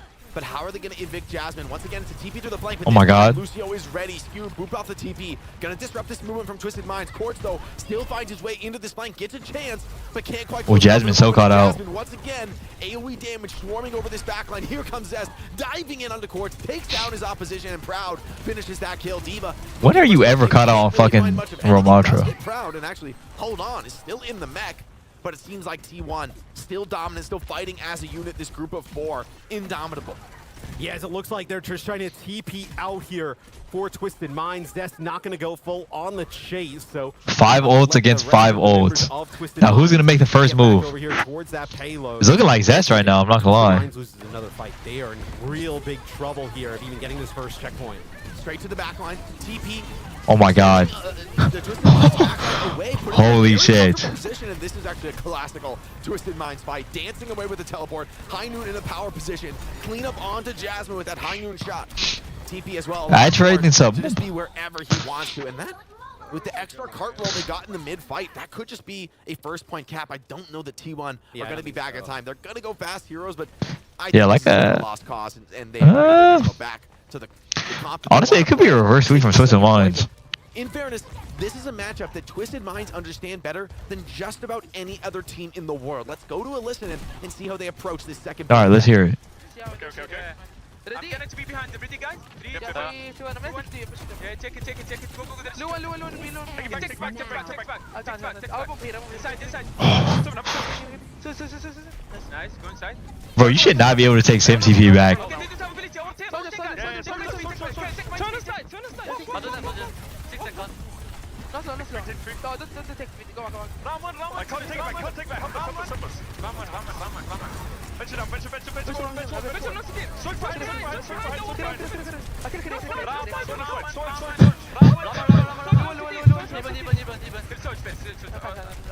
Holy TVNT. TVNT looks to be the last man standing. Holy TVNT. Turning to the Diva, they know she's just indomitable here. Cannot be cleaned off the map. TVNT, I think, with 5 in that fight. All right. I love the call-outs there of Ram. Spec meeting of the year. Let's go another 12 million. That's about as low as he's gonna get. I'm just gonna be real. That is a Call of Duty comm right there. He is one shot. Everybody who has been looked at is in theory one shot as T1 now sets up on this corner. I wonder if they decide to go quite aggressive here, Jake. You're going to be playing in the double support ult, but you have the Oh my god, I feel like Cortes just cannot catch a break. That is a huge kill going on an offense goal. They're going for it. They're going all in. B comes up from skewed. Funny Ash with a better B. But Twisted Minds have a Curie rush. I think they win this. Yeah. Can they close it out though? Seems to maybe be enough. As TVNT oh wait. does find Proud. Tech shot comes out from Zest, who doesn't want to let go of this one quite yet. The boop is beautiful from Funny Astro. Maybe that saves Yubi for now. Stays up the ground. Dude. Incredible showing there from that Lucio Fortress in mind. Still, T1 stabilized for now. They're gonna. Well, I need to charge my headset. Yeah, and you're gonna have the sim wall here. You're gonna also have a self-destruct Deadeye coming on through, but it's gonna be the Kitsune rush here for T1. You're also. High Noon comes out from Cortes. Jasmine should be dead here. Oh, he's gonna get the back. Oh. What? Wait, what? Here comes Proud, saves the day with the overclock from the flank, and now it's only the Kiri and the Diva. Not long for this world. TVNT gonna take the long walk off the short pier there, taking a quick reset. And now the clock has run to a point where I'm getting a little bit worried for Twisted Minds. I mean, oh, we're both on the Soldier mirror now. Much stronger for them, much more comfortable. Them getting the style they really want to play. Symmetra, the Lucio, the Diva. And T1 have just been brawling into it. Yeah, you're also scared about Proud into building up one of these railgun shots, right? As everybody's trying to cross. Oh, does Zest have the read? Oh my god, Zest has the read. Zest kind of playing around flank. Yeah, he's gonna try and they read it. One of these players. Great connection there. Ford spots it out. Here's the venture coming. But it's just, I mean, what does it do? It buys you a moment. TP into the flank now. Here comes TVNT straight to the back line with that booster. Can't get anything just yet. Skewed is here. Skewed almost has another beat. Healthy, and a Twisted Mind struggling to stay alive. Cortes, low HP, just barely gets. Looking like a B push soon. And TM now settling in for a longer fight. Skewed has the first beat, but the rush comes out immediately. Simple. Funny Astro has beat advantage. Cortes into the back line. Funny Astro with a better beat and Sim with a better Curie ult. Oh my god. Alright, TM win. TVNT! Seizing their first map here. So, man, it is I think Twisted Minds just had a better support ults. They had rush and B. Time though, Jake. A minute and 30 on the clock here for TM. They needed a clutch up there towards the end. Nice use of the TP. UV puts it in a good spot, allows Cortes to kind of juggle back and forth between the flank and then obviously, in the battle with the rest of the team. Let's see if they can actually kind of get through this kind of close quarter area. This is where we see some teams really struggle here on Shambali to make it out. Yeah, I mean, beautiful performances from TM. There's incredible pressure on them. They know this is a must. Oh my god. They need to get it done in this series. They've got it all the way to this third check. Yo, I think Zest just missed both. Oh my. Wait, Cortes is coming alive. The 4K. Give him the 5. I mean, this is the last thing that T1 wants to see, right? Like, Court's starting to gain confidence, getting all 5 here in this fight, and now he's going to push up looking for more. That Court starts to heat up. A reverse sweep doesn't seem as crazy as it was looking before, but you know, proud to see here coming out of the spawn. Kitsune Rush, Annihilation. Still a very strong setup for T1 to deny. Nah, Simple built another rush. Oh my god. TBNT has his work cut out. Lapping Vigilante right now. Sojourn in the fight has the self-destruct to assist in that effort. Rush comes out first, Kite this? and it seems like TM want to fall back. They're going to play with the final seconds of this map, draining a crucial ultimate out of T1. But Zest, caught in the corner, he's going to be very aggro alongside Jasmine. Better rush, better rush. Backline. Can they stay alive through this? The TP tries to get them out of dodge at the moment. Jasmine chases Yubi down, takes down one. TBNT, though, gives as good as he gets, and Twisted Minds still into this fight. Court takes out. Oh, that rush is just so good. Can he live for the resuit? Not quite with Zest on the case, but the beat is good, and then the overtime spawns. This one is done. Twisted Minds gonna full cap on Shambali Monastery, a feat we've rarely seen so far. Lock horse is him. Yeah, happens in that's the first time where Twisted Minds Simple bought 2 rushes. Oh my god. Through there. That was an insane kite too. Right, Court's making some big plays, even with Proud still kind of clicking on all cylinders for T1. So we'll see now with T1 on offense. Can they get a full map completion with some time remaining? You know, give themselves a chance to close the series out here as we take a look at some of the stats. Dude, Funny Astro had a really sick first half, right? I mean, yeah, I know so many crucial peels to save the team from Zest. I mean, over 5k damage on the Lucio, the you know, almost 8k healing there. Doesn't really tell the full story, like the amount of like boops and just kind of being able to kind of have that secondary team mobility, you know, with his speed. Really fantastic stuff from Astro. Bro, TVNT was carrying on the whole time. For Twisted Minds. So now T1 I'm surprised T1 didn't stick to Sigma because I feel like Sigma on this map is actually really good. My hair looks so awesome. Oh, thank you, dude. Lose, like, obviously the Ram is really good at like just holding those angles and positions like by the cart, and especially on this map. But it also feels like you need to really empower Zest to be able to make this venture work. I mean, this is a ton of faith in Zest, right? Because now you're going to be able to give those ally bubbles to... Yeah, Funny Astro did have better. I think their supports and Twisted Minds has played better this map so far. And maybe get a little bit more done. But by the same token, this Zarya is a... I don't think Jasmine plays Devo because I think he'd already be playing Devo. More vulnerable to a team rush that we know Twisted Minds are more than capable of.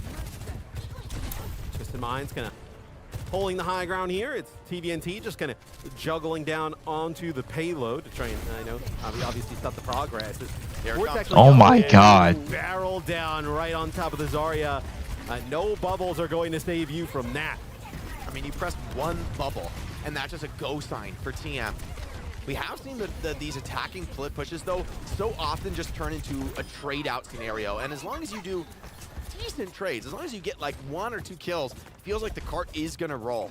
So Twisted Minds, Quartz on the walk back. That late kill into Proud means it's still a 4-on-4 for the moment. I like that TP as well, just getting some of these players back into the fight a little bit quicker, but it's a little bit awkward for TM. How are they going to play this? Okay, Funny Astro steps out. Funny Astro's getting an angle with UB here. TBNT grabs the Mega, and they're up wide on this high ground, so it's getting awkward now for T1. Skewed is dead! Takes down Skewed, and it seems like T1 are getting picked apart here. Way Proud. Fights and keeps this one in. Actually winnable for T1. Oh my god. Zarya desperate for the support from the team, but it doesn't come in time. The pistol, though, gets the job done on Proud. Yeah, and well, I mean, you also still have Yubi here live.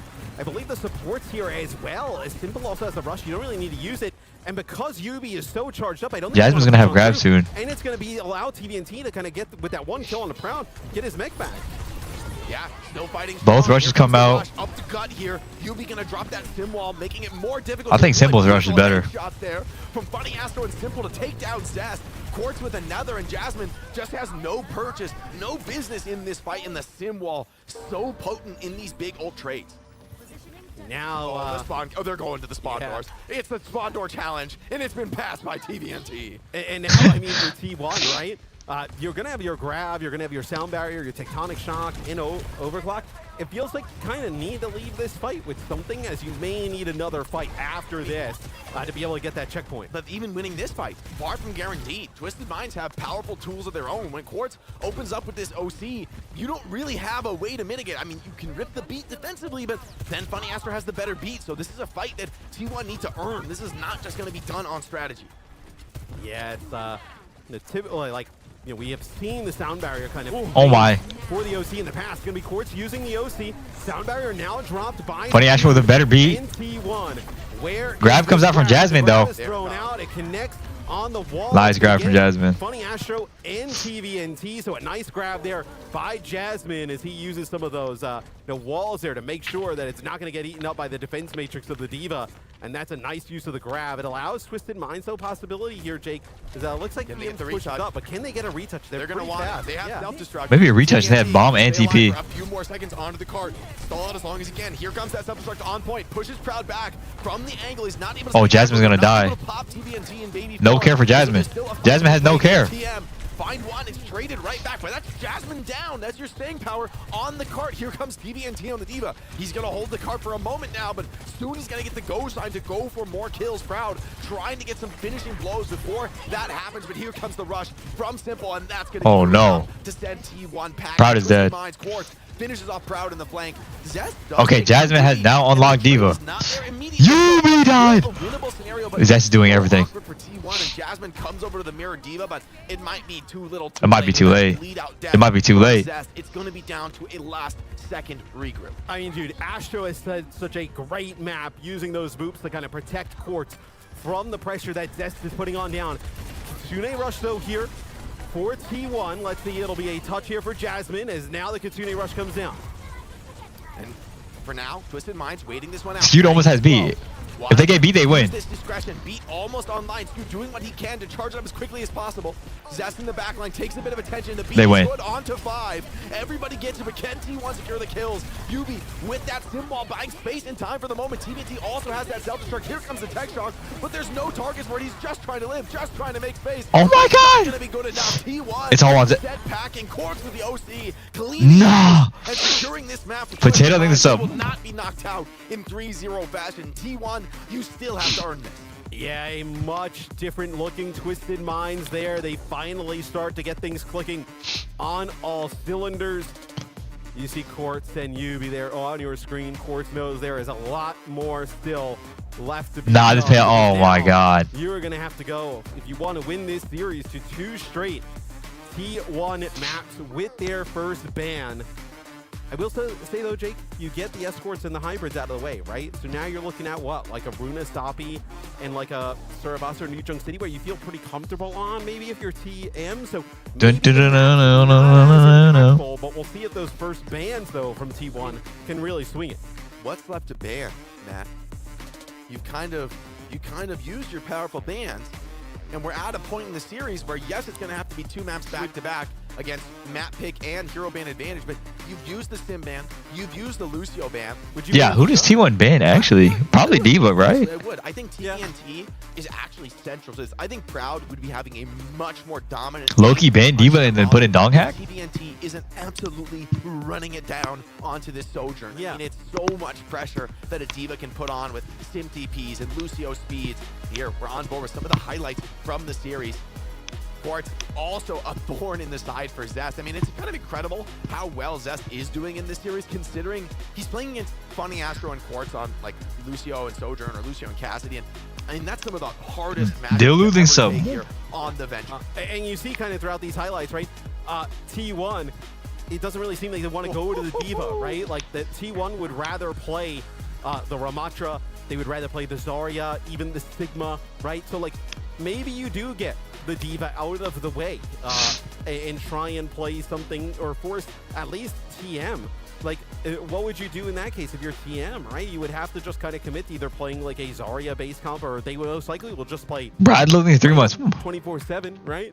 That's kind of what you would see them do. So at least it gives you a option there for T1 where you have a great idea what's going to go down in the tank roll. Yeah, and maybe it's back to some sim mirrors. Maybe that's the way to close out the series, right? To be willing to do what you did in map 1, take the sim mirror to Twisted Minds. They did it before, maybe they can do it again.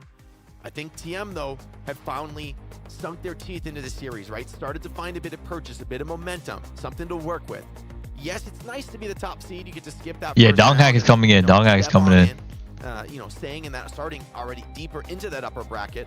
But there's also something to be said for a team like T1 that's gotten a rep to play on the stage. For Twisted Minds, a few maps in, now they've got that experience to work with, something that they can kind of take in to the rest of the series.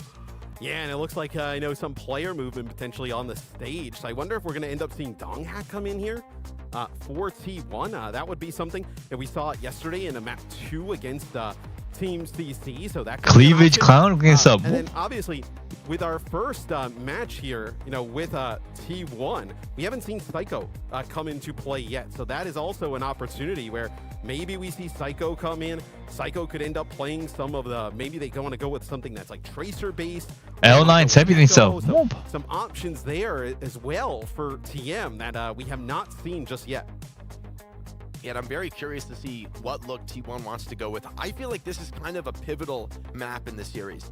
Although TM have to win 2, if you don't do it in 1 for T1, it's like, I don't think you go map 5, Matt, and I feel like I'm very nervous if I'm T1 and you lose the next map, and now, okay, you won 2, they won 2, but the momentum is completely against you. The fans are against you. Especially if they start to get rolling on the sim, right? It would start to feel like the ball is rolling downhill, and then you lose 2 in a row. And Have you ever done it? Yeah, I only played in deathmatch. We don't have an answer, maybe, or the answer that we had. Can you remove? Right? Speed of him. Add this instead. And then now we've gotten used to it. We do have some subs, so it will be Donghak who comes in for Jasmine. So this tells you some main tank probably. Wide speed not. I'm just putting them all, dude. Fuck it. A way to throw a monkey wrench into the works. That being said, this is not a matchup that I think Twisted Minds are going to be strangers to, not something they're going to be scared of. It's still going to require an immaculate execution from T1 to get the job done, especially live for in 3 months. Cheers, dude. No. So I would put Donghak in and ban. I started using the family group chat. They're just too good, man. They're just too good. Goose loading in 3 months. Like the Cassidy is that tool, the anti-dive hit scan. You could go Sojourn. I mean, it's still going to be powerful, but it won't be at least like hindering those high mobile heroes that T1 are likely going to want to deploy if that's the direction they go. Well, and also Twisted Minds doesn't have a venture ban, right? So you can get rid of the Cassidy and keep the venture in. And have Donghak now on like ball or something along those lines. That could be pretty potent. There hasn't been a Tracer ban yet in the series either. No, which I think is another thing that Twisted Minds might want to ban if Donghak comes in. You could also just ban the Wrecking Ball though.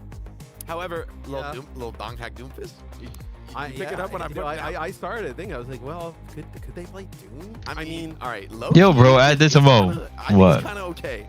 I think though, like if you ban the Cassidy, let's say, and then that kind of happen, like Funny Astro. We are not adding this. Play Brig with something else. Funny Astro's got a pretty good. Funny Astro's nice. I don't think Funny Astros can be off Lucio if you're gonna play Sim at this point in the series. True. I feel like you've just. Would you play like a Mei with a Brig and try and play like that? We all need this. But New Queen Street, if you're going New Queen, I just don't think the Mei. This is not a Mei map, right? It's so wide open, despite the snowy conditions. And we don't know the map yet, so obviously. I'm just assuming. You see my sub? Because if Donghak's coming in, Goose loading's 3 months. Flashpoint and like you wouldn't play Ram. And then wait, where is it? Saravasa, we have seen a lot of New Jung City. Yeah, here. Did I miss it? Yeah, we have. Oh, Lucy thinks it's 2 months. Hi, what's up, Lucy? We haven't seen Saravasa yet. Sorry about that. We've only seen New Jung City. So wide speed concern. Don't we have this already? Oh, maybe we don't. Because throughout EMEA, we do not see any New Queen Street. Yeah. Like they do not play that map whatsoever. Deluxe. Or bust, man. Nobody is. Yeah. What does this mean? I mean, the interesting thing is. Am I out of the loop? What does this mean? It's actually a very good sim map, and so that's why I'd be so bullish on T1 going to New Queen Street. Is I don't think like a map 5 Runasapi with sim unbanned. It's actually just over, man. You're not. Yeah. Does he know? It's like you're New Queen Street, or you are. New Jung City or Saravasa? It could be Saravasa. I mean, I think New Jung City is going to be better for the Mei, but we're gonna have to see. No. Oh no. I said no. It's 2-1 TM's favor, or rather T1's favor, but Twisted Minds making. What else did I have? And after the break, we'll see the conclusion. You gonna purge the votes eventually when it hits 1K? That's what I was thinking. I'll probably have to do that. You need the 7 TV app. Ultra mad timeout. Are you coming to DreamHack? Nah.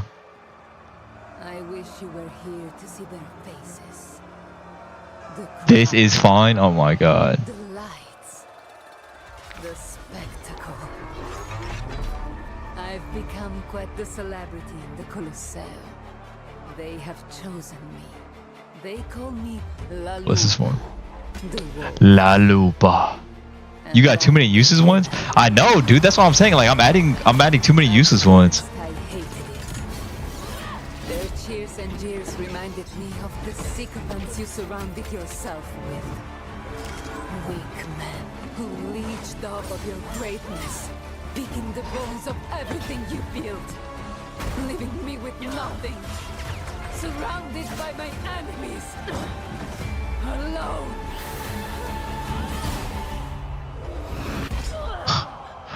Not happening, dude. Not happening. You were preparing me for this, weren't you, Papa? Shay Your way. Karak? I think it's up. Was a weapon. You helped me temper my It's not loading. This one's not loading. With patience and guile. Taught me the value in knowing my enemy. In learning Wide speed. Oh my god, this one's so good. into their weaknesses. Even in death, you showed me the consequences of underestimating an adversary. Stream offline, people feed. I won't repeat your mistakes. Look at me, Papa. This is no longer the face of your little girl. Your enemies are still my enemies. And I am so much more than you had the chance to see. When are we using this, dude? No, just rage. And I finally embraced what I once hated. I am the wolf. Alright, what's trending? Let me see what trending is. Wide speed lemon. Son. Oh, wide. Oh shit. This arena, this mob, this moment is all just a means to an end. Vader arrive. Every loss has been tallied and recorded. I will take back everything that was stolen from us. And I will use them to do it.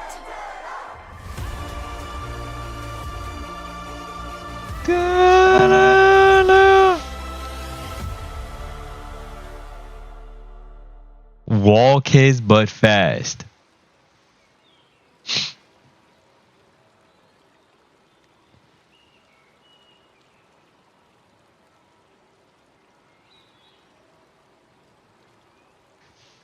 Should we add wide oh shit?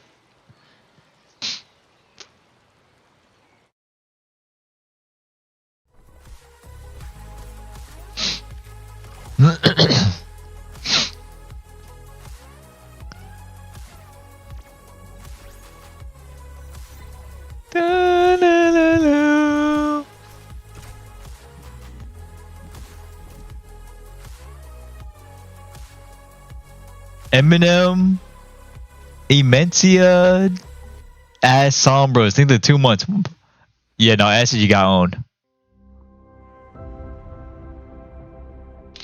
You can hear it in the wind. Replace the current one with this?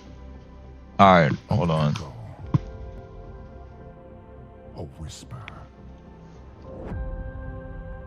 A calling home. It welcomes us.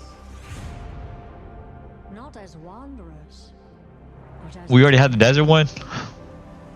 Whatever, one day we'll just purge it all. Search of a memory of what once was, where purpose We all using busters.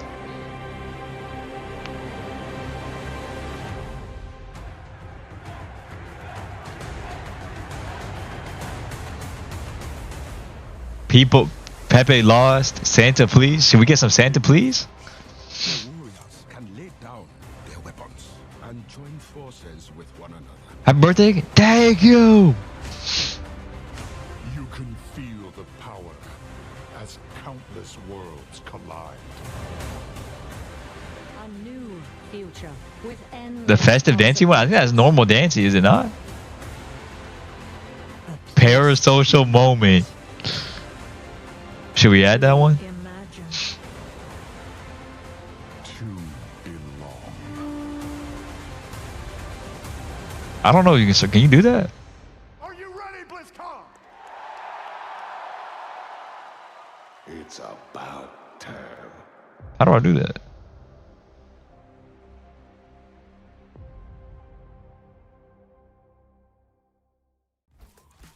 I'm jolly.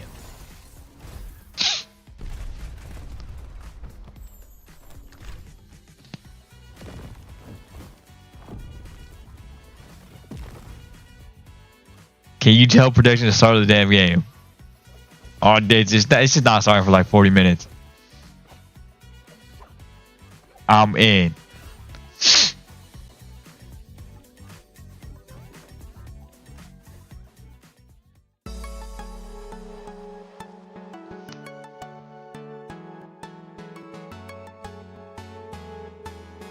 How do I see like my own emotes?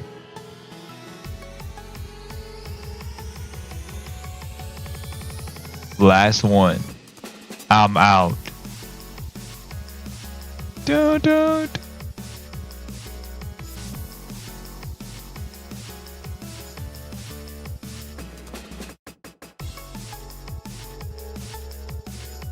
Have you seen this emote? Bro, for only 10 months.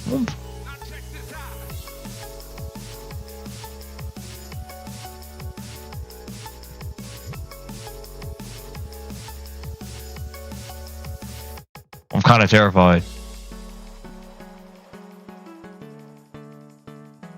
Don't load that. All right.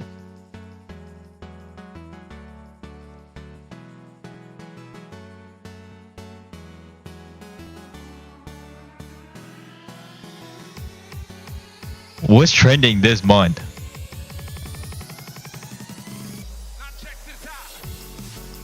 Savio XL thing the 4 months.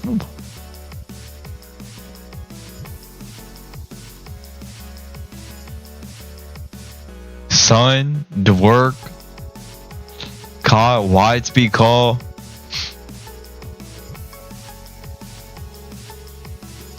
Weird, dude. Oh!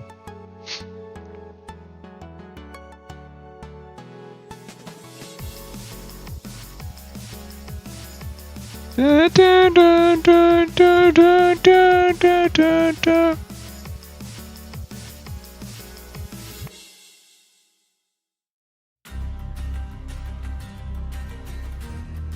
Manga W. Emotes for the Unk, please.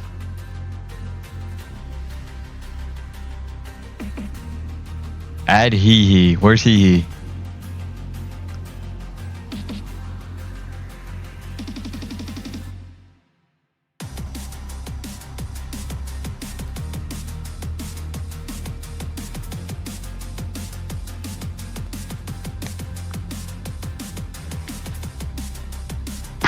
It's just nothing's loading. Nothing's loading.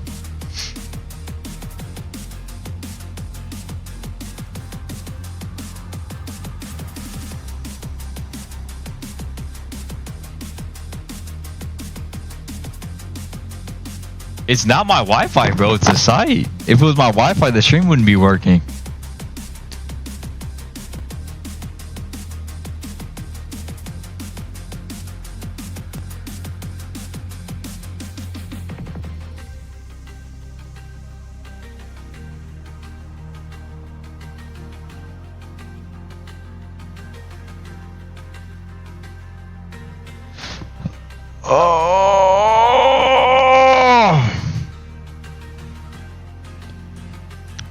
Close them tabs.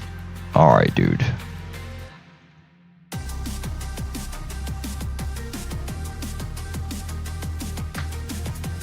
Ha, I'm dead.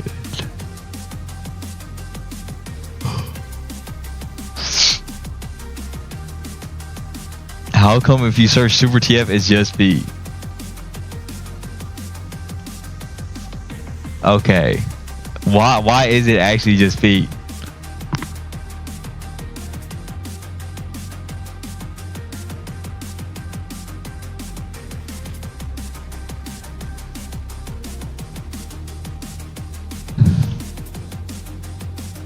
We got any emotes? Let's see our emotes.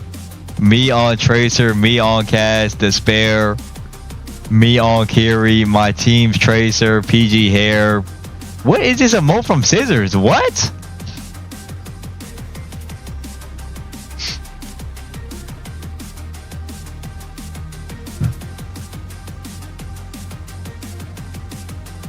No. PGE Real Eater. Evan Gates, PG Keith, Evan Stark, LTE, thank you PG.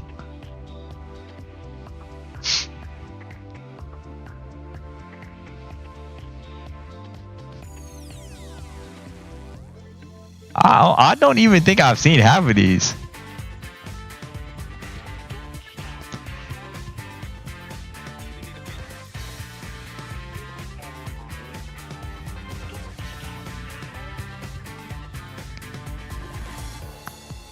Bounce nuke. I don't think that's a 17 emote.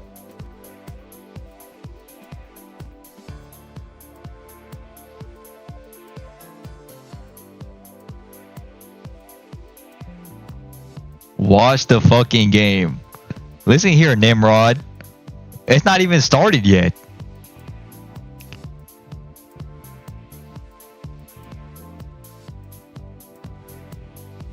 Bounce nuke.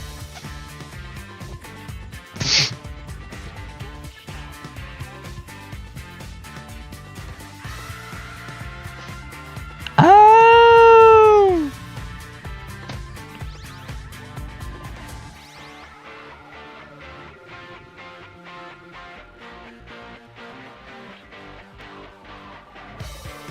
Da. Can't prove it.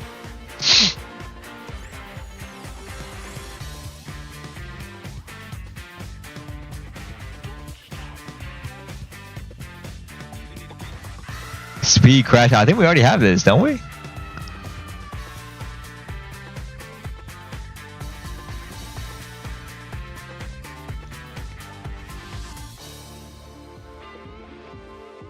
Six, seven.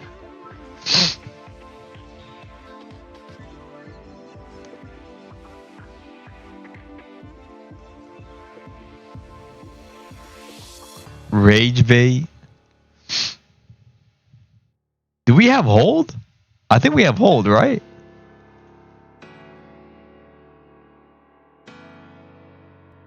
Yeah, we have hold.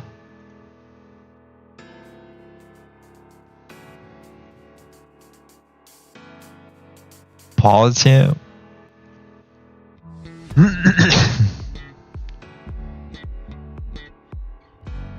Don't. Wide speed watermelon. What the fuck?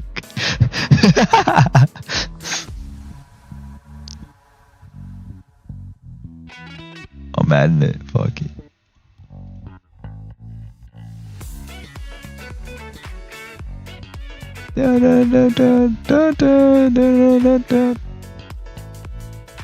The lemon one? Might have to add the lemon one too. Cookie time!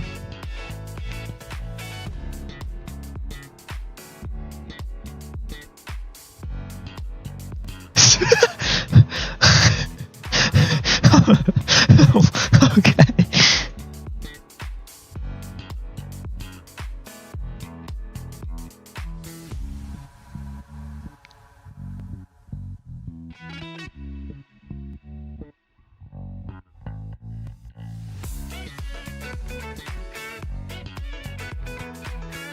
Dude, I literally thought I was playing.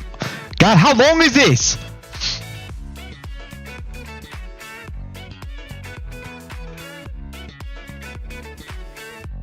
Wait, do we not have Apple?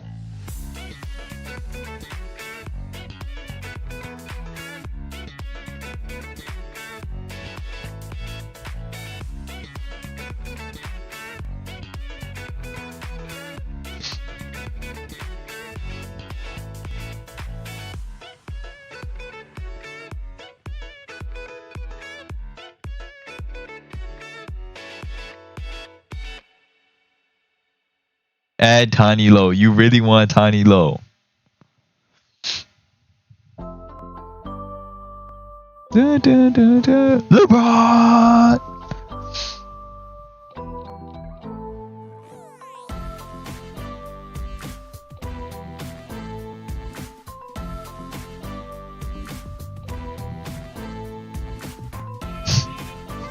You know what, man? Just fuck it. Just fuck it.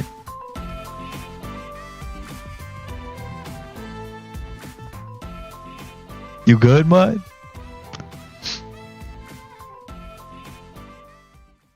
The 2025 Overwatch World Finals is brought to you by DHL. Backseat Gaming.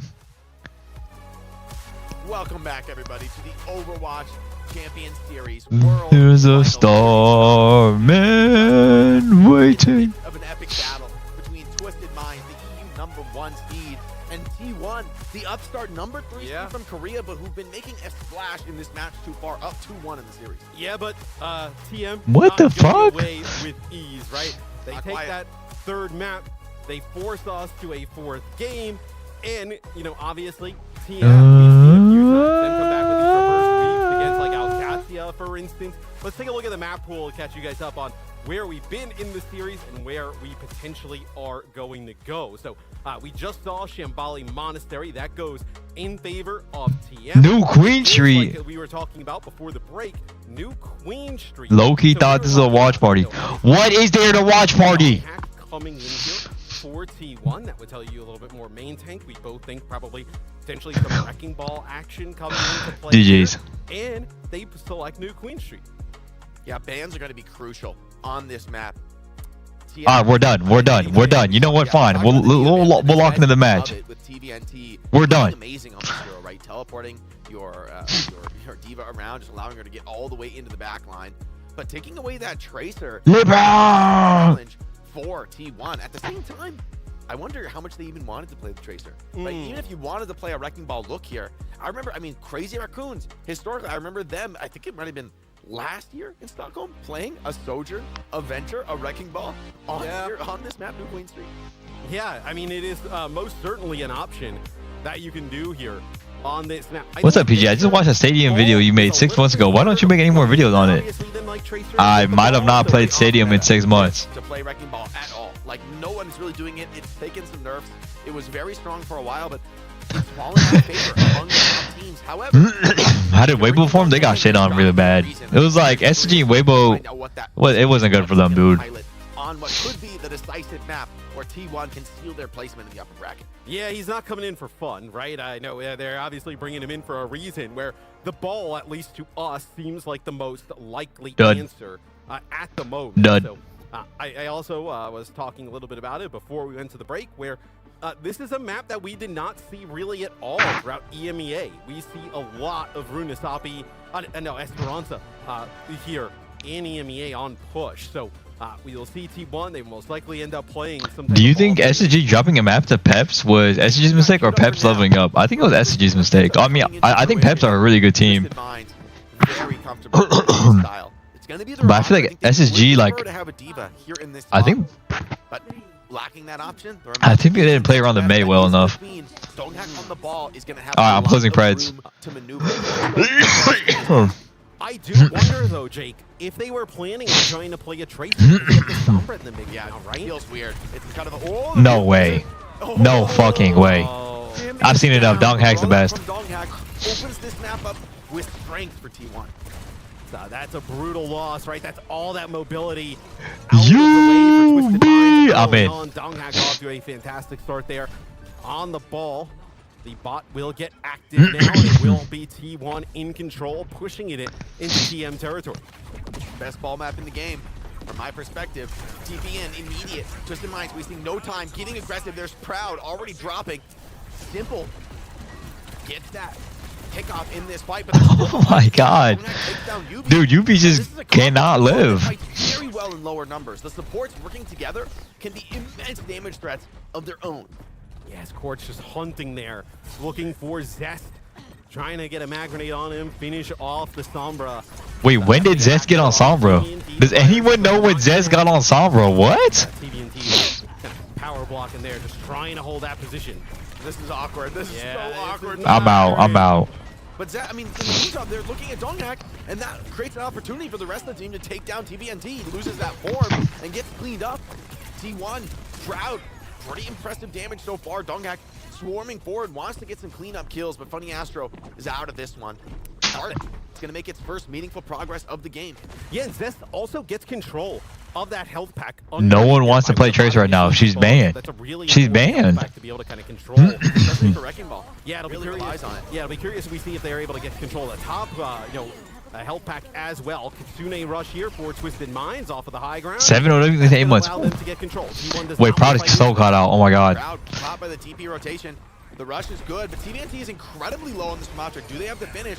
Donghak's gonna pop. Donghak is actually moving just like me on ball. Desperate for the kill, does find Simple, and the rush comes in from Vigilante and T1. You might drop a player or two, No, he's moving just like me. incredibly well when the first pick goes against them. It's gonna be just clean up here. The rest of the squad still. Twisted Minds have kept the advantage to a minimum. At the same time, this is going to be their biggest challenge yet. EMP. Why so much freight and so little cast? Well, in the Twisted Minds comp, if you're on cast, they're going to speed boost on top of you, they're going to bubble somebody on top of you, and you're just dead. A little bit of a With Freya, you have more mobility. Obviously use these Zarya bubbles a little bit more defensively, right? As UB and Quartz both take some big damage, most likely from. Let's see how Zest EMPs this. Is he going to EMP the sim wall? Probably. Here from UB opening things up. EMP takes that away. Okay, High Noon. Oh. Gonna connect with everybody. Just barely getting away T1 from that High Noon, but Funny Astro does catch Dude on the retreat. Once again, though, T1 in the 4v5s, they played incredibly well. This time, Quartz, TVNT, the Zarya Cassidy working together to clear off that backline, deal with the threats as they come. And T1 now on the retreat on their side of the map. Who's going to hold on to the cart? What? There's a storm. Because now Quartz is going to be a much tougher kill with ally bubbles available. What? What is this Quartz hate? Quartz is nice on cast. What? Risking their lives, going even near Quartz, right? No, just generally a demon there with the mag grenade being able to finish off flankers. Now with the extra survivability of the Zarya. Yo, UB is just cannot catch a break from Donghak. This is just abusive, man. UB has had a rough start to this map. Rush comes out from Simple. Twisted Minds, still something to be said about this one. Quartz finds one, does hit the deck after that, but TBNT still healthy. Two supports to enable this Zarya to take over the game in a high-energy Zarya. Few characters in Overwatch dare stand toe-to-toe, and certainly none from T1. Donghak pops the mine, trying to keep this fight going, but TBNT... What did Donghak just do? He just farted on the point. Blizzy thinks in 5 months. T1 started to struggle. Yeah, that is checkpoint there for Twisted Minds. Quite impressive there from them early on. And like you mentioned, Jake, as soon as this Zarya swap comes in for TM, T1 is really a no kind of answer for it. It'll be proud here with the bola shot, though. Oh my. Now Quartz with the 2-tap with the help there from Funny Astro to get him in position. So they're going to get some more progress. And I mean, the tempo has completely changed on this map. Donghak has struggled on the Wrecking Ball ever since this Zarya came out. And the TP is now allowing Quartz to get Outflank right here. I'm killing this Freya or Soj. Mr. President here, Quartz on the Cassidy. High Nooning undercover. Dodges the slam for the moment, trying to get a bit of channel, but no one is providing themselves here. Still, that's creating a lot of opportunity for Cart to continue to roll forward. Here comes the EMP, a big connection, but Funny Oh my god. With that beat, the grab comes in now. I feel like we're not getting much value out of the Sombra here, being honest. For Donghak on the Wrecking Ball, but hasn't really found anything, and the answer looks to be the Zarya for Twisted Minds. The Zarya from TVNT has been dominant. And now you have Simple set up with this Kitsune Rush. The Deadeye there from Quartz in the last fight at the start of it, Jake, it was really to just allow them to buy some time. They didn't want to get rushed on because Simple and Funny Astro both quite low. That'll be the Lucio dying here. It's going to be the blast put onto Donghak as that is going to finally be the fight win there for T1. I mean, they staunched the bleeding, but 115 meters, man. I mean, this is a Sicilian task to bring this game back, especially because now, I mean, these fights, yeah, you win a fight in your own spawn, but well, when Zarya and Cassidy have power positions, like, look, Zest did play Sim first game, but I think they have a plan for this one. Not gotten the checkpoint, right? Even though they got extremely close, you not got the checkpoint just yet. Nice shot from Simple there to kind of get out of dodge as soon as he gets hacked. And now you're with Funny Astro here. They're going on a little bit of a flank. They're flipping into the Oh, Astro's dead. Yubi's dead. Course is just perma killing Proud. Maybe damage is done. T1 in the 3v4 advantage. Donghak gets that cleanup on Cassidy. Not much of a threat when he doesn't have his teammates around him to protect him. Simple's going to step up, die on a card. TVNT following in his Donghak just killed everybody. What? Playing with the house cash. Twisted Mind just building up the bank. Well, it looked like they were actually trying to wrap there and then maybe get like a Kitsune rush on an off angle or from the high ground and drop it down low and then catch T1 and not able to get everybody in position to do so. So finally, T1 gets the bot from deep in their spawn, at least the mid-map. Oh my god. Big slam and minefield on the main group and splits away Funny Astro, who's also hacked, could be caught alone on the flank. TVNT is low with the stim wall, stabilizes things for the moment, allowing Twisted Minds to regroup, to reset themselves. Ooh, nothing out of the Sojo. High Noon comes out from, oh my, tracking. Beautiful rail on the Funny Astro, tried to wall right through, couldn't get it done. High Noon doesn't connect, and now T1 with the player advantage. No Lucio to ferry you around, but TVNT is just once again running this bot into the enemy side of the map, trying to make what progress he can. Okay, Proud. Finding his lick back, but the car is moving. TVNT's like, I'll go cap the map. Well, even with this, Jake, right? No, you're not going to get any more like progress, per se, here for Twisted Minds, but you get those forward spawns again. You push the bot so far back in the T1 territory, you're going to get another fight like right around one of this, like the first corner here potentially. Looks like Twisted Minds may be setting up for something a little bit different here towards mid-map, but it's still a fight where the Twisted Minds, it's going to take 2-3 fights for TM to even get close.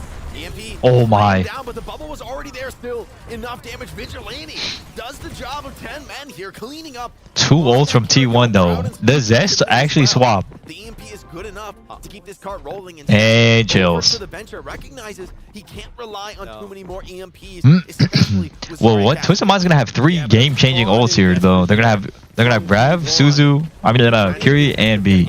They get there right before they get the checkpoint. Okay, solo grab on the skewed.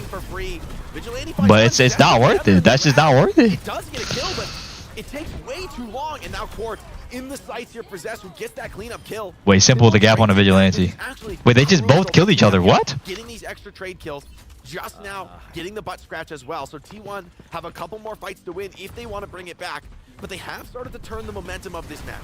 I did not really love that fight from Twisted Minds. It felt like TVNT pushed up a little bit too far. Maybe he was hell-bent on stopping them from getting the checkpoint. Gets the one with the grab, but it felt like... Wait, if Donghak's like me, he'd Mines here. So, go deep Mines? Be careful here, Jake, not to throw this. Alright, well, we found out he's not like me at all. Now in the open has all the space to work with. Beat is good, but maybe not good enough. Look at this choke being absolutely dominated by Donghak. The rush deployed from Simple to get them out of the room, to get a little bit of space to work with. But Quartz can't stay alive outside. Full control from T1 now in this fight, but TVNT still has the energy. Still can bring that damage. Funny Astro slammed. Oh my god, it's just prime PG on ball. Finding crucial cleanup kills in this fight.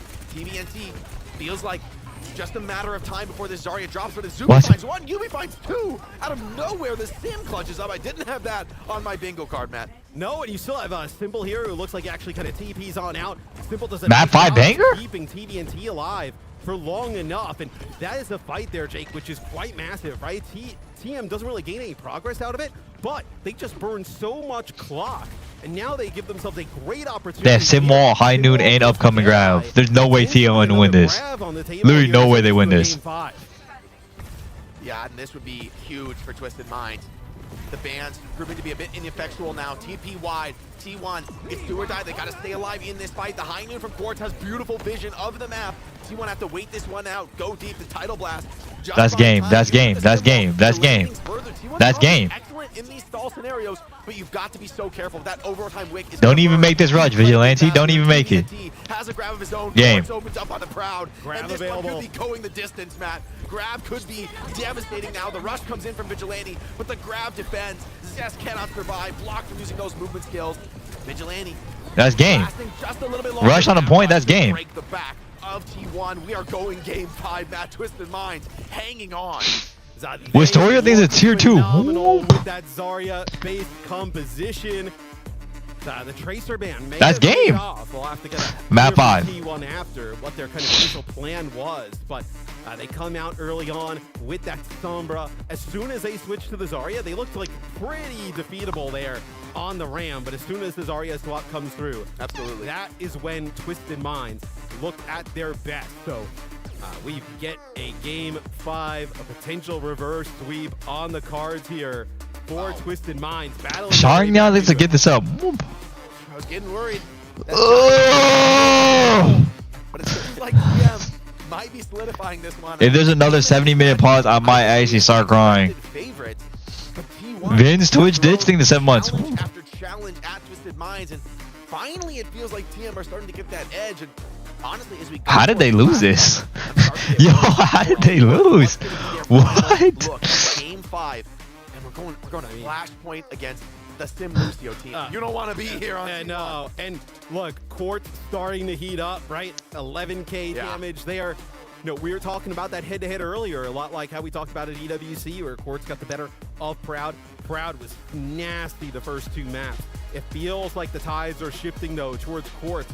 In the No, honestly, I think it was Quartz trading Proud every single fight. Minds are getting so much from so little. You look at this stat card, and it pretty much looks like T1. Hecka, thank you for the 2 gifted subs. Thank you, homie. Zarya wins.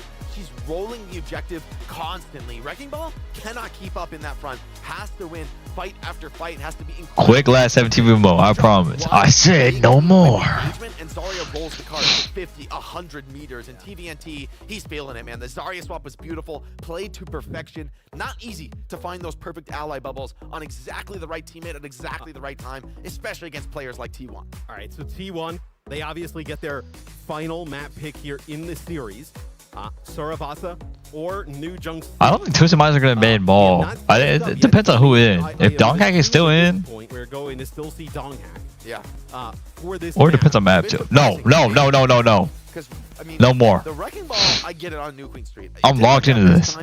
But I see the vision, and I feel like they could have won, right? Like it was close enough to say they could have won. If they had a bit better of a defensive side of the map and maybe stifled some of the progress from Twisted Minds, it was a winnable scenario.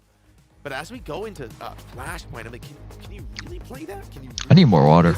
Is there a ban you like even?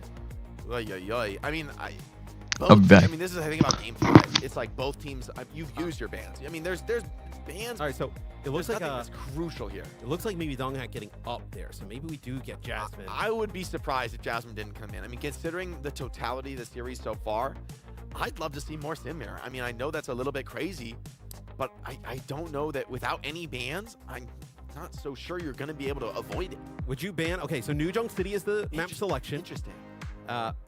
We haven't seen much New Junk City right after the map rework. I would have really thought, just at this event. Yeah, I mean, right? This has been the beginning of this map, and it's a little bit more open. I would still think it's a decent sim map, but they must feel like it's worse than Saravasa at least. Would you, for T1? Do you think about a Zarya ban? Oof. Would you leave Donghack in and then ban Zarya? I mean, the thing about banning Zarya is it feels like it unlocks TVNT's D.Va. I think TVNT wants to play D.Va. It's like, not a great ball map. He would love to play D.Va. D.Va. And exactly, I feel like, honestly, I don't know what Donghack can really play that makes this look good. I feel like right now this is an off-tank scenario. Ramantra could work, but Jasmine can pilot that Ram, you know, and pretty comfortably, and has, I think, the deeper roster of picks. And so far, the Sigma has kind of been that one comp that has gone unanswered, that TM haven't found the answers for. They are going to ban the bunny thing is up. New Junk City with a break ban. The break ban is maybe I don't know. D.Va, right? Maybe for a support protect ban or something. Go to any break, right? So I don't think they will, but I guess at this point it's like whatever. You know, it's like in theory it might come out. Yeah. Maybe T1 would try to play some sort of dive comp, but I don't think. What do you think about the Ram? Terrible against Symmetra. What do you think about the Ram ban, though? Like. That's what I was thinking. Like, why didn't they go Sig on Shambali? I feel like Shambali is really good for Sig. Is this series going to end in a Zarya head-to-head? It feels like we haven't seen T1 play much Zarya throughout. I just wonder about the Zarya in general here because, like, it just seems to die to Symmetra. You just get cooked. I mean, we saw, like, on that first fight on Shambali, I was like, oh, man, They just speed amped on this Zarya off the high ground. They want to go back to Sig? No.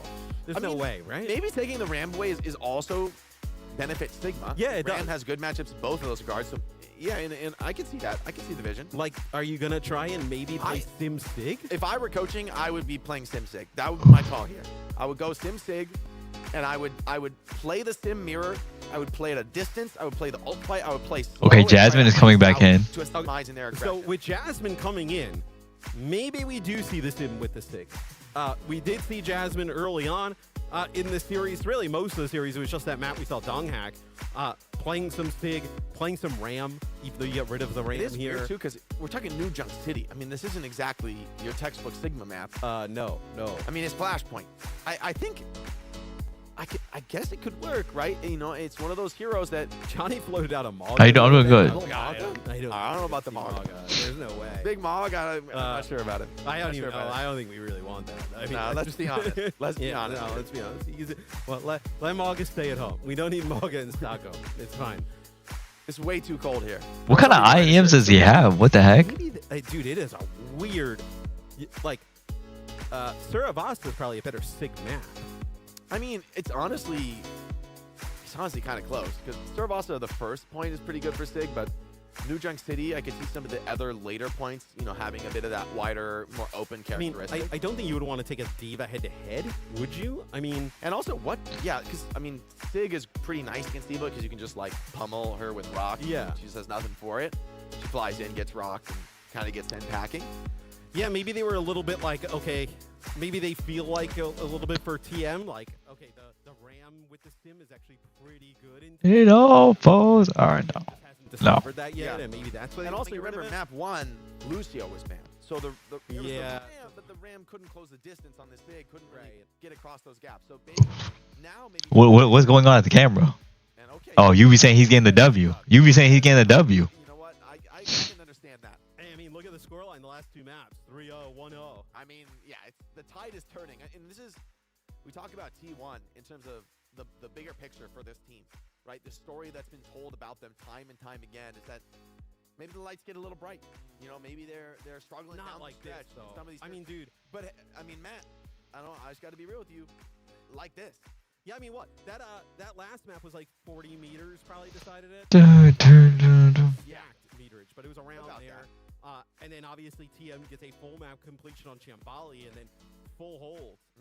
They're two T1. pretty dominant maps back to back. Yeah. So TM are I think they start playing on stage tomorrow. Because, like, DreamHack actually starts tomorrow, I'm pretty sure, right? He thinks this one's done and dusted. He thinks T1... Not you humming it. I have nothing else to do. Like, I have to sit here and wait for their pause. Straw Medusa thinks in 9 months. Alright, I think we're going in now. Never mind. I'm sorry, but his scan ain't carrying. But look, this is like kind of what the series has come down to, right? We saw this stat card earlier in the series, and it was completely flipped. Crowd was crushing. And these last I will two say, maps. this is quite close. I mean, this is about as close as you're going to lost in maps 3 and 4. To be this close is actually I'm taking a nap. Rating the turkey dinner kit from Costco. This will definitely come in handy for Thanksgiving. Got basically all your Thanksgiving items. I think you just heat it up. $3.99 per pound. $40.58 for the whole thing. First, we gotta cook the turkey. Take the turkey. What I think about Vendetta? The character felt clunky at first, but I think they're pretty good. Now it says It was pretty fun. I enjoyed it. I need to play like an actual raid game or something. It's a little confusing here. It says, after 30 minutes, replace veg and cover with foil, heat an additional 30 minutes. I think we're just gonna add it. Cover that back up. Another 30. Open. On with that pan. Turkey dinner kit from Costco. The directions don't really make any sense. I think it said to leave the turkey in the whole time. Most of the time, whenever I eat turkey for Thanksgiving, it tastes really. Rasengan guy thinks it's 3 months. How's the SG Raccoons game? Terrible. It was terrible. That's not half bad either. This tastes like a legit Thanksgiving meal. You know, like some years, my family, they get a little lazy. They don't want to cook a whole Thanksgiving meal, so sometimes we contemplate just like going to a Chinese restaurant. This is actually a pretty decent option. Cranberry sauce. Open that up. I actually don't like cranberry sauce. I like. Put it on everything. Not the biggest fan of the chunks in here. And we got the mashed potatoes, really buttery. You won bad thing some. Powdered mashed potatoes, and they added water to it. I really hope we did this right. Those taste undercooked. A little too crunchy. Taste kind of. Oh, I fuck with stuffing. I think stuffing's good as fuck. It's really light. It looks like there's some chunks of turkey in there. It also have this like really big piece of skin here. I don't understand why. Is it supposed to get crispy? I'm getting deeper into the turkey and I'm thinking that's not fully cooked. This is like $40. Look at the size of the turkey that you get. The stuffing and the two sides actually. Young valuing himself. If you're like me and you're freaking terrible at cooking, this will definitely come in handy for Thanksgiving. Got basically all your Thanksgiving items. I think you just heat it up. Oh, I think CR versus OWCS would be a good game. First, we gotta cook the turkey. Barely got by Barrel yesterday. Very close game. They look beatable for sure. However, for Team Liquid, another team, I kind of compare them to T1, of a team with this really star-studded roster full of players that it's easy to get excited about. But at the same time, TL have been a little bit lacking in terms of the true international results. And so I dropped a night vision camera to the bottom of the Bali Sea. Beyond the 100 meters, but the ocean floor have been able to meet them. So I think as we go into this game 5 for T1, I think this is the moment for them to rewrite that script. I know what this you're is the moment. Night vision during the day, do the heartbreaker and the reverse technology. twisted minds. Dropping the Cure cameras this during win. the day enables us to That's the still beginning see of a the new faintest era shadow for T1. of your If secretive not, species feels like they're drifting falling overhead, back into silhouetted old against the traps. brighter Oh, and surface you see layer. this lower And let's just bracket. say, So there's some those lower enormous round ones are creatures going to be swimming around first. down there. What? Whilst on drop one, we Barrel, recorded that some is locked interesting in, and then species. We haven't Weibo found anything versus new. Team Well, CC. apart from I just finished Fishman Island. Watched the remake. That 21 episode. That shit was so good. Dude, Fishman Island is actually where I first caught up when I was in middle school. I think I was in elementary or middle school when I first got up to Fishman Island. Well, I first got up to One Piece, I mean. Yeah, I've been watching One Piece for a long ass time.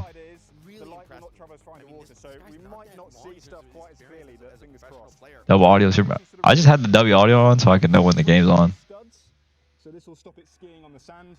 And finally, we've got a new toy today that's gonna attach here and do some cool stuff. But Ham? I actually don't like ham that much for Thanksgiving. I don't know. I mainly just like a like the white meat of turkey. These LEDs are the perfect Love balance it. of invisibility and penetration. And as it descended, I was hopeful. But then this happened. well, that is not good. The light flooded somehow. It's not supposed to look like that, in case you're wondering. Well, I guess we don't get to try out the 850s today then. But after a quick cry on the beach, it was time to set up for drop 3. And let's just say, our luck was about to change. Turkey's always dry. I like it. What the fuck? Drop 3 was dominated by small predatory fish. Small breams hovered around the cage, picking away at small morsels flaking off. A lone sand perch also joined in on the action. With a flattened head and body, and with a name to match, sand perch don't usually spend a huge amount of time off the bottom, although it appeared this one had found a new favourite perch to sit on. Other deep reef fish also drifted into view. I believe this is a species Game started? of fish, a group All of right. fishes I've never recorded on. Is it prediction for the next map? It's on right now. T1 have had to sweat it out through all of that. And for these young players, I mean, that makes a difference. This team doesn't really have that stacked group of veterans. In the back line, yes. Yeah.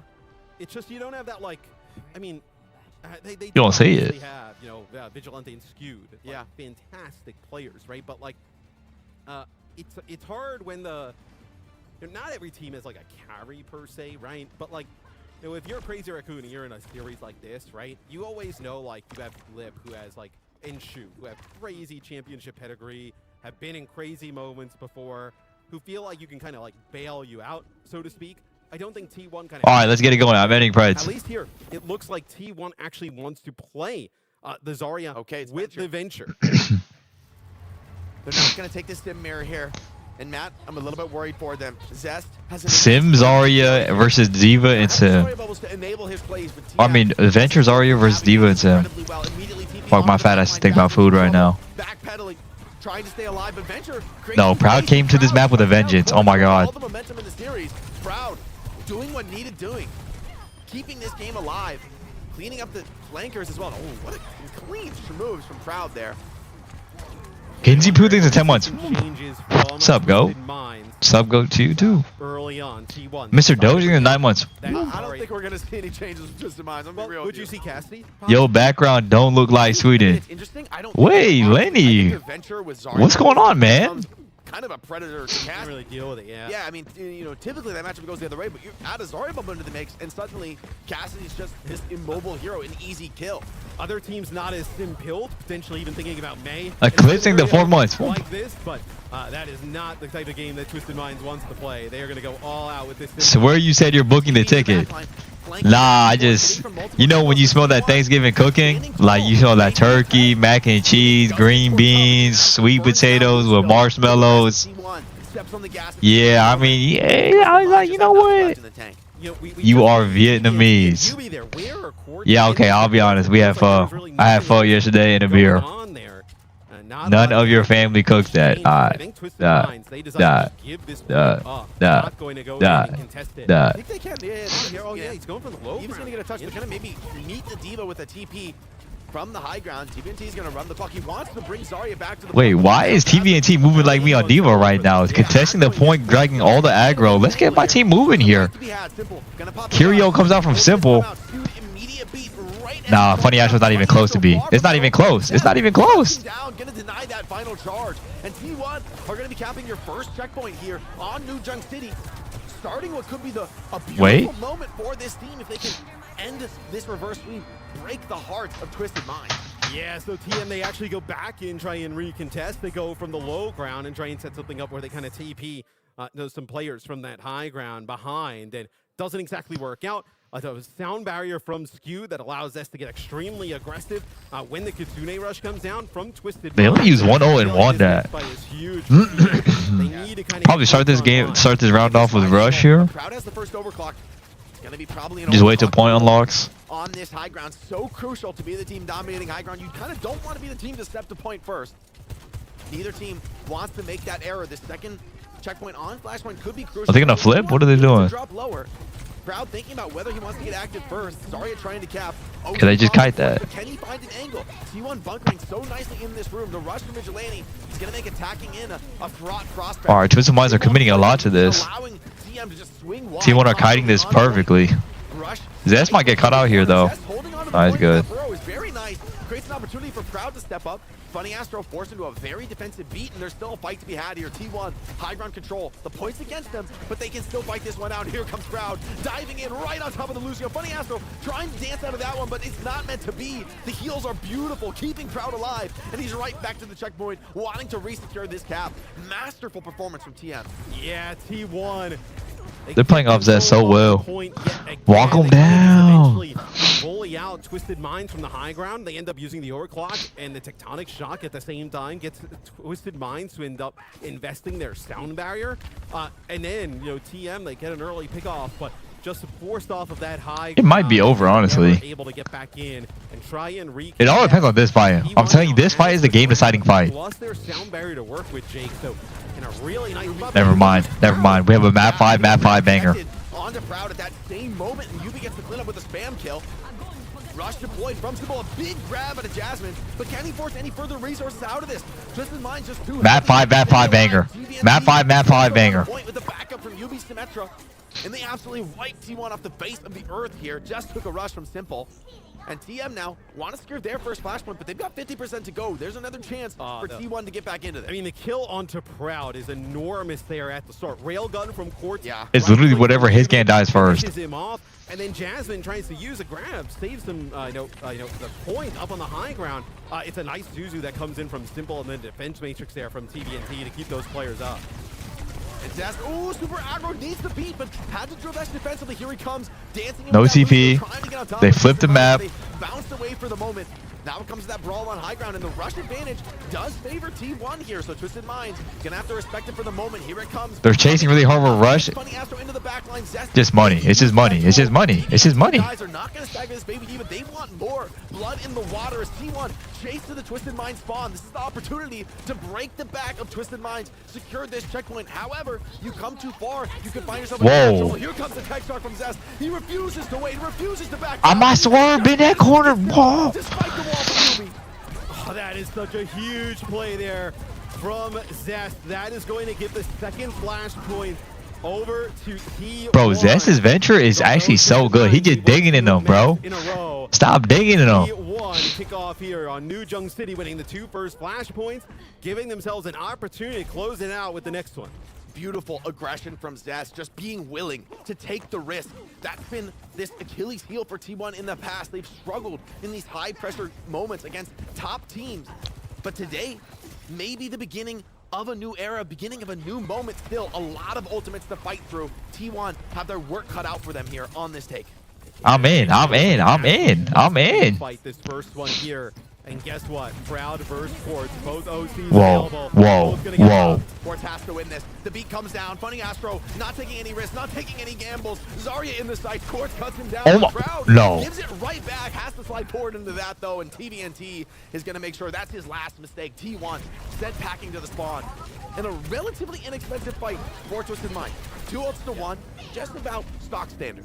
They just have to be perfect though from here on out. You can kick off this next fight potentially with your Kitsune rush in the choke, right? You can kind of Reverse sweep to reverse sweep. I'm out. An ultimate advantage though for T1. So Twisted Minds, you need to win this fight if you're going to invest something like the Kitsune rush, because T1 is going to have a big ultimate advantage soon. And T1's going to have this grab. So yes, you have the rush. TP deployed for now. Rush. But Venture takes so much attention, so much space into this backline. Twisted Minds rotating away. Here comes the rush right into the T1 backline. But look at Jasmine, instantly falls back, protects the team. In the meantime, Zest. Oh, they got one out of that. So lucky. T1, they want to continue. Nice kite from T1 though. If they push too far, maybe grab. But Twisted Minds don't want to let that happen. They're trying to chase down the Zarya, trying to deny him saving his energy. The cleanse is good from Vigilante though, and that's going to mean Jasmine is absolutely chopping down TDNT, re-pushing into this with the help of Zest. And double support, right? That is enormous. They needed that kill on a Jasmine. This 60 charge going to get up to like 90 really fast as this fight kicks off. Venture burrowing on the point. Here comes TVNT into the backline. Defensive bubbles are good from Jasmine, keeping everybody alive, and with the rush. Okay. Easy flip for T1. Twisted Minds easily kiting the rush here. Playing for a retouch. And stay alive for another TP. Oh my god. Oh, Zest is random picked. Another spam catch, following up some damage from the squad. Here comes the grab, risks it right into the Diva's face, and it's good enough. Takes down Funny Astro. The beat comes in over the top. Proud with the OC as well. Wants to secure. He's proud like that. Connected towards mid-slide, but UB and TVNT still have something to play for. They're not out of this one just yet, but once again, man, Jasmine is absolutely perfect with the ally bubbles, and I think that may have just saved it. Wait. Diva gets one more kill. The Thanos is back. Really gets into trouble. Tech shot from Zest does take down UB. The point flip does come in. A bit of follow-up damage, and this one's getting a little bit scary now. I mean, the cleanup potential is very real for T1 as TVNT is out of mech, has to take the long walk off the map. Yeah, he's going to jump off the side now. You're going to get above 60% here for T1. T1, though, doesn't really have anything to work with here. They got yes, Zest. Yes, Zest. It's the fearlessness. It's the courage from Zest. He's holding this tight corner. They are not going to let Twisted Minds in for free. They're trying to TP through, but it's being contested. The players are there. They do manage to yes, Zest. A great sign for TM. They would love to get on the point with this rush, and so far they've done that first aspect, right? Getting on the point, threatening it. Zest holding it on for now, but he can't really stay into this for long. And no. Does get cut down. The beat and rush from Twisted Minds should be secure. Honestly, Twisted Minds using both supportals there? No. I'm in. 2 supportals for a point cap? We use nothing? I'm in. I call that a mistake though, Matt, because that's the play. I mean, you're right. Should have been enough. It should have been enough. And so even Twisted I'm jolly. starting to sweat in this series. T1 had put them in that position, but sweat is not good enough. You need to keep fighting for this victory. And now it's Twisted Minds' turn to flip the script. An aggro push into this T1 spawn. Jasmine staying alive. Cautiously watching his they got nothing out of that. And they actually lost one from that. Okay, they got Zest. It cost him his life, but that Lucio kill is impactful. You see those Twisted Minds health bars. They have no speed. Walk him down. They just use TP. Walk him down. Are you going to risk and try and take down this Zarya? Pop the rush. Actually, you don't need to rush yet. Don't listen to me. I mean, Jasmine is just cutting through them. Yeah, but TVNT's got this self-destruct, so you can kind of play here a little yes. more aggressively. No! With the overclock, they find Proud again. No! Caught from Quartz, this time on Dispute, and that should be first control. Map 5. Jasmine desperate. Wait. Down Quartz. does get something into this, but surely the player advantage is just too much to overwhelm. And they're even going to delay the Zarya a little bit here. They actually know he has grabs. Really nice play. No risk to them. And even that extra delay from the boot from Funny Astro, I mean, they are getting every last little second out of these gaps. Now, you're starting to see they're finding these pickoffs on the out early, whether it be Yubi. I feel like he should have rushed sooner, honestly. Spam shot to follow up his team's damage. Very, very important he's finding. At least secure the point cap. Like for momentum and just kind of confidence sake, right? T1, they need a flip here on this point because Twisted Minds starting to kind of feel themselves a little bit, starting to get in a groove in this matchup. Reverse sweep in the series, reverse sweep on Flashpoint, who would be a little bit too beautiful. Here comes the wall from Yubi. Stabilizes things. You don't want to step up into that. T1 playing it a little bit slow. Zest forced into the burrow, has to retreat. Okay, sim wall for Sojo. I guess we take those. Take us with the minds because the clock running down throughout it. Zest August, thanks for giving it up. Fantastic though, and so simple. Maybe gonna be a bit of a risk to get value here off of this Kasune rush. Oh my God, Course got cut out. Already cut down. Textar gets one, tries to push them off the TP, not quite there in time, but has done immense damage here into this fight. TM, do they want to recommit into this without the help of Course? Yubi all in here. How does he have another TP? Astro is there to assist. The beam is full, and T1 now struggling into this fight. Astro rips the beat, wants to lock this one down. Jasmine's grab should be for naught, but hold on, Proud and Skewed still fighting this. The flip comes in, but Jasmine needs the kill, and he's dropping low. He's out of bubbles, has to dodge the rail, does manage to slip away, but it's not enough. Yubi is there, and Twisted Minds on the cusp of the double reverse sweep. Oh my God. Map 5, map 5. Wait, hold on. Hold. Zest is here. Kind of just in baby diva form in the ground. Okay. And with a sound barrier, keeps him up for just a little bit, puts down some damage, and this would be a brutal collapse for T1. As Twisted Minds, 2 flashpoints. Twisted Minds have all the ults to win this too. They decide to take Bomber, I think it's 3 months. No grab to work with behind now. No sound barrier here. And it feels like with Twisted Minds, with this TP maneuvering around the map, they're going to get here first. It's rare to have a moment more pressured than this for our T1 squad. A lot of young players on this team, especially on the DPS lineup. What can Proud and Zest deliver in this incredibly crucial moment? Yubi and Quartz have only been heating up. They can not get first pick. Only been looking stronger. And Vigilante, you need to rush on top of Zest. You need to rush on top of Zest. They're gonna kite with Simp. Right back in TNT. Burst down Zest with the help of Yubi there. And T1 back with the tail between the legs. TP forward. Twisted Minds want a little bit more out of this. Dude, can I have $1? They are getting unreal. Zest, what was that? Out of just Yubi spamming right clicks with the sim. Like typically you only see the sim ramp up damage close and be able to get up kills. A few times though, whether it be Quartz putting down some damage or TBNT, Yubi with the long range. They have 4 ults, bro. T1 have nothing. They have been so impactful. Here comes the OC. Proud needs to find something under immense pressure. Once again, Yubi, beautiful symbol, actually reads that slide into the flank. Proud sent packing. No game over. Game over. That's game. That's game. That's game. Rush from Vigilante gives them a bit of a corner to fight from. TBNT tanking all the damage. Game over. Game over. That's game. Takes the wide angle and ends P1. The hopes draining out of them. It's down to the last touch, the last fight, and they might not even game. Minds. That's game. And it's down to what? Just the beat? Nothing else left. Yeah, you're gonna have Zest here. On okay, nice. You're gonna try and get the touch, the swamp there for the res, just to get Proud back a little bit faster here, as you are solely reliant on this. Oh, the boom is perfect from Astro. Gets him out of the ground just long enough for the kill. Stu, the beat only on 3. Will it be enough? Twisted Minds, they're out of ultimates. It's not a free fight for them, but clock is ticking against T1. TM starting to build up. Game! Takes down Jasmine. No way. Reverse sweep, reverse sweep. Reverse sweep, reverse sweep. You're loading some. 2-0 on Flashpoint, and once again, their hearts broken, set down to the lower bracket. What a victory for Twisted Minds. What a No, I told you, Twisted Minds are winning it all. I told you, Twisted Minds are winning it all. In the water in this series. T1, fantastic 2-0 start. TM battles back, wins 2 maps in a row. And then we get no dong hack equal lose narrative. That guy lost every single time he touched the map, bro. What are you talking about? They go up 2-0 in terms of the flashpoints, and then all of a sudden, TM just starts to turn out, man. I mean, that is a brutal loss for T1, but also the type of game potentially look, it wasn't a clean win for Twisted Minds, right? But they have to gain some confidence being able to make that type of comeback. Oh, absolutely. You're going to be feeling very good about that. I mean, those first 2 maps, they're already... Sakyu Yakumo thinks the 4-1. Yeah. And I mean, honestly, on this final map, right? I mean, once course... Look at UB, what? Yeah, Sim is disgusting. I've seen enough. Sim is disgusting. Not able to stay on top of you, not able to finish off those kills. Funny Astro also, in the marking of Venture was incredible. Looping up that Venture for just 1 second at this level of play is often enough to kill. Honestly, that game 5, UB goes wild, man. I mean, what, 36 and 6?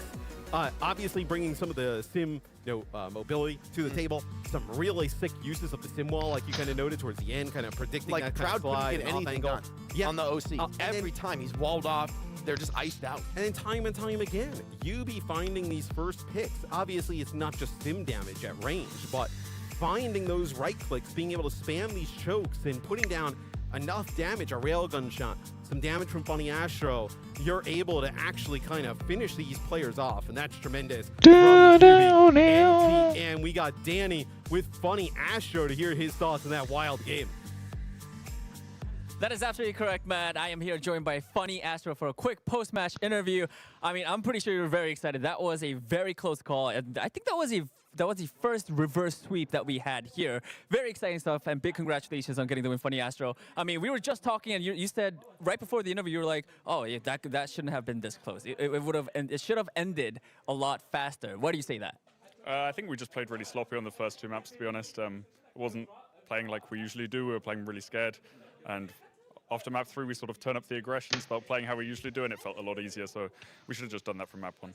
Okay, so after losing those first 2 maps, like what were the comms like? What did you guys talk about? I know you said it was aggression, but like how did you guys communicate that, and how were you guys able to execute that? We mostly just talked about the energy we had in our comms. Like everyone sounded pretty down. I'm clapping my ankle, dude. Pushing like as hard as we usually do, and we just said we need to amp up a little bit. We didn't really have a warm-up script. Amp up a little bit. Kind of getting warmed up, and then he might be Lucio IRL. All right. I have actually one more question. I want to ask you about your opponents, T1. I mean, they are a great team, but you guys did beat them right now. Funny Astro, what was your thoughts on the team before the match, and has your, I guess, opinion changed after? Before, I didn't think they were that good, to be honest. Damn. I was expecting them to maybe get 1 map, but even after, I still kind of think the same. I think we only lost the first 2 maps because we were playing bad. It was nothing they were doing. Like, we just lost to ourselves. Yeah. I'm sorry, I'm turning the mic, but there's a reason. You don't have to worry about it. Okay. Great stuff. Thank you so much. That is it for the interview. I'm gonna turn this one. Dig rider than 6 months. I really want to. I think you guys, more wins. You guys are rising to the top. Rise above your opponents. That's all I got. Dust, take it away. Please help me. Danny, I suppose. Danny's making it real hard on you guys. Danny is rising to the occasion here in Stockholm. We very much appreciate it, Danny, showing off those beautiful letters on the mic. For whatever reason. What letters were they, Johnny? Figure that out. Wait, who does T1 play now then? Check on the VOD and then figure out if they make up a word that's good for whatever reason. Guys, fantastic series here. Unbelievable reverse. Nah, they don't play CR. They lost. I'm not going to lie. I was upstairs, fully aware that they play GK. Twisted Minds to win this one, and it looked like it was about over after the first 2 maps. The Lucio, the Symmetra band came out from T1. They looked absolutely dominant. How did Twisted Minds claw themselves back into this one? I think, like Astro talked about, they started to play a little bit more aggressive. I thought TVNT on the Zarya, specifically on New Queen Street, like that was like a real, like, okay, like he's starting to take over the game a little bit there. And then, no, when UB did the W beforehand, like, you just knew. You just knew. Quiet those first 2 maps, and maybe that's kind of what Funny Astro's alluding to, that like the comms are down, because like UB is the leader, almost like de facto coach of the team sometimes, and like, if you have one player that you're relying on for that type of, obviously in-game performance, but then the comms and energy, if that person's not bringing it, it could drag the whole team down. So I think once they got that reverse sweep type of scenario, right, you saw we had the camera shots, everybody's flashing the W's, everybody's joking around. That's the type of Twisted Minds you want to see. Yeah, I'm curious here as we reflect on this series. Going into this one, we talked about Twisted Minds being one of the favorites in the tournament. They could take it to teams like Falcons, Crazy Raccoon. Are you worried about the first 2 maps being lost? That's TVNT. No, UB did it earlier. You just didn't see it. I mean, they shown that they can pull off the reverse sweep. If anything, those 3 map wins are more impressive. Subway order, I just get the spicy Italian. 2 losses, right? As opposed to if you won 3-0, I wouldn't be as impressed by TM. As you were saying, Matt, like you start taking those losses, it's very easy to get in a downward spiral and be cycling. And for somebody like UB to still be bringing that confidence and that energy, coming into map 3 and through the rest of the series, and the fact that they even reverse sweep clutch on Flashpoint, I mean, it just really tells the story like stupid.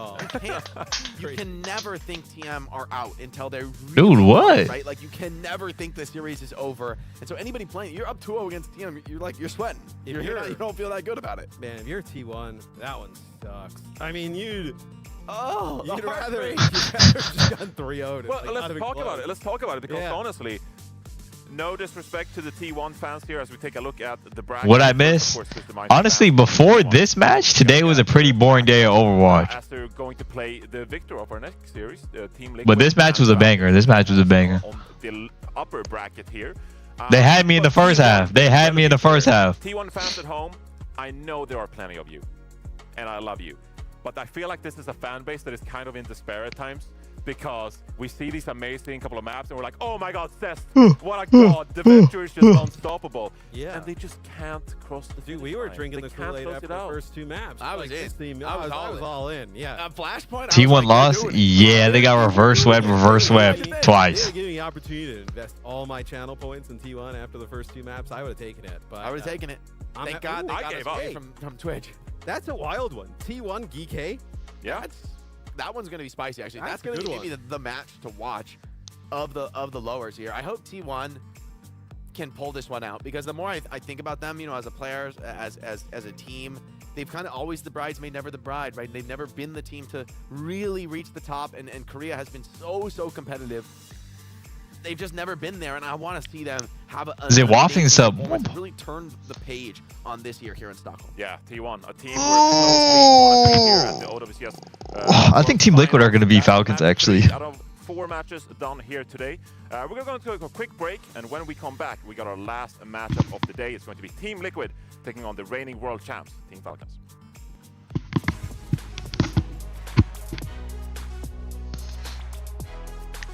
Like SSG, and Crazy Raccoons? Yes.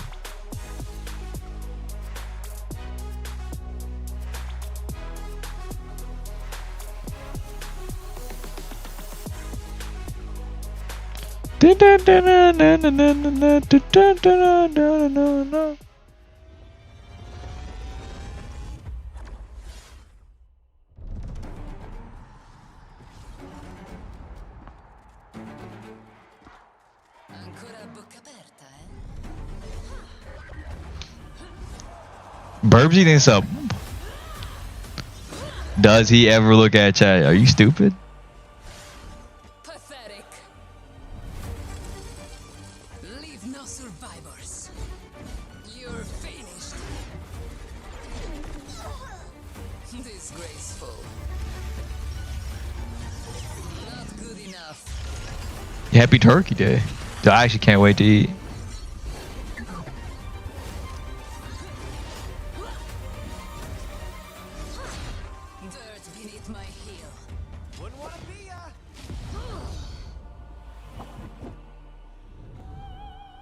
Enough games.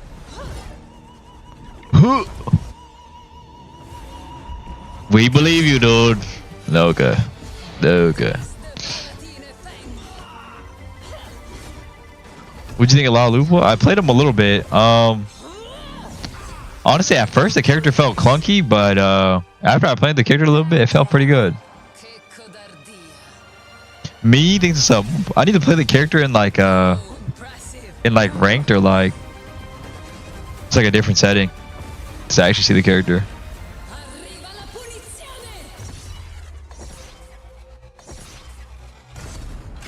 Mac and Ches? Oh my.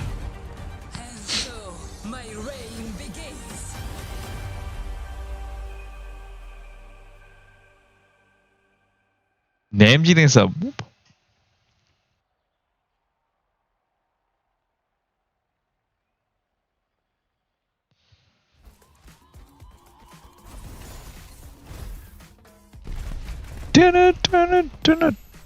What?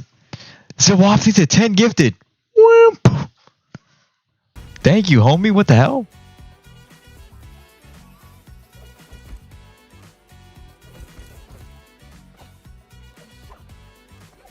Voss? Hopefully this match doesn't take too long. Or like the pause or intermission. I'm assuming it is going to be, but... Hold. Wait, so Team Peps play whoever loses this game, right?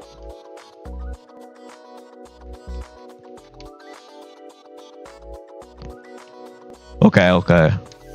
So loser bracket is going to be like Varo versus SSG, Weibo versus T1? That's going to be a good game. Sounds like some good games.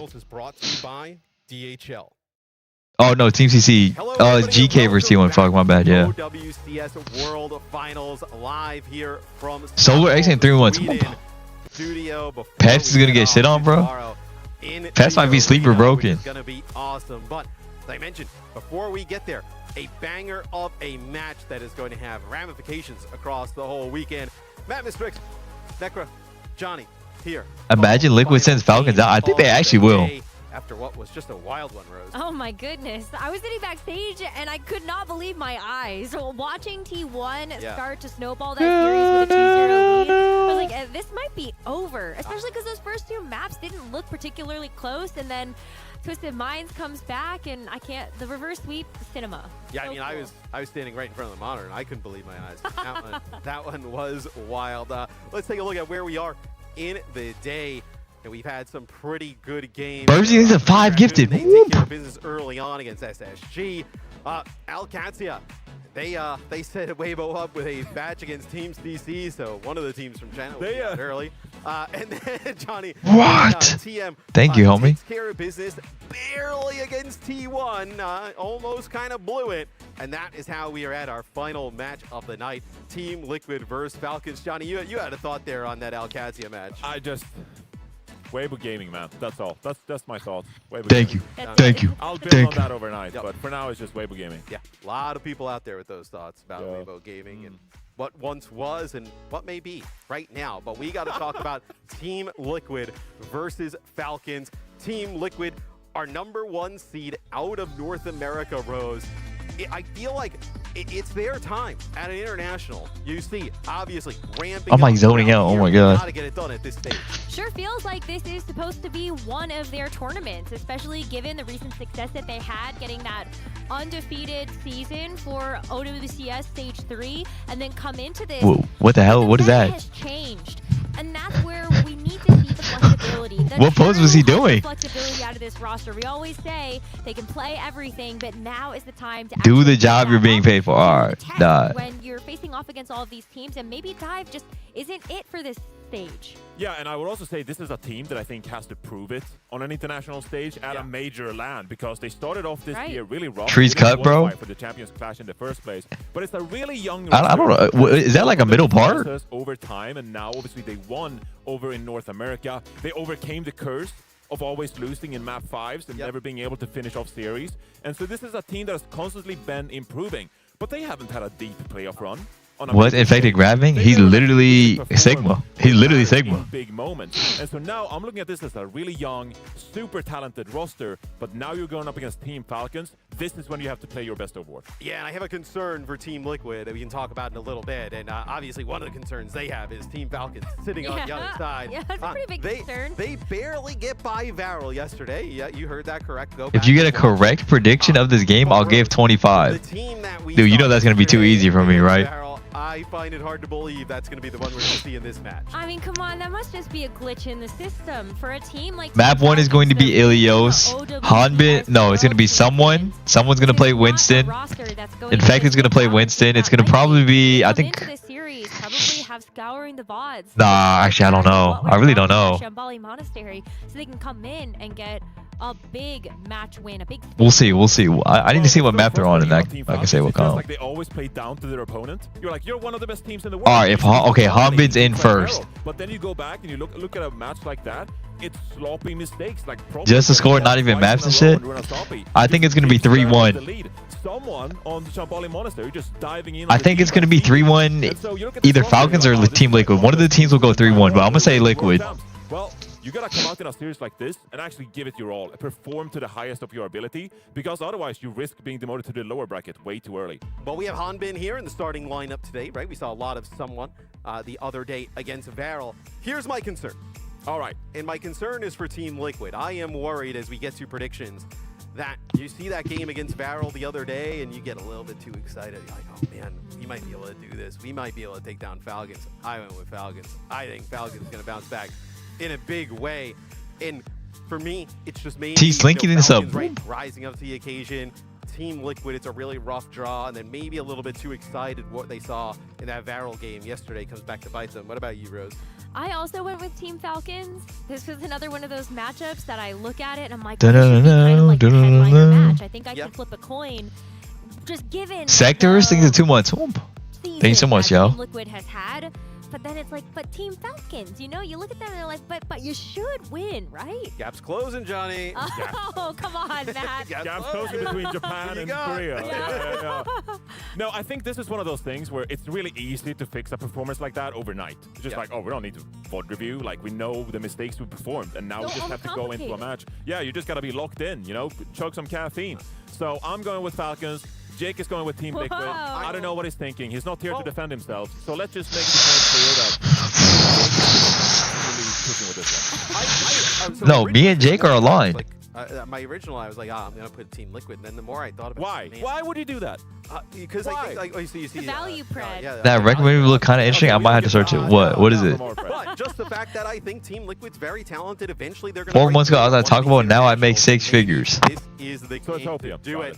It's a lot of hopium. Preds are Preds not up. We can jump into this one. You guys can take it away. Team Liquid against Falcons.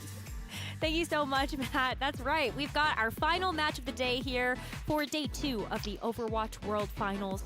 Team Liquid. Dude, the Team Liquid jerseys are actually so nice. America going up against Team Falcons, the #2 seed of Korea. And I want to give Team Liquid a little bit more credit. Maybe there is something to be said about the prediction that Jake made that Team Liquid could win, but what would that take? Yeah, look, I'm down playing Team Liquid. Oh, it's going to be Nepal. Okay. In fact, it's going to play Sigma. They're probably going to ban... I think they're going to ban Diva. Okay, they actually banned May. That works too. It feels like this roster, they always know what lies ahead of them. They never come into a series like no shade or hate, but the SG jersey isn't the one. Eat this dick, man. Very set and clear about what compositions it's good. I like it. How to execute as well. So going into a series like this, I've no doubt in my mind that they have a very clear idea of what they need to achieve in order to take down a team like Team. Y'all vote for Team Liquid. They got this. They legit do. Can you full screen? Yeah. Out of all things here.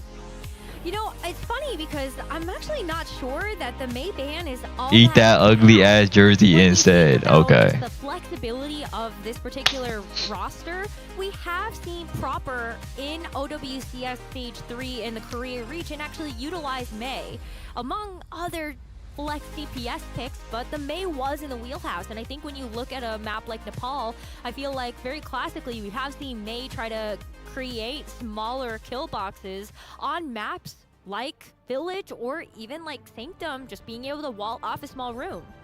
Yeah, and I think when it comes to Team Liquid as well, maybe they feel like they just don't want to play those close. Can you show off the SG boards? I'm thinking about getting it. Look at it. It comes with a collar. The material is nice. It can even have your name on the back collar. You know, being able to have a flanker, pressure the point and such. I can't turn around. Really strong. You don't really want to deal with a May that can ice block, put ice walls, and add that bonus point pressure. All right, I'm closing Preds. So Team Liquid 3, rolling out 2, you know, they're kind of 1. that they're going to play this Kiriko Wu Yang composition, and that has been a strength of this backline of Team Liquid. Of course, their flexibility, Vegas capabilities when it comes to playing a formidable Lucio, but then flexing over to the Wu Yang when necessary. I would say that this is the team identity we should expect when we're looking at Team Liquid in this tournament. Team Falcons. Any code for this? Nah, I don't think there's a code because there's a Black Friday sale going on right now. Kiriko and Wuyong respectively. But the biggest difference between them Okay, Genji mirror, Hanbin on Zarya. with the Ramatra and Hanbin with the Zarya. Actually, like a full mirror. Oh my god. You know, he's a very capable Ramatra player here. I would say this is his best hero in this meta. Whereas Hanbin, you know, the polar opposite really, the Diva, the Zarya. Those are the kind of heroes you'd like to see him on. So just seeing a bit of a poke in the neutral here for now. No team is committing too much to either flank here. You can see though, Team Liquid, they're angling towards it. Star Bubble deployed onto proper as some pokes come down.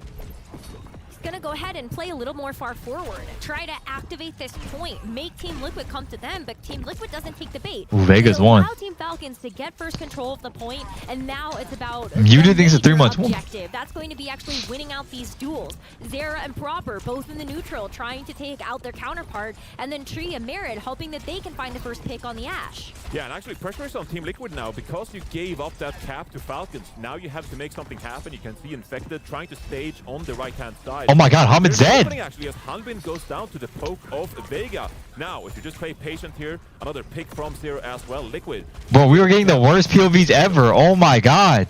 It's already 31% though for Team Falcons, so they got away with a lot without having to invest any ultimates. Now that Team Liquid have taken control of the point though, they can look towards things like the double flex support ultimates that are coming up here for Liquid. Yeah, recall already 90% and counting, and that's going to be so strong when it comes to holding some of this position and preventing that cap from coming through. Proper on this right-hand side with some poke from Merit as well. Maybe you can clear out this here as Proper starts contesting the point. Okay, Proper's fighting point with a bubble now. He's dead. Oh my, no, I'm telling you Team Liquid win. I'm telling you Team Liquid win. Not giving any hints at all. Really just overextended. This was a problem that we saw Proper fall into just yesterday. So maybe with the Genji, not as survivable, even with the Zarya bubbles, Team Liquid have been doing a great job of popping the bubbles and then also taking out that critical threat of the Genji.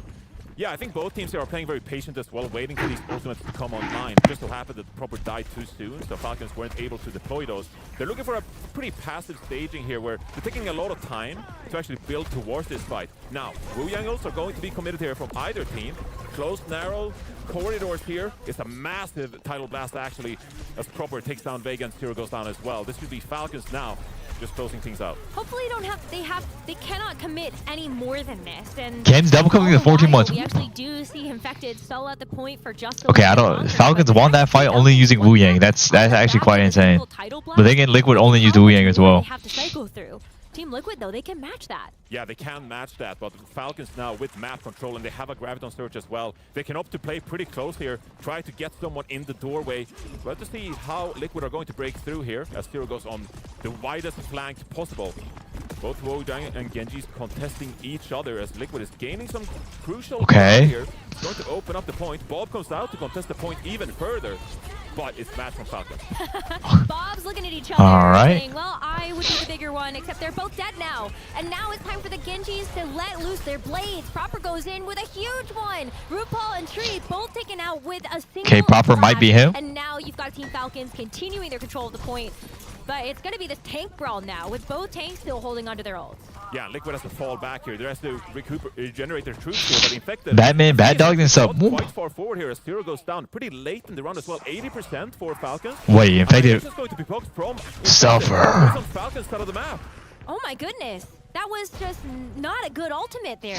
Jesus Christ. On God it wasn't. On God it wasn't. To also help to kind of keep himself in this. But now it's going to be on the rest of the team. He even has to make this emergency switch to Wrecking Ball, but they're going to get caught in the door by the Grav. What? Tries to go in, but a huge tidal blast knockdown from Chio is Proper's just moving like me on Genji. I don't know what to tell you. Take this first round. Yeah, really patient play from both teams, but Falcons coming out on top there, getting the cap. It was a crucial fight there where both Bobs was deployed onto the point. It really felt like Infected was, you know, pushing forward to try to gain some ground and then maybe pop Annihilation inside the Falcons back line.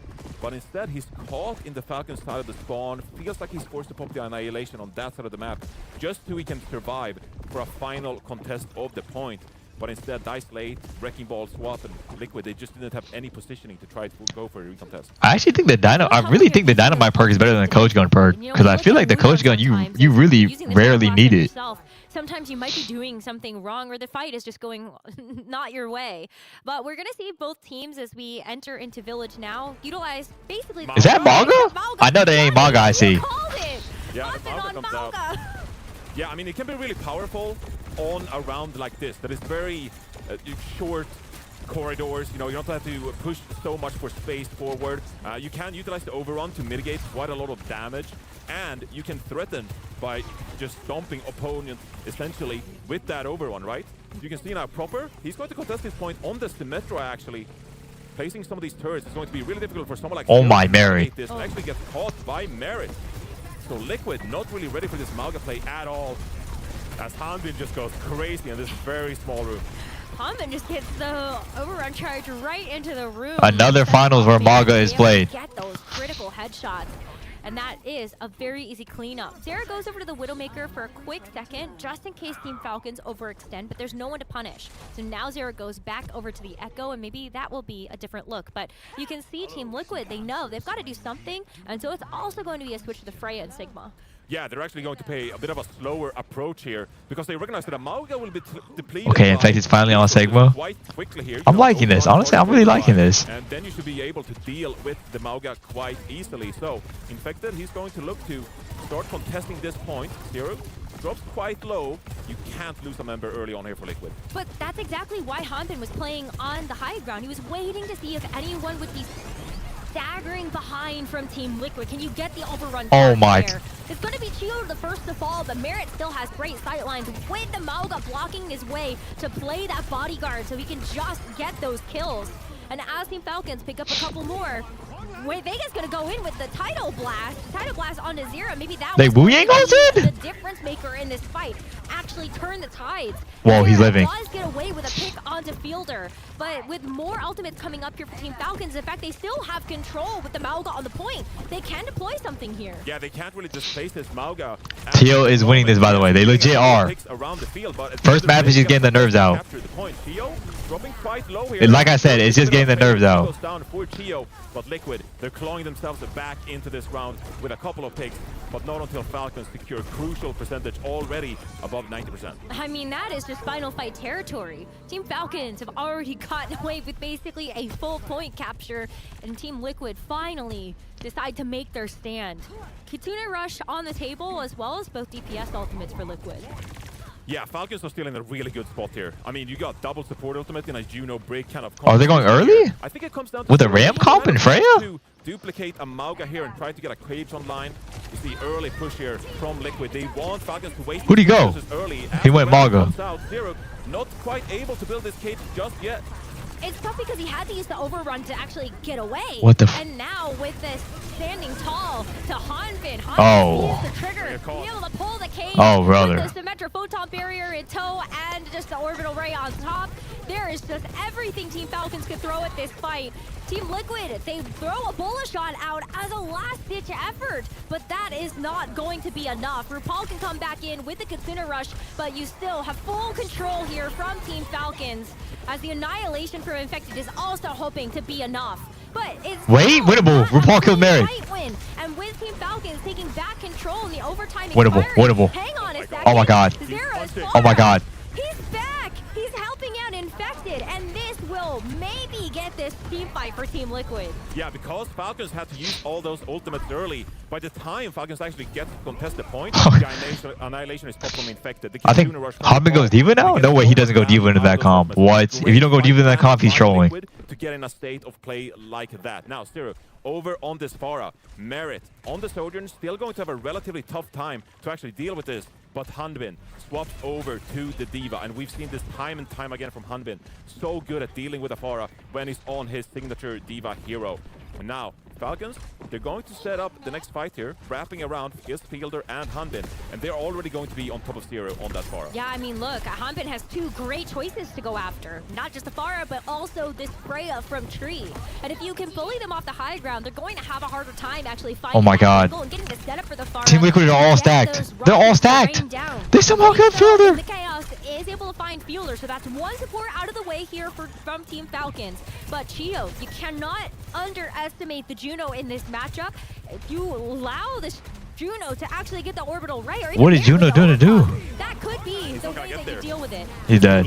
It's a tidal blast actually. Vega onto Zero, and he catches Merit early on. Overtime, Oh my God. picking here, and Infected is just trying to clear up the point. Kitsune Rush is going to come up for RuPaul here, and that is going to be a mighty powerful ultimate for Liquid to try and close this out. Falcons just trying to stagger the point for now as Proper comes back onto the Tracer as well. If Chio gets to this ultimate, that could spell big trouble for Liquid. Well, RuPaul has the Kitsune Rush at least for the very get-go, but Oh my God. They need to kill somebody with this rush. They need to kill somebody with this rush. Yes! Shoot that one! Oh my God. Nah, RuPaul's him. RuPaul is putting up a hero performance, helping out not just his team with the support. RuPaul just carried this map. Also the damage and the annihilation to close it. Yo! Here. We've got a tied map. Valencia is like 16 months. Whoop. Incredible comeback by Liquid. It felt like that was all Falcons. It was so hard in the first half of that. That was ridiculously tough, but they found a way. Great execution. When Falcons had an overwhelming amount of ultimates, they depleted Falcons' ultimate economy quite quickly, dealt with it in a really good way. Go things in 9 months. Hero popped off on the Pharah to close things out. That was a fantastic comeback by Liquid. It feels like almost in that situation where Team Falcons overused ultimates, that felt like such a critical mistake. We actually saw them do this on Shambhala Monastery just yesterday in their match. And I think that was something that ended up coming back. They're closing in 18 months. Losing Shambhala Monastery.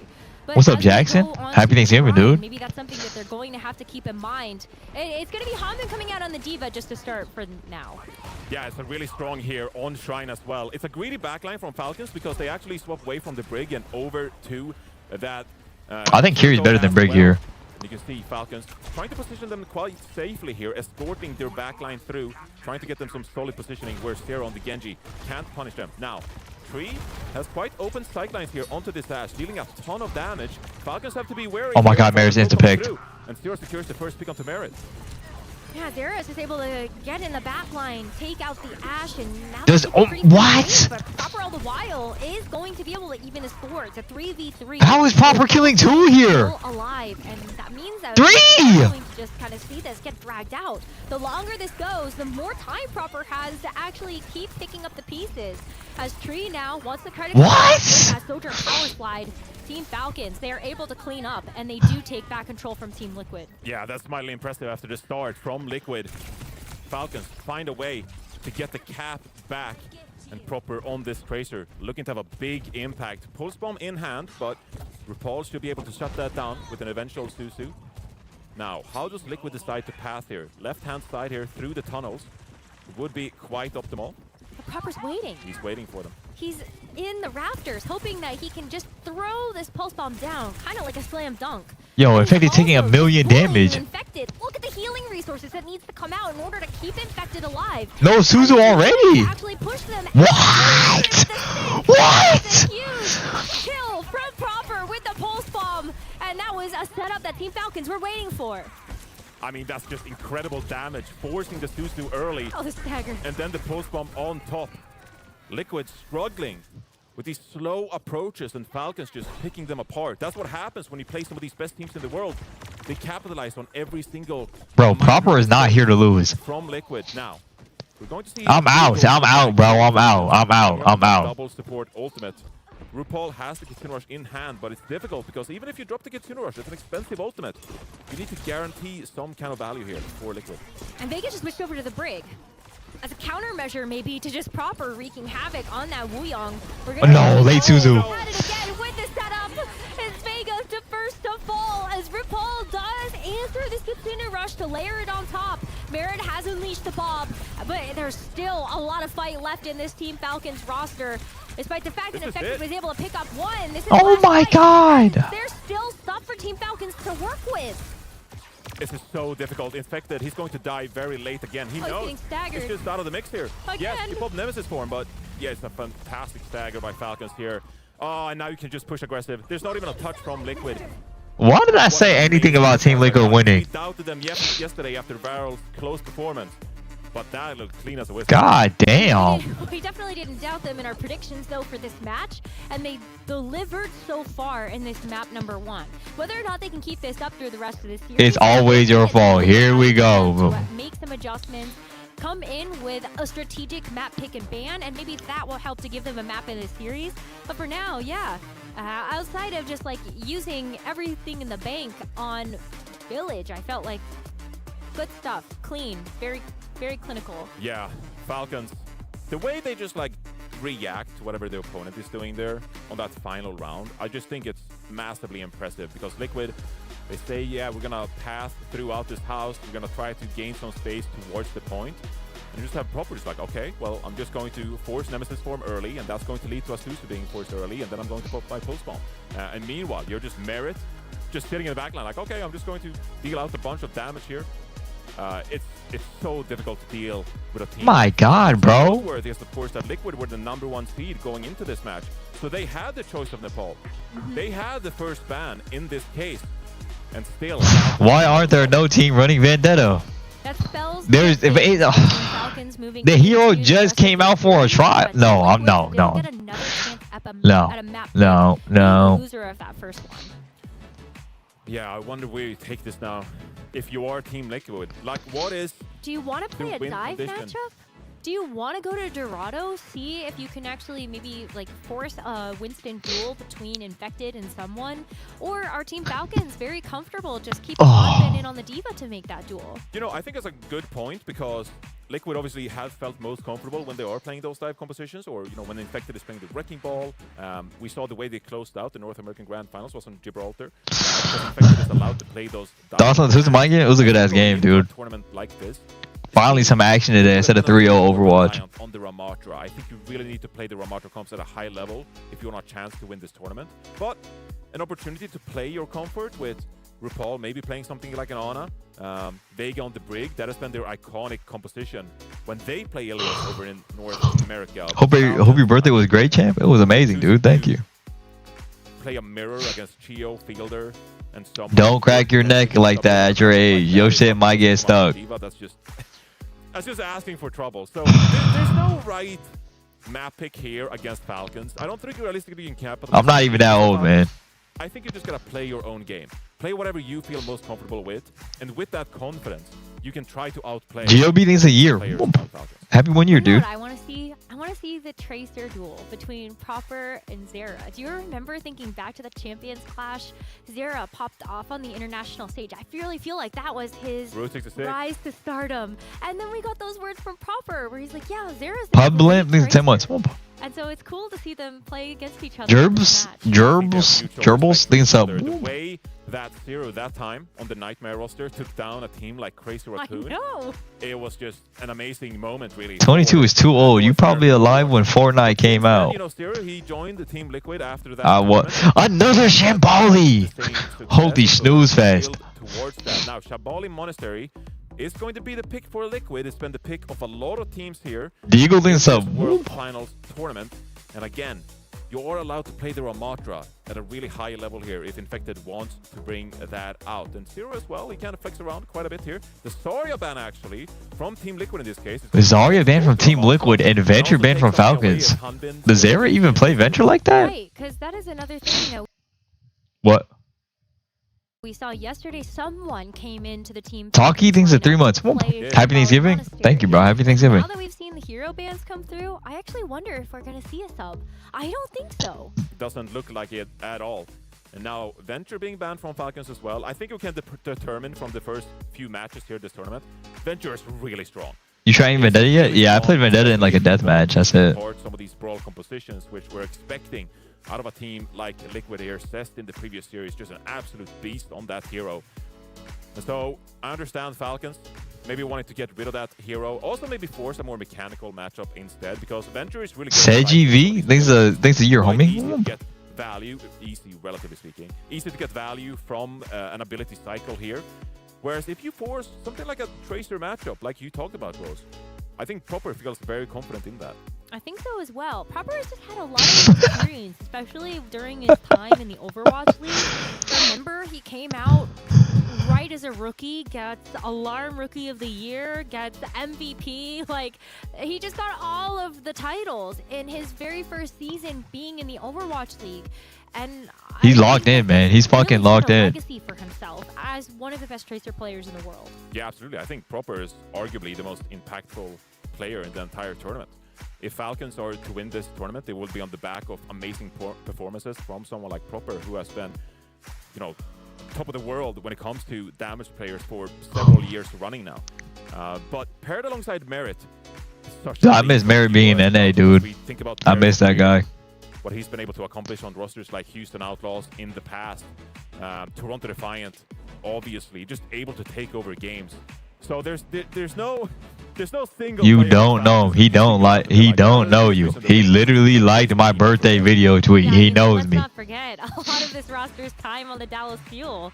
You know, We're it's literally another locked in. Really just bright roster through and through, the veterancy on this team, and that's why people have high expectations of Team Falcons. So they have achieved. Zero told TW things in 4 months. I had no electricity. Luckily, YouTube downloaded your video. Thanks, PG. No problem, bro. Glad you would watch. Keep that performance. I mean, Team Falcons, they have had a pretty good season, but still taking kind of a backseat to Crazy Raccoon in Korea. Yeah, both teams have been insanely bad. I MBK'd in the 2 months. Where Crazy Raccoon won the most recent grand final, of course, and earned themselves the #1 seed. As we take a look then, going into Shambali Monastery here, a map that Team Falcons struggled on against Varel yesterday when Varel deployed that Ilari Batiste composition. And it's certainly something that Team Liquid could bring out. I think Wu Yang's gonna be played again. Actually, we'll see. It might be harder on this map. In that lineup, but maybe they felt like Falcons, they committed a few mistakes. I'm assuming Wu Yang's gonna be played again, though. We feel like we can bring them back to Shambali Monastery, secure ourselves an easy map win here in this series. But I think no siblings in 5 months. So far, and they're not being a sub going into this map. Team Falcons overnight have already made adaptations to how they're going to play. A lot of teams love Shambali so much. Bringing someone to the roster maybe means I think it's a map where anything can happen. That's why. Just staying in, playing the Diva to try to match the Ramatra that we expect to see coming out from Infected. Yeah, I think it deserves saying as well that Escort has been a map type that Falcons have struggled on. It's been one of their worst map types, actually, if you take a look at their performances in Korea. It's just been a map type that they really haven't figured out, and repeatedly it's been one of their weaker ones. I believe they have like a 50% map win, which I know it's still, you know, 50%, but for a team that is really dominant in a region, to drop maps repeatedly on maps like this, that is still something that could spell trouble and could be abused in an international tournament like this one. So Team Liquid, they're definitely smelling something here. They're sniffing out Falcons' weaknesses and feel like they have a chance here on Shambali Monastery. But something that I want to see is if Team Falcons actually do end up playing the Tracer. I mean, I think one of the weak points that we ended up seeing yesterday was on their defense. It felt like, well, maybe Proper could have played Tracer. Maybe there was an opportunity for there to be just a bit of a different adjustment so that you could punish. I guess Symmetra is really OP in the Ram. You know, Ram Diva Symmetra so good. In backline that you had from the Ilari. And so as we actually see Team Falcons come out of the attack, it's going to be Proper on the Symmetra. Wow. Yeah, and they've showcased this before, that their flex player fake TP can play this or just send Diva. They're already setting up. Now they're all funneled on top here. Push the cart and then go top. Knows what is Chio doing? Hello? Early on though, not quite sure what happened. Let me close price, right. A mistake from Chio capitalized on early on by Team Liquid here, and that gives TJX OWCS 18 months. Opportunity here to prepare for what's coming their way. Falcons with this Symmetra teleporter should be able to surround Liquid here and try to get a jump on them. You can see here, teleport to the high ground. Just trying to make things awkward for a Liquid team here. I mean, it is a little awkward now. You do have to see Team Liquid start to move backwards to play through these buildings, but Team Falcons aren't really getting a whole lot out of that rotation. Yeah, they make Team Liquid turn around, but here's oh my god. Oh my god.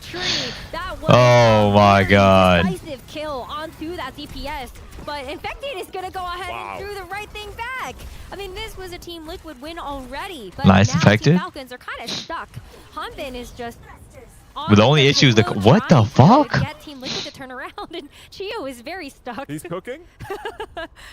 He's going to be able to get back to his team here. I think Zero is kind of scouting it out, but should be able to get back relatively quickly. It feels like Falcons is trying to replicate what OWCS did earlier in the day, playing a bit of this brawl composition. But the problem with Alright, Proper has full beam. No way he's not looking for a TP here. And that's why he was able to get so much value from the Nemesis form, find himself close by. Now, Kitsune Rush from both teams here. They want Oh, late Suzu. finds the early pick on the Proper. Wow, and Humpin's gonna get demeched as well, while Fielder had used the Kitsune Rush, and so it's gonna be another team fight win for Team Liquid, and I think they gotta change something up here. Johnny, they only have a minute and 45 left. Yeah, they really haven't found any momentum, and this is what I'm talking about. Falcons, they just feel uncomfortable on an esport map like this. You can see struggling to get any kind of value from this Symmetra. Like, the staging has been pretty weird so far. They haven't really been able to get on top of the enemy team, despite playing, you know, a Symmetra composition like this. And now Liquid, they have several fantastic ultimates, 4 on the board. And Falcons, yet to build their sound barrier. Yeah, I mean, if this Annihilation goes rampant before Chio gets that sound barrier, Oh, Mare's dead. That's gonna be a big one. Azera already takes out Mare, and Chio doesn't have Oh my god, no, I'm telling you, Team Liquid 3-1. I've seen enough. Team Liquid 3-1. That was just a very clean team fight win for Team Liquid again, and now a minute left. Yeah, just a minute remaining. I mean, it's clinical execution. Zero doing a fantastic job on this Echo, identifying individuals, assassinating them to get that Dude, what? in these fights. Now, this could be the big fight for Falcons as they're coming up on 4 insane ultimates here. Infected, holding close here, has the Annihilation as well for extra survivability if needed. Sound barrier early from Chio here, and they take down... Wait, how did Trey instant? Wait, why is RuPaul insta dead? Wait, why is Zera insta dead? The duplicate, and I think that'll be good enough for Team Falcons to finally get the payload moving. There might be an opportunity here for Team Liquid to come back and actually recontest. Tree uses the Symmetra to get the teleporter forward for the rest of the team, and we'll see if they end up going for it. It's going to be Zera duplicating the D.Va to get back in time to touch. They get the touch finally, and that allows W touch to get back with the Annihilation. The problem being a Symmetra wall as well for Falcons here. The added protection. Overclock comes in from Merit, not able to find any picks quite just yet. And so Falcons are still in this one, but Infected and Liquid holding steadfast. Wow, it's going to be a trade. Oh, Merit is dead so much. Fall, and so now it's going to be on to he died with Rush. Oh, Hum is on point. If he cannot stay in the mech, maybe the bomb can help to actually pick up a kill, and Hanbi does take out Infected before he gets back into the mech. But Fielder can't actually deploy the Kitsune. What did I say? As Hanbin goes down, the overtime wick is going to expire, and that's a full hold for Team Liquid. Wow. Able to full hold Team Falcons on Shamboli Monastery. That's an amazing accomplishment there. The way they were able to just tear them apart. The execution was flawless. Early fight on the payload to allow them to get back with the Symmetra teleporter in time. The duplicated D.Va to get the boosters back onto the cart in time and get enough time for Infected to get back to the cart. That was a ridiculous defense from Liquid. What the fuck is Chio's mousepad? Proper goes Tracer there. Maybe they just thought it was a little too difficult when they played Shambali Monastery yesterday, starting on the attack. Proper not doing shit on Tracer there. And that was also quite a difficult push. We saw the difficulties of the Tracer, especially on point B, to actually get behind the team. There are just few avenues to actually get access there. But I felt like the Symmetra, for some reason, was even slower to set up. Yeah, they found neither success. Nightmare full health CR on this map and got fuller health, just saying. I mean, Shambali, all 3 points are miserable to attack. All 3 of them are complete ass to attack. It took Falcons back then as well. Yeah, really struggling here on these type of modes. And I think you have to abandon the Symmetra as well. It just wasn't able to find any ground. Infected was having a field day on this Ramatra. This gives some added confidence to Liquid as well. I think maybe quite a little bit demoralized after that initial Nepal.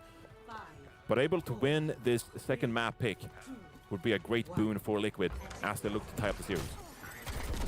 Right out of the gates, Tree comes out on the Widowmaker and does take a bolt from the Freya. Proper going to utilize that hero on the defense. We saw them do this yesterday, but it's just for a brief moment. Team Liquid go back to play the Cassidy from Tree. Yeah, it goes back to the Cassidy here. Oh, Cassidy, actually. Pretty tough to play this because you're up against something like a Freya and a Sojourn. I don't think they're in any rush this time. Liquid, they can put pressure onto this cart, try to wrap around this high ground instead, with Infected leading the way. And that should be able to set up Tree on the hit scan as Zero pushes this. Oh my Merit! It's a nice shot from Merit actually, denying Zero. And now with no pressure onto this card. Liquid can just be able to stand up here. They can't do anything. They're just gonna fall and take a reset. I was impressed. Oh my god, they want to trade Merit so bad. They got really low and almost got demeched on the D.Va. There was a lot of effort from Fielder to make sure that there were enough healing Alfura to actually get him back up to full, but you could see the vision. Team Liquid, they want to get this D.Va out of mech, so it's an easier way to walk on Team Falcon. Oh my Merit. Goes down early again. Oh my Merit, he's coming with a vengeance. Here. Because with that added mobility, you're able to just fire projectiles into Hanbin's mech here as well. I think this makes more sense. You're less punishable playing a hero like the Sojourn as well. And the Tracer, a little bit more direct when it comes to trying to push these flanks and put pressure on Proper and Merit. Magic Jack in 3 months. Happy Thanksgiving, bro. Zero should have a field day and put a lot of damage into these hitscan heroes. I think Zero is also going to make Chio's life really hard. If you can actually get the wave out of the hold that rail, Merit. It's a lot easier to also pick them off. But we'll see where Zero decides to put his effort. They have rushed. They have rushed. They didn't use it. There are a couple of ultimates on board. We've got the Kitsune rush from both Fielder and RuPaul, but it's the Bola shot first from Proper. Merit's dead. Hanbin's dead. DPS down, and Hanbin also no, Vega's dead. So this is all going from bad to worse as Team Liquid also find the actual elimination onto the D.Va. And the rest of Team Falcons decide to back up. I mean, how does a Nemesis form Ramatra find a pick onto a Sojourn? Like, you should never realistically be able to punch a Sojourn. Falcons just slipping up here on that defense. They still let them know. Ultimates in hand here, but they would have loved to take a proper fight. A good engagement there now. JBZ with a 10 gifted. Very solid corner, Merit on this high ground with the overclock. But one good fighter from Liquid with doubles the port ultimate should be enough to close out the map. Rush comes out, Sojo comes out, B comes out. An annihilation to follow that up, and Vega goes ahead and pops that sound barrier early. This is a huge title blast from Tio, but unfortunately, it's going to be Team Liquid win. Team Liquid win. But no one's pushing. No one's on card. No one's on card. They saw the objective was just to get rid of Team Falcons, but Hanbin is still here to at least help the card. But with game 3-1. 3-1 Team Liquid. 3-1 Team Liquid. 3-1 Team Liquid. Not get back inside of it, and Team Liquid made that look easy. That's what happens when you got double support ultimate and your Ramatra running it down mid with Annihilation in full force. It opens up a very small window there. Murder me today. Murder me today. Being deployed, and that was enough time for them to secure 3 early picks. And with that man advantage, just return back to the court, finish off the Stranglers, and then surely. What is it? Map point here in this series. Liquid tying things up. Tied up tree. We are not adding this. Merit popped the overclock, and I love that Infected's take was just, we're gonna use a sound barrier, we're gonna walk on you, and then what sightlines do you have? No elimination confirmed. Wow, anything so. And I think that was really valuable for Team Liquid to get the win in that final fight as well. Yeah, 100%. You were kind of hoping that Merit would be able to find a pick early before that engagement came through. But it's a really quick reaction from someone like Vega to drop that sound barrier, and then the rest of the team just being coordinated in making that push happen. Falcons, I gotta say, I'm a little bit disappointed here. The fact that they're able to struggle so much on Shambali Monster. I predicted them to win the tournament going into this. And so far, they're showing a little bit of weakness. Let's see how they come back in this series with a map 3 pick. Yeah, I still think it goes back to the attack push. I would have liked to see Proper actually play the Tracer against the Ashe and the Echo from Team Liquid. Yeah, I mean, the Tracer would have been quite efficient against those two. Because even though I think Echo is really strong right now, a Tracer should be able to deal enough poke damage to the point where the Echo is struggling to get into a position to utilize those missiles in the first place, get in range with the focusing beam. So yeah, I think there's a case to be made that maybe Falcons should have adopted early on in the series the Tracer pick, and that could have allowed them to work the flank angles and set up somewhat of a kill box there. But they instead committed to the Symmetra, not able to make it work. Top 15 YT in the 4 months. Falcons here. I think this is going to be a really interesting map pick as well, because we get to see what Falcons do prefer in a scenario like this. Yesterday, it was Runa Sapi, but that was dangerously close against a team like Varel as well. There's lots of options on the board here. If you want to go to something like a hybrid map as well. Marco thinks it's 2 gifted subs. Should them do them good. I'm looking at why did they say TVNT doesn't have hands? I don't know. I'm actually not gonna know. Especially on a more poke style, I think that is the perfect map for someone like Merit. Just give him some space. I'm not wearing a maid outfit. It's an SSG jersey. Maybe you'll be able to find those first picks. Yeah, I think it comes down to how much do you want to play against something like a Mei. I think Mei is going to be really powerful on a lot of these hybrid maps. Proper could play Mei if that's something that you want to do. Like, maybe it's a bad sign that Proper didn't play the Tracer on Shambali Monastery. Maybe that's Falcons hesitating a little bit on what they want their flex damage player to do. But I think most of the time, like, I'd rather just see Proper play. Dude, I feel like Team Liquid always just drops maps like just so randomly. Mechanically skilled individual. Unwanted Overwatching the sub. These are 9 months. Like Tracer, that should always give you a leg up. It's like Sugar Free playing a Tracer. Right. It's like you can always count on Sugar Free to pop off, rack up ridiculous stats on that hero. And I think even in yesterday's series against the Barrel, yeah, we saw Proper on the Tracer, and he actually did really well. You know, the team wasn't able to put it all together. They were struggling with Varel's aggression, getting into the backline, Chio, Fielder. They couldn't quite deal with the Captive Suns and the poke damage coming their way. Top Dragon was having a field day on the Venture, but Proper, I think, was still relatively impactful on that Tracer. And so I think when it comes to Falcons team style, I don't want to see them shy away from that main. Meanwhile, Team Liquid, Nails. if they want to fortify things with some extra Mei point pressure, that's maybe something they could cater to. It's hard to say what they want to go towards, though. I mean, with the pick of Shambali Monastery, it kind of makes me believe that maybe Team Liquid do want to put a little bit more emphasis on the Ramatra for this tournament. There are a couple of teams that would fare very well into, and as we've already seen from the rest of the matches that have played out, not many teams really want to play the Winston or play the Wrecking Ball. I mean, we've seen both of those heroes, but it's been very, very particular. No. See a substitution. Yeah, substitution here. Someone coming in for Hanbin, and it's Falcons map pick. So what are they cooking here? If you wanted to go to something like a Ramatra, I think someone would be the obvious choice, but like you've mentioned a couple of times here, someone's Winston is lethal as well. The thing is, with Shambali Monastery being picked, there's no Dorado in the map pool. Right. CZW thinks so. Could be a really good pick here for Falcons if they wanted to do so. Someone in for Hanbin? Who? Really good on Blizzard World in the mid-season championship as well, with someone being able to play the Ramatra, or you can play a bit of a diver approach if you'd like to. So take a look here. Wait, dude, who? It's going to be Kings Row, which I think is a big indictment on what Falcons are looking for. Kings? Wait, why are we having the same exact maps? They want to get to these close corridors. Like, Kings Row is an extreme example of where Brawl is so very favored on, the second point once you get past the initial high ground. Oh my goodness. Am I dreaming of too much, though? If I'm... What if we see Bastion?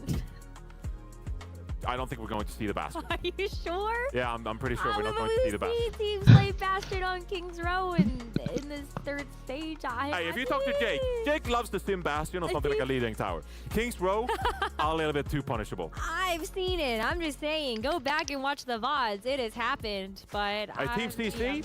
In China, they're cooking with the sim Bastion on Kings right? Row. Like, come on. That would be fun. No, okay. Maybe I'm being pessimistic here. I wouldn't pick it. Maybe I'm being a little too optimistic. That's a very I don't think you're alone, Rose. I think a lot of people would love to see Bastion in this matchup. Bastion Reinhardt with the sim. Okay, Reinhardt. All right, now I'm cooking. I know. Are you jet lagged, Rose? Oh, I'm a little jet lagged, but he's getting a little goofy in the fourth match of the day. It's been like a pretty good day so far, but throw some shenanigans in him. Felix thinks so. Reinhardt is really good. I'm just saying. They did play it. There was a Reinhardt duel. Let him cook. And Team Falcons in the Asia Grand Finals. Yes. On Esperanza of all maps. So maybe. Honestly, Infected would love the Reinhardt matchup too, because Infected loves playing Reinhardt. Remember on NRG Shock, they just play Reinhardt because they didn't know what to do. As we take a look at the Flex DPS matchup, Production is just trying to get us away from the Reinhardt. Ryan Bastion on Kings Row. So here's Zeros and Proper instead. All right. Well, this is a legendary matchup. Zera and Proper, that mutual respect we talked about before. The two Tracers may be getting that giant legacy duel in this match, but for now, I mean, Proper does have a little bit better stats. Just a little bit. Just a little bit. I think it comes down to the Nepal dominance, okay? So I'm not gonna read too much into it. Yeah, because I mean, Team Liquid did just even the score on Shambali Monastery, so we'll have to Is Overwatch down right now? maybe things get shaken up a little bit. We're just letting someone. I have no idea. And then we will go forth with the bands that we have and move forward into the series. You want to get into your comfort zone. Yeah, you gotta get into the groove. But there, hey, I mean, listen, you know, there's like a certain height of the chair that you want, the certain angle of the keyboard. Oh Your shit! mousepad needs to be perfect so that you can Damn, Jiggle. right? Yeah, the setup's got to be perfect. Like the monitor height needs to be the same. Now, usually at these tournaments, the players actually they get to set up all their settings in advance. So for the people What who is appreciate freak that, out? They What? have kind of like their own like little hard drive or whatever, and they have all their settings on it. It's actually not a hard drive. Jaws would kill me right now because I'm butchering the computer language here. But essentially, they have all the Like settings, a right? thumbstick? We need to get some more better 7 TV It's emotes. the fourth match of the day. Yes, I'm struggling a little bit with my words. I apologize. But they have an SSD with all their settings on it. And so when someone is being subbed in a case like this, just plug in the settings. Yeah. You're ready to go. And then it's just a matter of just getting your keyboard and your mouse pad in place. So considering the fact we're subbing... Add this, please. Okay, only one. Only one. Someone going. But you still gotta make sure that everything feels right. As you Facts. got a chance to see the bands, Symmetra and Wuyong will be off the table as we look forward to King's Row. That's facts. That's of our facts. series That's between facts. Team Liquid versus Team Falcons. They're tied 1 apiece, and so King's I Row said will only know one. what's to come with the rest of the Facts. series. Yeah, curious here who banned who here, because obviously if Liquid wanted to take a bit of a slower approach here, they have favored a bit of this poke game like we talked about. And the Symmetra teleporter, obviously really strong at getting close to your opponent in a matter of seconds as you're literally teleporting across the map here. What's up, bro? Getting the Wu Yang out of the mix here. That is kind of like, you know, not allowing Liquid to play their go-to game here. So, but I think still though, Liquid are going to be quite satisfied not being able to play a hero like the Wu Yang here. Vegas really flexible. Should be able to find a back. I need this. I said I'm done.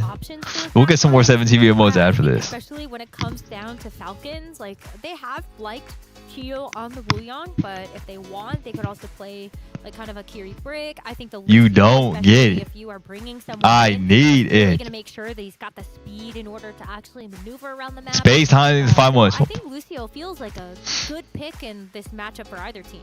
Yeah, I'd say that You the have to add LeBron backshots. I swear we do. Say down things in 2 months. The predominant backline of choice throughout Overwatch 2's history. But even so, today early we saw Lucio Batiste being played. Someone in? Who? Earlier in this series. Who? Jericho being paired with a lot of other strong supports. We've seen Ana Wuyong. Brig, Wuyong, Ilari yesterday from Barrel. I mean, like basically everything has been Except played. Mercy. No one want to play Mercy in the pro meta for obvious reasons. Hey, but you saw the Mercy ban. Oh, that was alright. Come on, let me Mercy meme. involved one way or another. As lovely as Leica thinks of 4 months. Talk again real quick. The Scarlet Mercy skin. Yeah, hey, the skins look pretty good. So as a reminder, Vino you can Bambino go thinks up. buy the OWCS bundle. That is going That's to right. help the prize pool for our teams. But I think we're ready to go. So let's go ahead and get back into it. Team Liquid versus Team Falcons. Symmetra and Wuyong band. So I unfortunately Someone didn't see in. the Someone in. I'm in. It's not happening. Without the Symmetra. I'm sorry, Rose. Moj. It's not Come happening. on. Let's have some. I'm in. I'm legit in. I feel like Liquid, they don't want to deal with any shenanigans. Yeah, that's Because, true like, too. The Symmetra is such a black hole in the sense that, like, oh, the enemy team. I ordered the SG scarf and I paid more for shipping than the scarf. Higher composition. Change your sensitivity so that we like 180 That doesn't correlate to me at all. Although, I wonder if some of these players actually have different sensitivities. I very much doubt it, depending on what hero they play here. They don't customize their settings that much, unless you're a tank player and you just need like 200 cents, you know, playing like ball or something. But Is there a 7 TV emote of the tongue give? Oh my god. You don't have to overcomplicate things. You don't have to be stressed on the venture and just pop off like crazy. Like you can have a pretty neutral matchup. Debut org things in 20 months. Yo, what up, homie? And if you have good team fight execution in a pretty default composition, then you're going to get away with a map win here. So none of that shenanigans. Defense for the first round. Someone picking the Ramatra as we expected, but it's going to be proper on the Echo, and we're going to see that Ash from Merit. Yeah, this is going to be really interesting, actually. Arnie Barney things in 4 months. Like we were in a scenario earlier on today where SSG, they weren't really able to deal with Heesang's Tracer. And so now I think that, you know, if Zero sniffs out this backline of, you know, maybe an Ashe and an Echo here, you want to go towards the Tracer. This caster sucks. Why they keep saying someone beats is 50? I know, dude. Like, dude, who is it? The attack I'm behind? But they're rolling out with the Ashe and the Genji lineup here. So Zero should be able to take control. Oh, shit. But Genji's still going to have pretty good access to the backline. Ideally, what you're waiting for now from the Ashe is just to get a nice... That was 30 seconds. Even some extra dynamite damage, and then Zera can go in with a swift dash and just cut through that backline. I mean, look at the point pressure already. Like, it's picking because Infected is there, and Zero and Vega has just taken the map control away. Right. The pressure is on Falcons here, actually, to re-engage, but someone is dropping low here, just forced to use... Who? Dude, who? Falcons, maybe they have to push through the hotel area just to regain some space. Wait, close friends. In control right now as Proper looks for an engagement here, but he gets taken down by Zero. It's a great start for Liquid. Amazing start. I mean, Proper, that was really going to be the unit. How was Proper dead? I literally missed what? Test this high ground, and the fact that he's now out of the picture, Merit's also got to go running.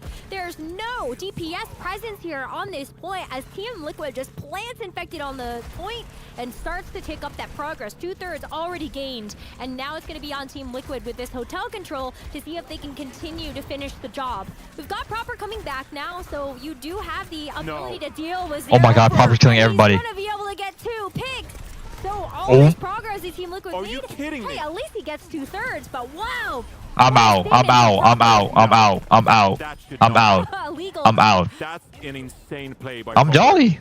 to get 2 picks on that re-engage there, because Liquid, they were so close to the Kitsune Rush. RuPaul, you can see it. Yeah. He would have had the Kitsune Rush, and that should have been enough for Liquid to secure the point. I can't believe it. Proper just stalled out that. That is cold candy on my shirt. And now Falcons hold on. I mean, that's also the power of Ramatra. Someone that has the same type of staying power as Infected when you are going to take that mirror duel. Oh my god, I'm so out. I'm so out. I'm so out. Still has the duplicate that he could pull out for this one. Now that Chio's gone, we do not have that same type of speed from Team Falcons, and you also can't actually... Oh, Falcons have such a better rush. As both rushes come out, Vega gets even closer to building up to that sound barrier of his own. So maybe Chio can come back in time. But the sound barrier comes in, Merrick goes down, the Bob has to be deployed in his place, and Proper does end up hitting the duplicate to get the Ramatra coverage. But this is all over. Team Liquid, they've done enough. They do not need any extra ultimates here to actually secure this objective and get the payload going. Yeah, brutal with Chio going down with the sound barrier. Liquid, they capitalize immediately. Great usage by Vega, recognizing a play to be I'm made in. there. I'm in. And Liquid make it happen, securing that first point, but not without some extra time shaved off that bank because of Falcon's stout first point defense. Now, moving on to the second point here, Chio has this sound barrier in hand. Realistically, you'd obviously like to mitigate some of this damage from Zero, who's going to threat the Dragon. Oh, Falcons use so many ults too. But you want to at least be a little bit proactive here if you are Falcons. Stop the payload from making progress.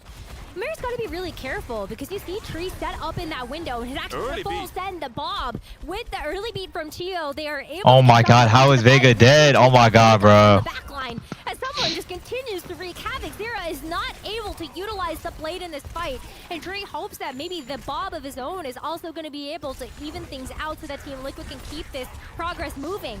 They have the Annihilation that they could thread in, but it's just going to be a standstill right now as Team Liquid wait for the reinforcements. Yeah, and sure, Falcons, they win that fight from a decisive push by that sound barrier. But now you're in a bit of a hole here because Liquid, they're coming up on the Dragon Blade. Zero should be able to secure somewhat value here. Now, disengaging here quickly from the Annihilation. Dragon Blade is popped. Suzu is Oh my Lenny. And Zero goes down early into this fight. Falcons clutch it up. That was a huge pick. And what a great saving grace there as Fielder continues to keep Team Falcons on this defense. Infected has the Annihilation, but he doesn't want to use it yet because RuPaul is going down very low. Ideally, Team Liquid get a chance to come back with all the members of their team and they can use this Kitsune Rush down main. Yeah, that's such a huge, big save from Falcons there. I can't believe they made it happen. Now, someone is under a lot of pressure. Oh my god. Comes out from Fielder actually, but someone is going They have no ram. They have no ram in a rush. They lose. Liquid, man advantage, rallying with this Kitsune Rush from What I fucking thought, bro. That Proper. Unless Proper has a say in it. And Proper is Yep. actually going to duplicate another Ramatra. And that's Hello. just buying so much time. Merit has picked off 2 in this fight, and Infected has not found enough value with this Annihilation. All he gets is a duplicate from Proper. Let's hear how Team Liquid are going to approach this next engagement with 1 minute and 20. All right, 4-minute listening. Let's do it. Yeah, I like that guy. I like that guy. Bob in the beat soon. Okay, scouting first. I come in. I don't see Ash. I don't see Ash. I don't see Ash. I don't see Ash. Check top. Top. Check top. I can see you. I go any main, Ash main. Maybe right. You can plant. Ram walk main. Ram on. I don't take red. There's no one here. Yeah, I can take main. Ram. Yeah, we can pop main. I saw. I popped in. I popped in. I said back line. Yeah, Ram shield. Divine shield. I can switch you right, sure. Can you take red? Yeah, I'm taking red. Yeah, Ready push. Yeah, push now. Okay. Looking around. 3, 2. Yeah, Ram one. Living their beat. We better beat. What? We better beat. I'll big it. Better beat. Red top. Yeah, I'm on point. Ram right. You can be. B. Loot it. I think he needs help. Card. Wait, on left. Push together. Push together. 3, 2, 1. I go flanking. Secretary. It's a brilliant disengage from Team Liquid, securing value with that sound barrier as we're heading into overtime. But realistically, that should have bought enough time here for them to cap the card, unless Proper is coming back here, making a little bit of a contest. Someone's going to contest the card, hoping to get this Annihilation and Kitsune Rush online. But with this Wait, he copied? Zera, you're able to get that second Ramatra on the board, and this should be able to seal the deal of this second objective. That's the capture. And Team Liquid, they get a chance to move into this 3rd point with quite a bit in the bank. Yeah, really powerful ultimates online here for Liquid as they position forward. Some extra poke damage, see if they can find an opening pick here in this fight. I love the comms from them, by the way. That was a beautiful disengage from Chio's sound barrier and a turn that secured the 2nd point. Now, Kitsune Rush is for either team here. You want to sort of joust for space. Try to get it on top of the card here. Put your damage players in a position to secure some picks. You know that they can play patient. Team Liquid, Okay, Proper copy comes out. Perfect opening attack. Maybe they just let Proper get this duplicate out, but they see the vision of this Kitsune Rush heading down main. Maybe they can use this Annihilation from Infected, but he's so low. He's got to make sure that he's got enough healing coming through from RuPaul and Vega to actually get enough use out of that ultimate. I don't even know. No avail. Team Falcons, they take him out, and they're not able to get enough done with that rush and the Annihilation as Team Falcons get to hold on to their own. Yeah, 30 seconds remaining in this one. Team Liquid having spent crucial ultimates with that Annihilation and the Kitsune Rush. How do you get back in this one? Ball. Wait, they're going close. Oh my god. From tree here, and that could be a really useful ultimate to get onto the card and at least trigger this overtime. But Falcons, they recognize they can push early. She was coming. What, hello? Down barrier. Proper goes down here. 5 versus 4 situation. You can commit if you want to. You can, and I mean, someone. I mean, he forced B. Utilize the Annihilation. And they had better beat. As there's a late sound barrier from Chio. Vega has also used one though, and it's going to be a better beat from Team Falcons. With 3 throwing in this Bob, they're hoping that this is going to give them enough time for Team Liquid to actually get some reinforcements back to. Oh my god, Chio's just him. But with how low Infected and Vega got at the final moments of that fight, it's easy pickings and cleanup here for Team Falcons and Team Liquid. They will get stopped in that 3rd point. Yeah, it's a great push from. Whoa, RuPaul don't look happy. The team of Liquid with someone putting pressure onto the Liquid backline. Well, Zero, he had to touch the card on the Echo. He had to be there to trigger overtime.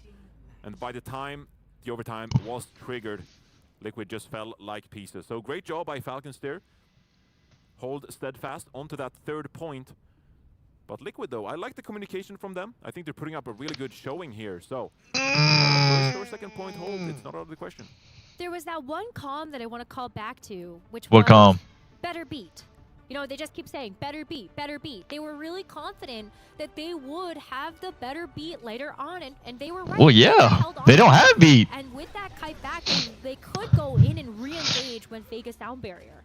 Yeah, and I mean, in a moment like that, it's crucial that the team is on the same page, right? And back out immediately, because what we see happen so often is during beat pushes like that the enemy team, they just get the 1 pick. And 5 versus 4, you don't want to commit that. Be nice. Around, but it's a great disengage. The OW in the 4 months. Vega communicating the sound barrier being used and then Infected pushes forward with it to secure a couple of picks there. So Liquid looking mighty good here. Now they're also going to opt for the Echo and the Ashe defense. Sir, rolling some. It has some disadvantages. You know, Proper, he popped off on that first point to get a couple of picks to bring Falcons back into it. But you saw the amount of space they were giving up. Oh, dude. With Hero setting up with Vega. And so Falcons, they have an opportunity to do that here as well. With Proper swapping over to the Genji. Chio is going to help him out on that Lucio, most likely. And they should take this big flank control and put someone onto the point. They've basically just both taken a page out of each other's playbooks. And so with this Proper Genji, look at how well he's able to take this high ground. There's not really a whole lot that's going to continue. Proper on Genji, I'm in. Side of this Tree Ashe. And if Tree can maintain that high ground, I mean, that's great. But the sightline's really going to be there. He's already dropped to the low ground, and Vega is going to fall to a big pump. How is someone killing all of them? Just 3 kills for what? Right out the gates, and a team wipe. As Team Falcons are going to get this first objective pretty easily. Yeah, Liquid, they find themselves very close. Who? I don't know. I legit don't know. That hotel area to begin with. Obviously, when the enemy team, they flank around using that high ground, you lose all that space and you need to recapture it. So a decisive push through the hotel, flipping the point around, could have been a recipe for success for Liquid, but instead they were stopped in their path. Someone getting lots of value from that Nemesis form and Proper following up on it. And that is going to be a very quick first point cap for Falcons as they start pushing through second. And there's going to be a pretty close hold here from Team Liquid on the defense. Sometimes we do see these teams either want to try to set up. No, Proper's getting proactive. And altogether, they get to come out and actually get that close defensive hold. But Team Falcons actually gotten a pretty big wraparound behind them, and they've sniffed out RuPaul, makes them swift step away. How is my Chio dead? But Chio gets caught out by Tree. So without that Lucio speed, this might have to be. How does Proper kill 2? Proper kill both DPS there. 2 picks. Oh my god. With that revenge kill on what? Wow. This is actually a push that can keep going here from Team Falcons because someone just keeps. I'm jolly. Makes it happen. Like honestly, I thought it was great battling from Liquid, being able to disengage, re-engage, to get a couple of picks there to keep themselves onto that defense. But then Proper just like gets a 2K out of nowhere. Someone's to follow up there as well. And Falcons, they keep steaming ahead here. No ultimates used. They got 5 ultimates, 1 fight away from capturing this second point. Like, surely this is just a team fight win for Team Falcons and a second point capture. Liquid has 4. Yeah, I mean, Vega doesn't have the sound barrier yet, and I feel like that would be kind of the thing that would help to equalize this out. But Chio is free. Oh my god. The sound barrier on top of the blade that Proper is using, and that's just going to be another team. I'm out. Smokes. Team Falcons. They just and he's swapping. I'm out. They pressed the ultimate bottom. Yeah, but it worked. It worked indeed. 5 minutes in the bank, Johnny. I mean, that is one of the ways of all time to win a fight in Overwatch, is pressing Q.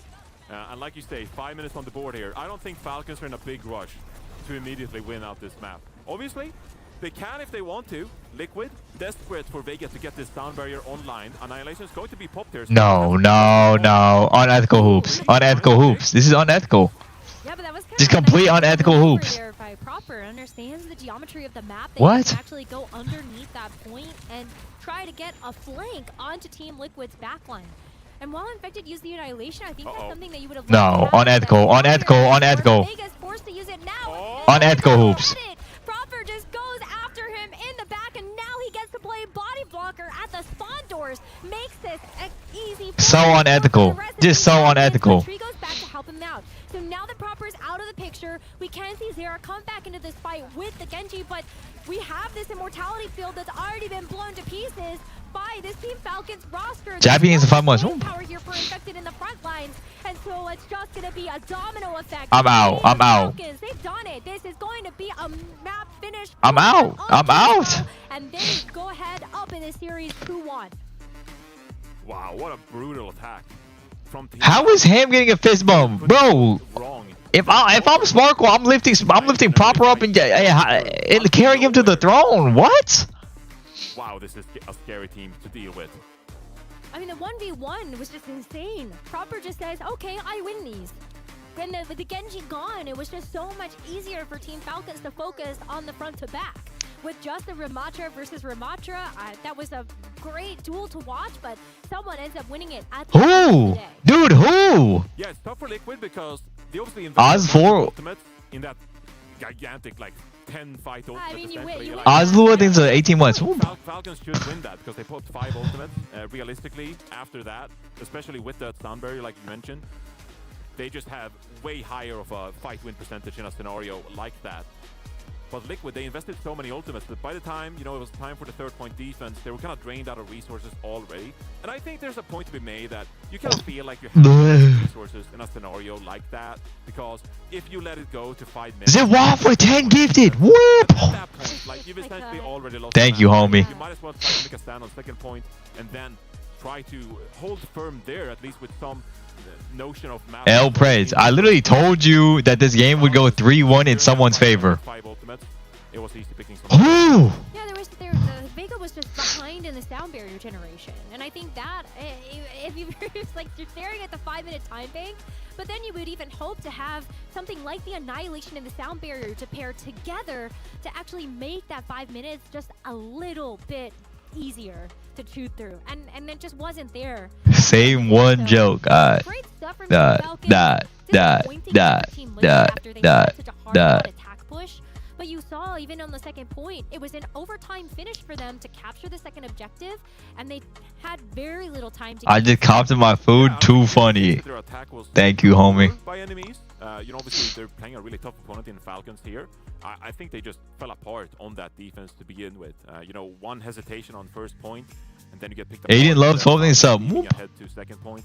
You lose a team fight that I think they should have won there, getting a couple of early picks, but then Proper turns things around. It turns into a brawl. You have disadvantageous spawns, of course, and so it takes longer for you to get back. Stick to 7 TV emotes.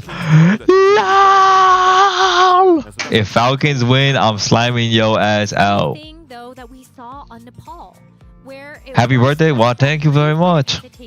That got capitalized on what we saw in Nepal as well. JJ's killing us up.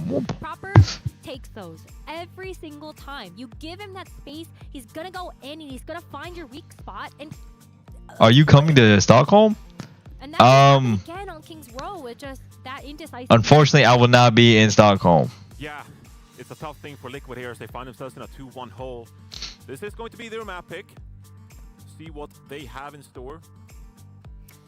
I mean, they won Shambali Monastery. That was also their map pick. So I think that there's... How am I a snake? Liquid fan. It's literally the worst time ever for an event to happen. 75% said Team Falcons will win this. That was actually the same case on the desk because it was only Jake, one of the 4 of us. That Fear I bled things in 2 months. Happy Thanksgiving, bro. Real quick, how you doing, buddy? How's it going? Will Jamal be in Stockholm? Bro, Jamal has literally been streaming Deadlock every single day. Admire, you know, just the heart. He don't give a fuck about no Stockholm. It's incredibly American of him, and I respect that of him. So I don't blame you for predicting Liquid at all. I saw the vision. But as we look forward to map number 4, it is going to be... Honestly, I think Jamal might have gone to Stockholm if I went. We're going to see another substitution. Someone comes out of the roster and Hanbin comes back in.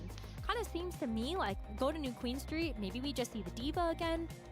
I'll make a happy birthday PG sign. Keep a lookout. Alright, I'll keep a lookout. Thank you. Playing that Diva, like maybe there's an... I'll remember this. I'm feeling confident playing something like a Wrecking Ball composition. We saw it come out of T1, and you know, Wrecking Ball has received a nerfed recently. 50 less armor. That's a... Who went to the bench? Someone, dude. I don't know who. Desperately wants to play that Tracer as well. And so this could be a map design that favors Team Liquid's preferred playstyle here. We'll see what they have planned. But I think he's one of the best tanks to ever grace the game. Obviously amazing at the Diva and the Zarya still. You know, maybe you feel like you can expose his lack of mobility on those heroes and up to Or maybe you ban something. Maybe you ban it. Like maybe ban the Diva. Ban the Zarya. Ban something that you think Hanbin will come in and excel in. I mean, that was exactly what we saw in Nepal, and especially when Team Falcons were able to set the pace. Dude, does Proper get any facial hair? Got to take a look at one of maybe Hanbin's tank choices and say, maybe don't let you do that. Now we're actually looking at a bit of a comparison here between the 2 tank players. on Falcons, of course.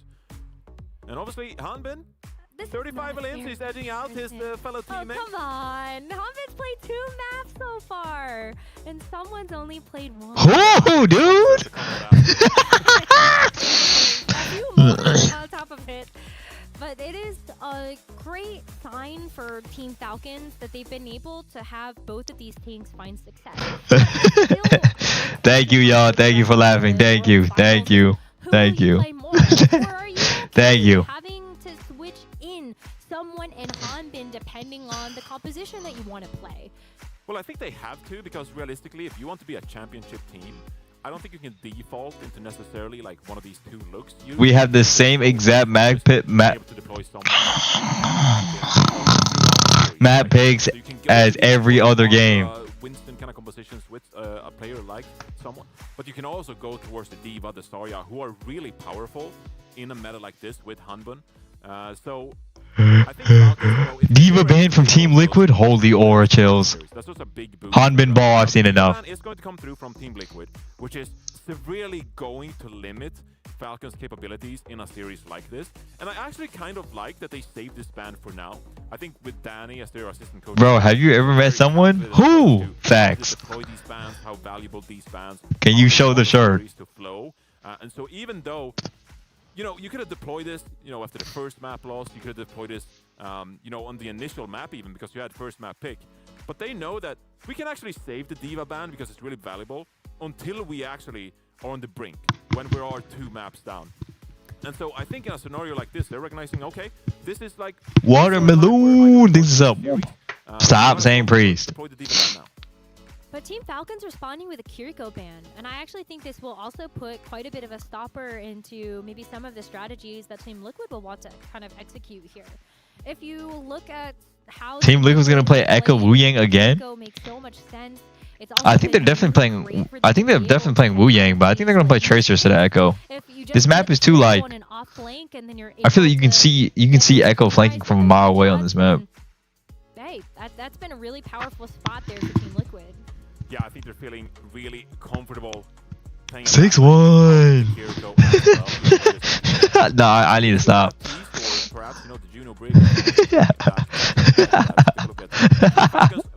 Yesterday on push as well. That time it was Runa Sapi. You have AIDS.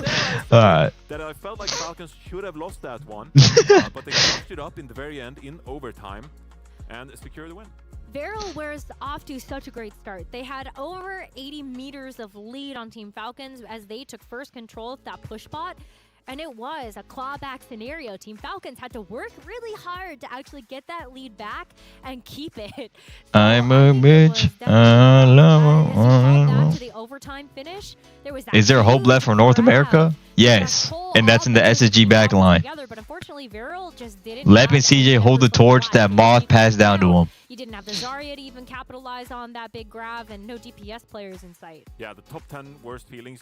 Facts. It's just straight facts. It's facts and I'm in. It's facts and I'm in. I'll be honest. That one stinks. So KSG felt like he had to deploy it. Falcons, they clutched things up and secure that Runa Sapi win. So going into a push like this, we'll have to see what they're going to bring. Obviously, very different map design, New Queen Street from Runa Sapi, and so this it's facts and I'm in. How Falcons played the game quite significantly. And with Hanbin in the lineup and this D.Va band, I just can't help but speculate what hero they're going to play. I will say, can you check the back and see if they got my size? They will make the Zarya work on a map like this. So, yes, you can lose some I hope whenever you get your play for Thanksgiving, all the food is gone, man. No, not on New Queen Street. We're not seeing Mauga on New Queen Street. Maybe we can see it on Runa Sapi, but we're not seeing Mauga on New Queen Street. I refuse that.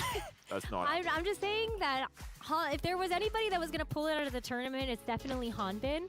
And I do think that when it comes down to the tank world, there is a lot. No. Deleting PG is not working. I'm out. And Falcons did already pull out the most. This jersey dead funny. I can't lie. Yeah, you talking about Team Liquids? No way you talking about mine. There's no way you're talking about mine. We'll kind of look at this Liquid lineup and man, I'm dead. Well, maybe the counter is there.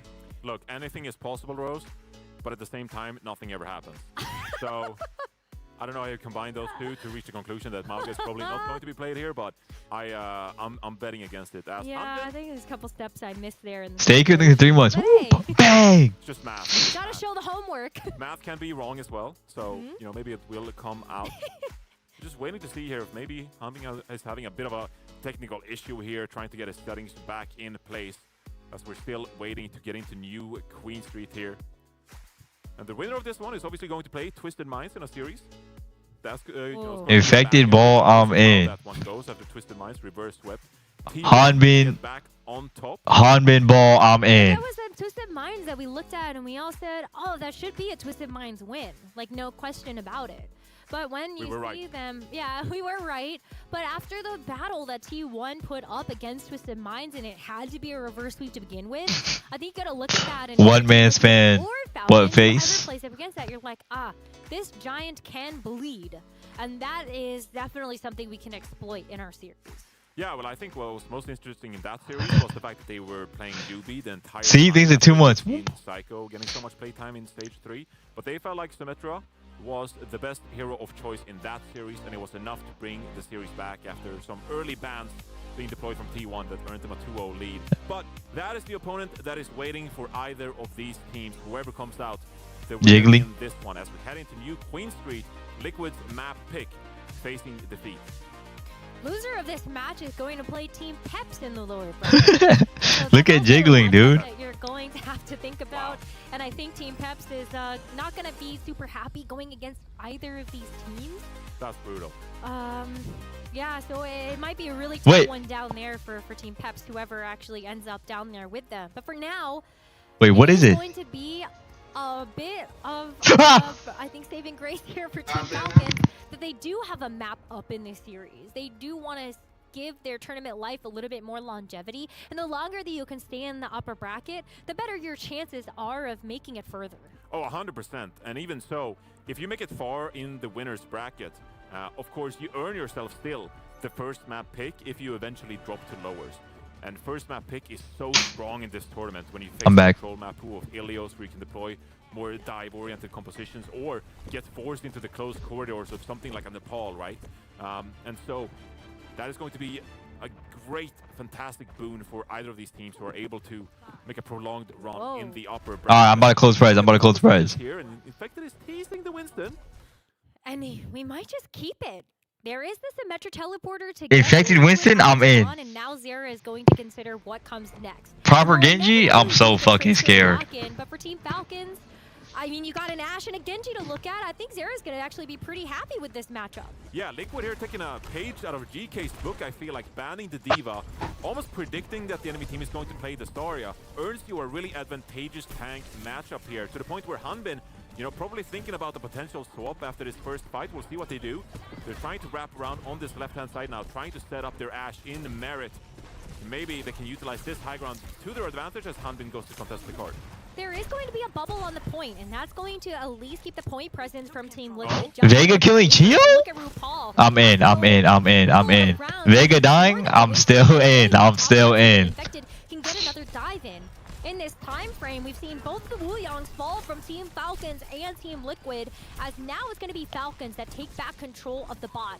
But with Merit getting this pick onto Tree, it's going to be tough for this Team Liquid roster to keep these sight lines open from the flanks. Yeah, that is really tough. Merit and Proper, they're staying proactive on these flanks. While the bot is pushing forward here, these other damage players are always hunting for something to earn themselves an advantage, and an early pick there on the Tree, they're just going to enable to get some extra push here. Now, RuPaul has the earlier nano boost here. A quick nano onto your Winston here, and a jump in. That could spell trouble for Falcons. Oh, they're gonna have Nano Winston right now.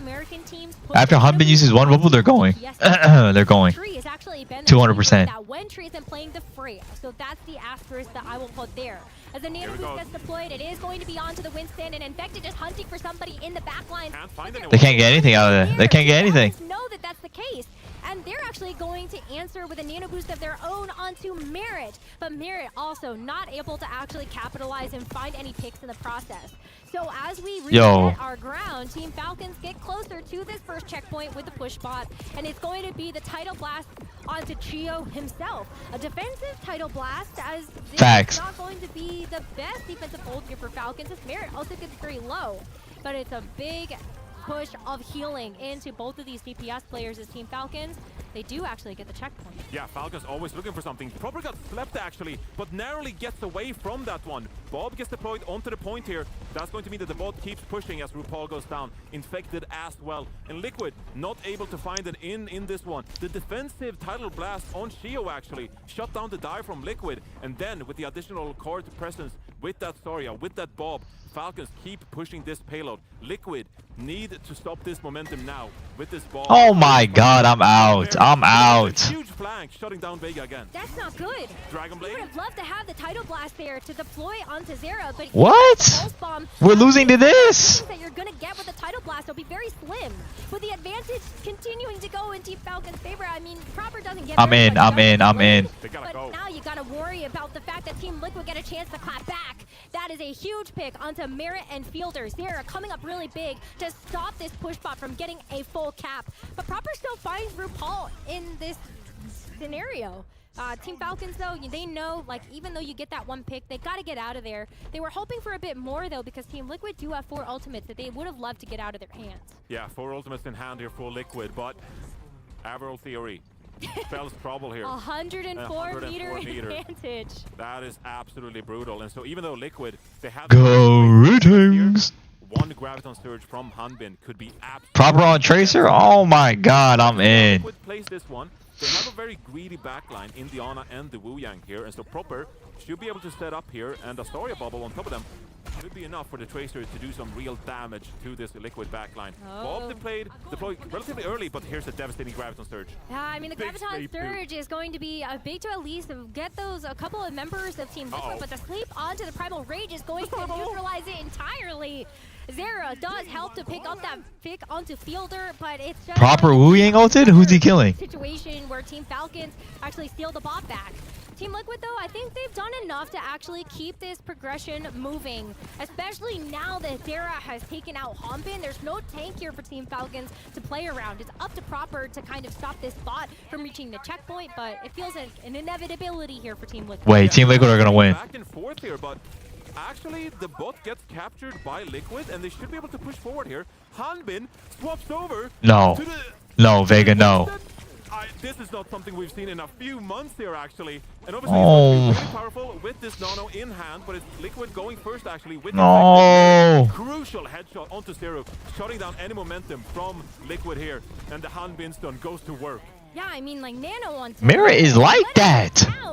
That was a huge fight win, and Merit's also going to earn the Bob in the process. Skyward starting the 2 get this up. They get back towards this midpoint and reopen their close spawns. You've got 2 DPS ultimates on Falcons to work with.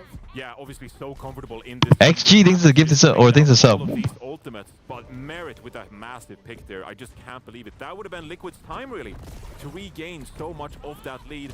Now, though, Bob comes out from Merit. Huge Tidal Blast coming through here. Oh, brother. He can. Merit goes down. Wait, that's Zero. Need to stabilize here. It was a great knockdown there from the Tidal Blast, and Merit would have loved to have that Bob do a little bit more work, but Team Falcons, they're not going to be able to get much more accomplished with that. But at this point, Team Falcons, they just want to keep the lead. They don't need more than that. Absolutely. They just want Liquid to use some of these ultimates. So the Tidal Blast comes out from Vega, and Liquid without ultimates in the... Wait, when did Hanbin get on Winton? Looking for any kind of momentum. Hanbin drops low. Great biotic grenade here. Crossfiring himself. But this should be a player-hero matchup. Oh my What? god, what a headshot from Fielder. Fielder, that's the headshot perk really coming in clutch there for this Ana. It's something you expect out of a world-class support like him. And that's going to allow Team Falcons to keep this bot moving forward. In fact, it has no choice except to step back. And so as you see Proper continue to move this bot closer and closer, there's actually a good anti that comes through onto Proper. But he shrugs that off because the Tidal Blast goes forward, and Chio actually helps him out in the process. So this is a big fight. Traded out here, or the Wu Yangs actually. Hanbin goes kind of crazy, shuts down RuPaul as well. And so again, we're just trading bodies here, which favors Falcons in a situation like this. Zero looking at a potential late stagger here as well. Not good news. if that were the case. Going to grab this mega pack and should be getting it out safely. So good job there. Ultimates on either side here now. The primal. Yo, Proper, you won't get on card? They leave the push bot to defend for itself at this point. Yeah, but Team Falcons, I mean, they come back in. Both teams have the nano boost, but we've seen a difference in styles. Team Liquid have opted to place that nano boost onto the Winston. Falcons, yo, Hanbin, how were we losing to this guy on Winston? The first to strike. Merritt and Hanbin both go down, and with that sleep onto Chio, that's an easy kill to follow up on. Now Team Liquid, big anti from Fielder, but it doesn't matter. Now at this point, Team Liquid with 2 minutes and 20 seconds left, they're hoping that they can actually try to make up for some of this disadvantage. They only got 40 meters left to go, but this is doable for Team Liquid. Yeah, especially with that previous checkpoint coming through. Now they just have to win a decisive fight, and they're threatening to retake the lead here. Proper looking for a bit of a flank. No Susus to mitigate this. Okay, RuPaul with the headshot perk. Early headshot onto Merritt here, actually. Bob is okay, signs of life. throwing themselves back into this map. Will Hanbin down with Primal a third time? 2 minutes to go. Just a bomb. No, he popped it. He definitely popped Primal. Hanbin actually uses that to try to escape. No way Vega dies. He actually gets Ajax for the title blast. He can't deploy it on anybody. So now it's up to RuPaul to get that nano boost onto Tree and hope that this DPS damage can actually make up for that player difference. With the anti onto Merritt, this is a Destroy the wire. I think it's 3 months. But Infected is asleep at the job. He's asleep at the wheel. He has to go after Fielder, but Fielder finishes Infected off before he can actually get that pick. Wow, Team Falcons, after all of those ultimate Big Saul leading this up. Team Liquid, they fall. Oh my God, RuPaul, that was nice though. Could have been the fight and a misplay when it comes to the title blast. Just a house of cards. Vega, you just shit on Proper, I'm in. Now, only the pulse bomb when it comes to their ultimate economy and Falcons. They have the nano boost. They have a really powerful Bob. This is going to be so tough for Liquid to try to get back into this series now after they lost that map or lost that fight. Do Team Falcons actually I'm in. That onto I'm in. I mean, Zera with this pick onto Chio, maybe now this is a fight where Team Falcons say, okay, reset. But Hanbin is still in the mix. You place the Theta boost onto Hanbin to give him a bit more staying power to actually go after the backline of Team Liquid. And especially when it comes down to dealing with Tree, there's a huge pocket that comes through. We're losing to this guy on Winston. That elimination.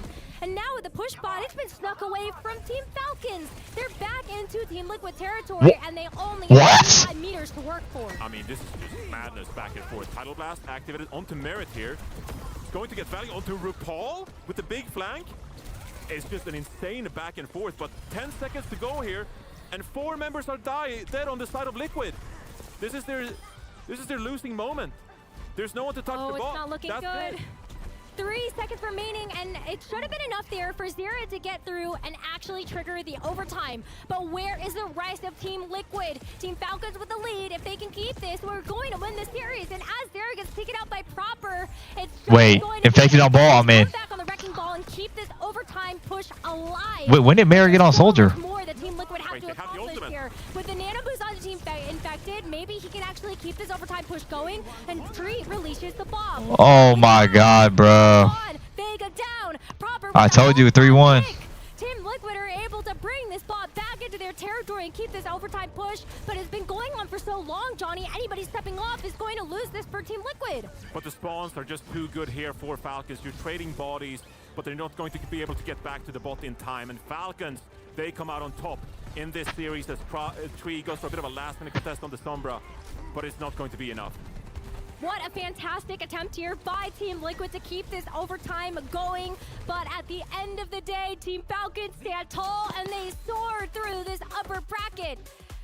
What a win. Incredible performance by Falcons there, just winning a back and forth in New Queen Street and clutching up in very crucial moments. Fielder finding picks with the Ana. Merritt coming up clutch. Han Binston out of all things. Han Binston. I did get the score right. I'm here for Han Binston. Everybody's here for Han Binston. Well, I'm glad we saw it. I don't know if we're going to see it too much more throughout this tournament. It's not really a pillar of theirs, but in a matchup like that, I talked about it. Like the story. Oh my God. Just matchup there. So the win. It was literally a proper one-man army. 22-3. No, he's just the best player ever, man. Fan and you got beaten by Han Bin's Winston.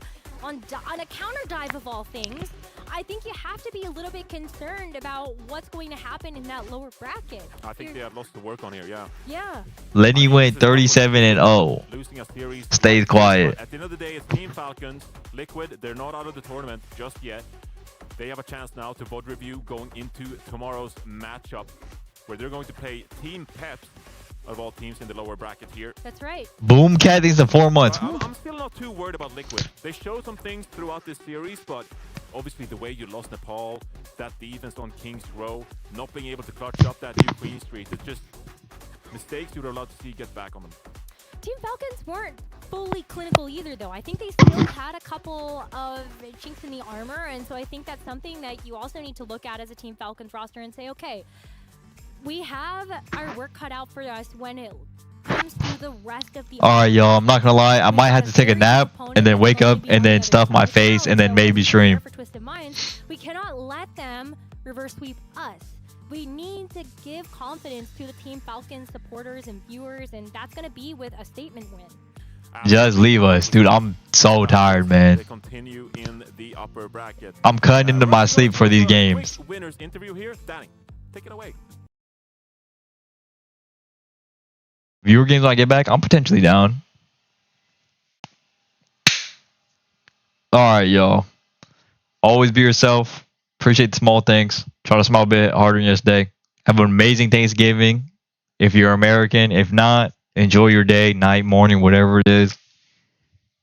Very thankful for you guys. Very thankful to be here. And I will see ya.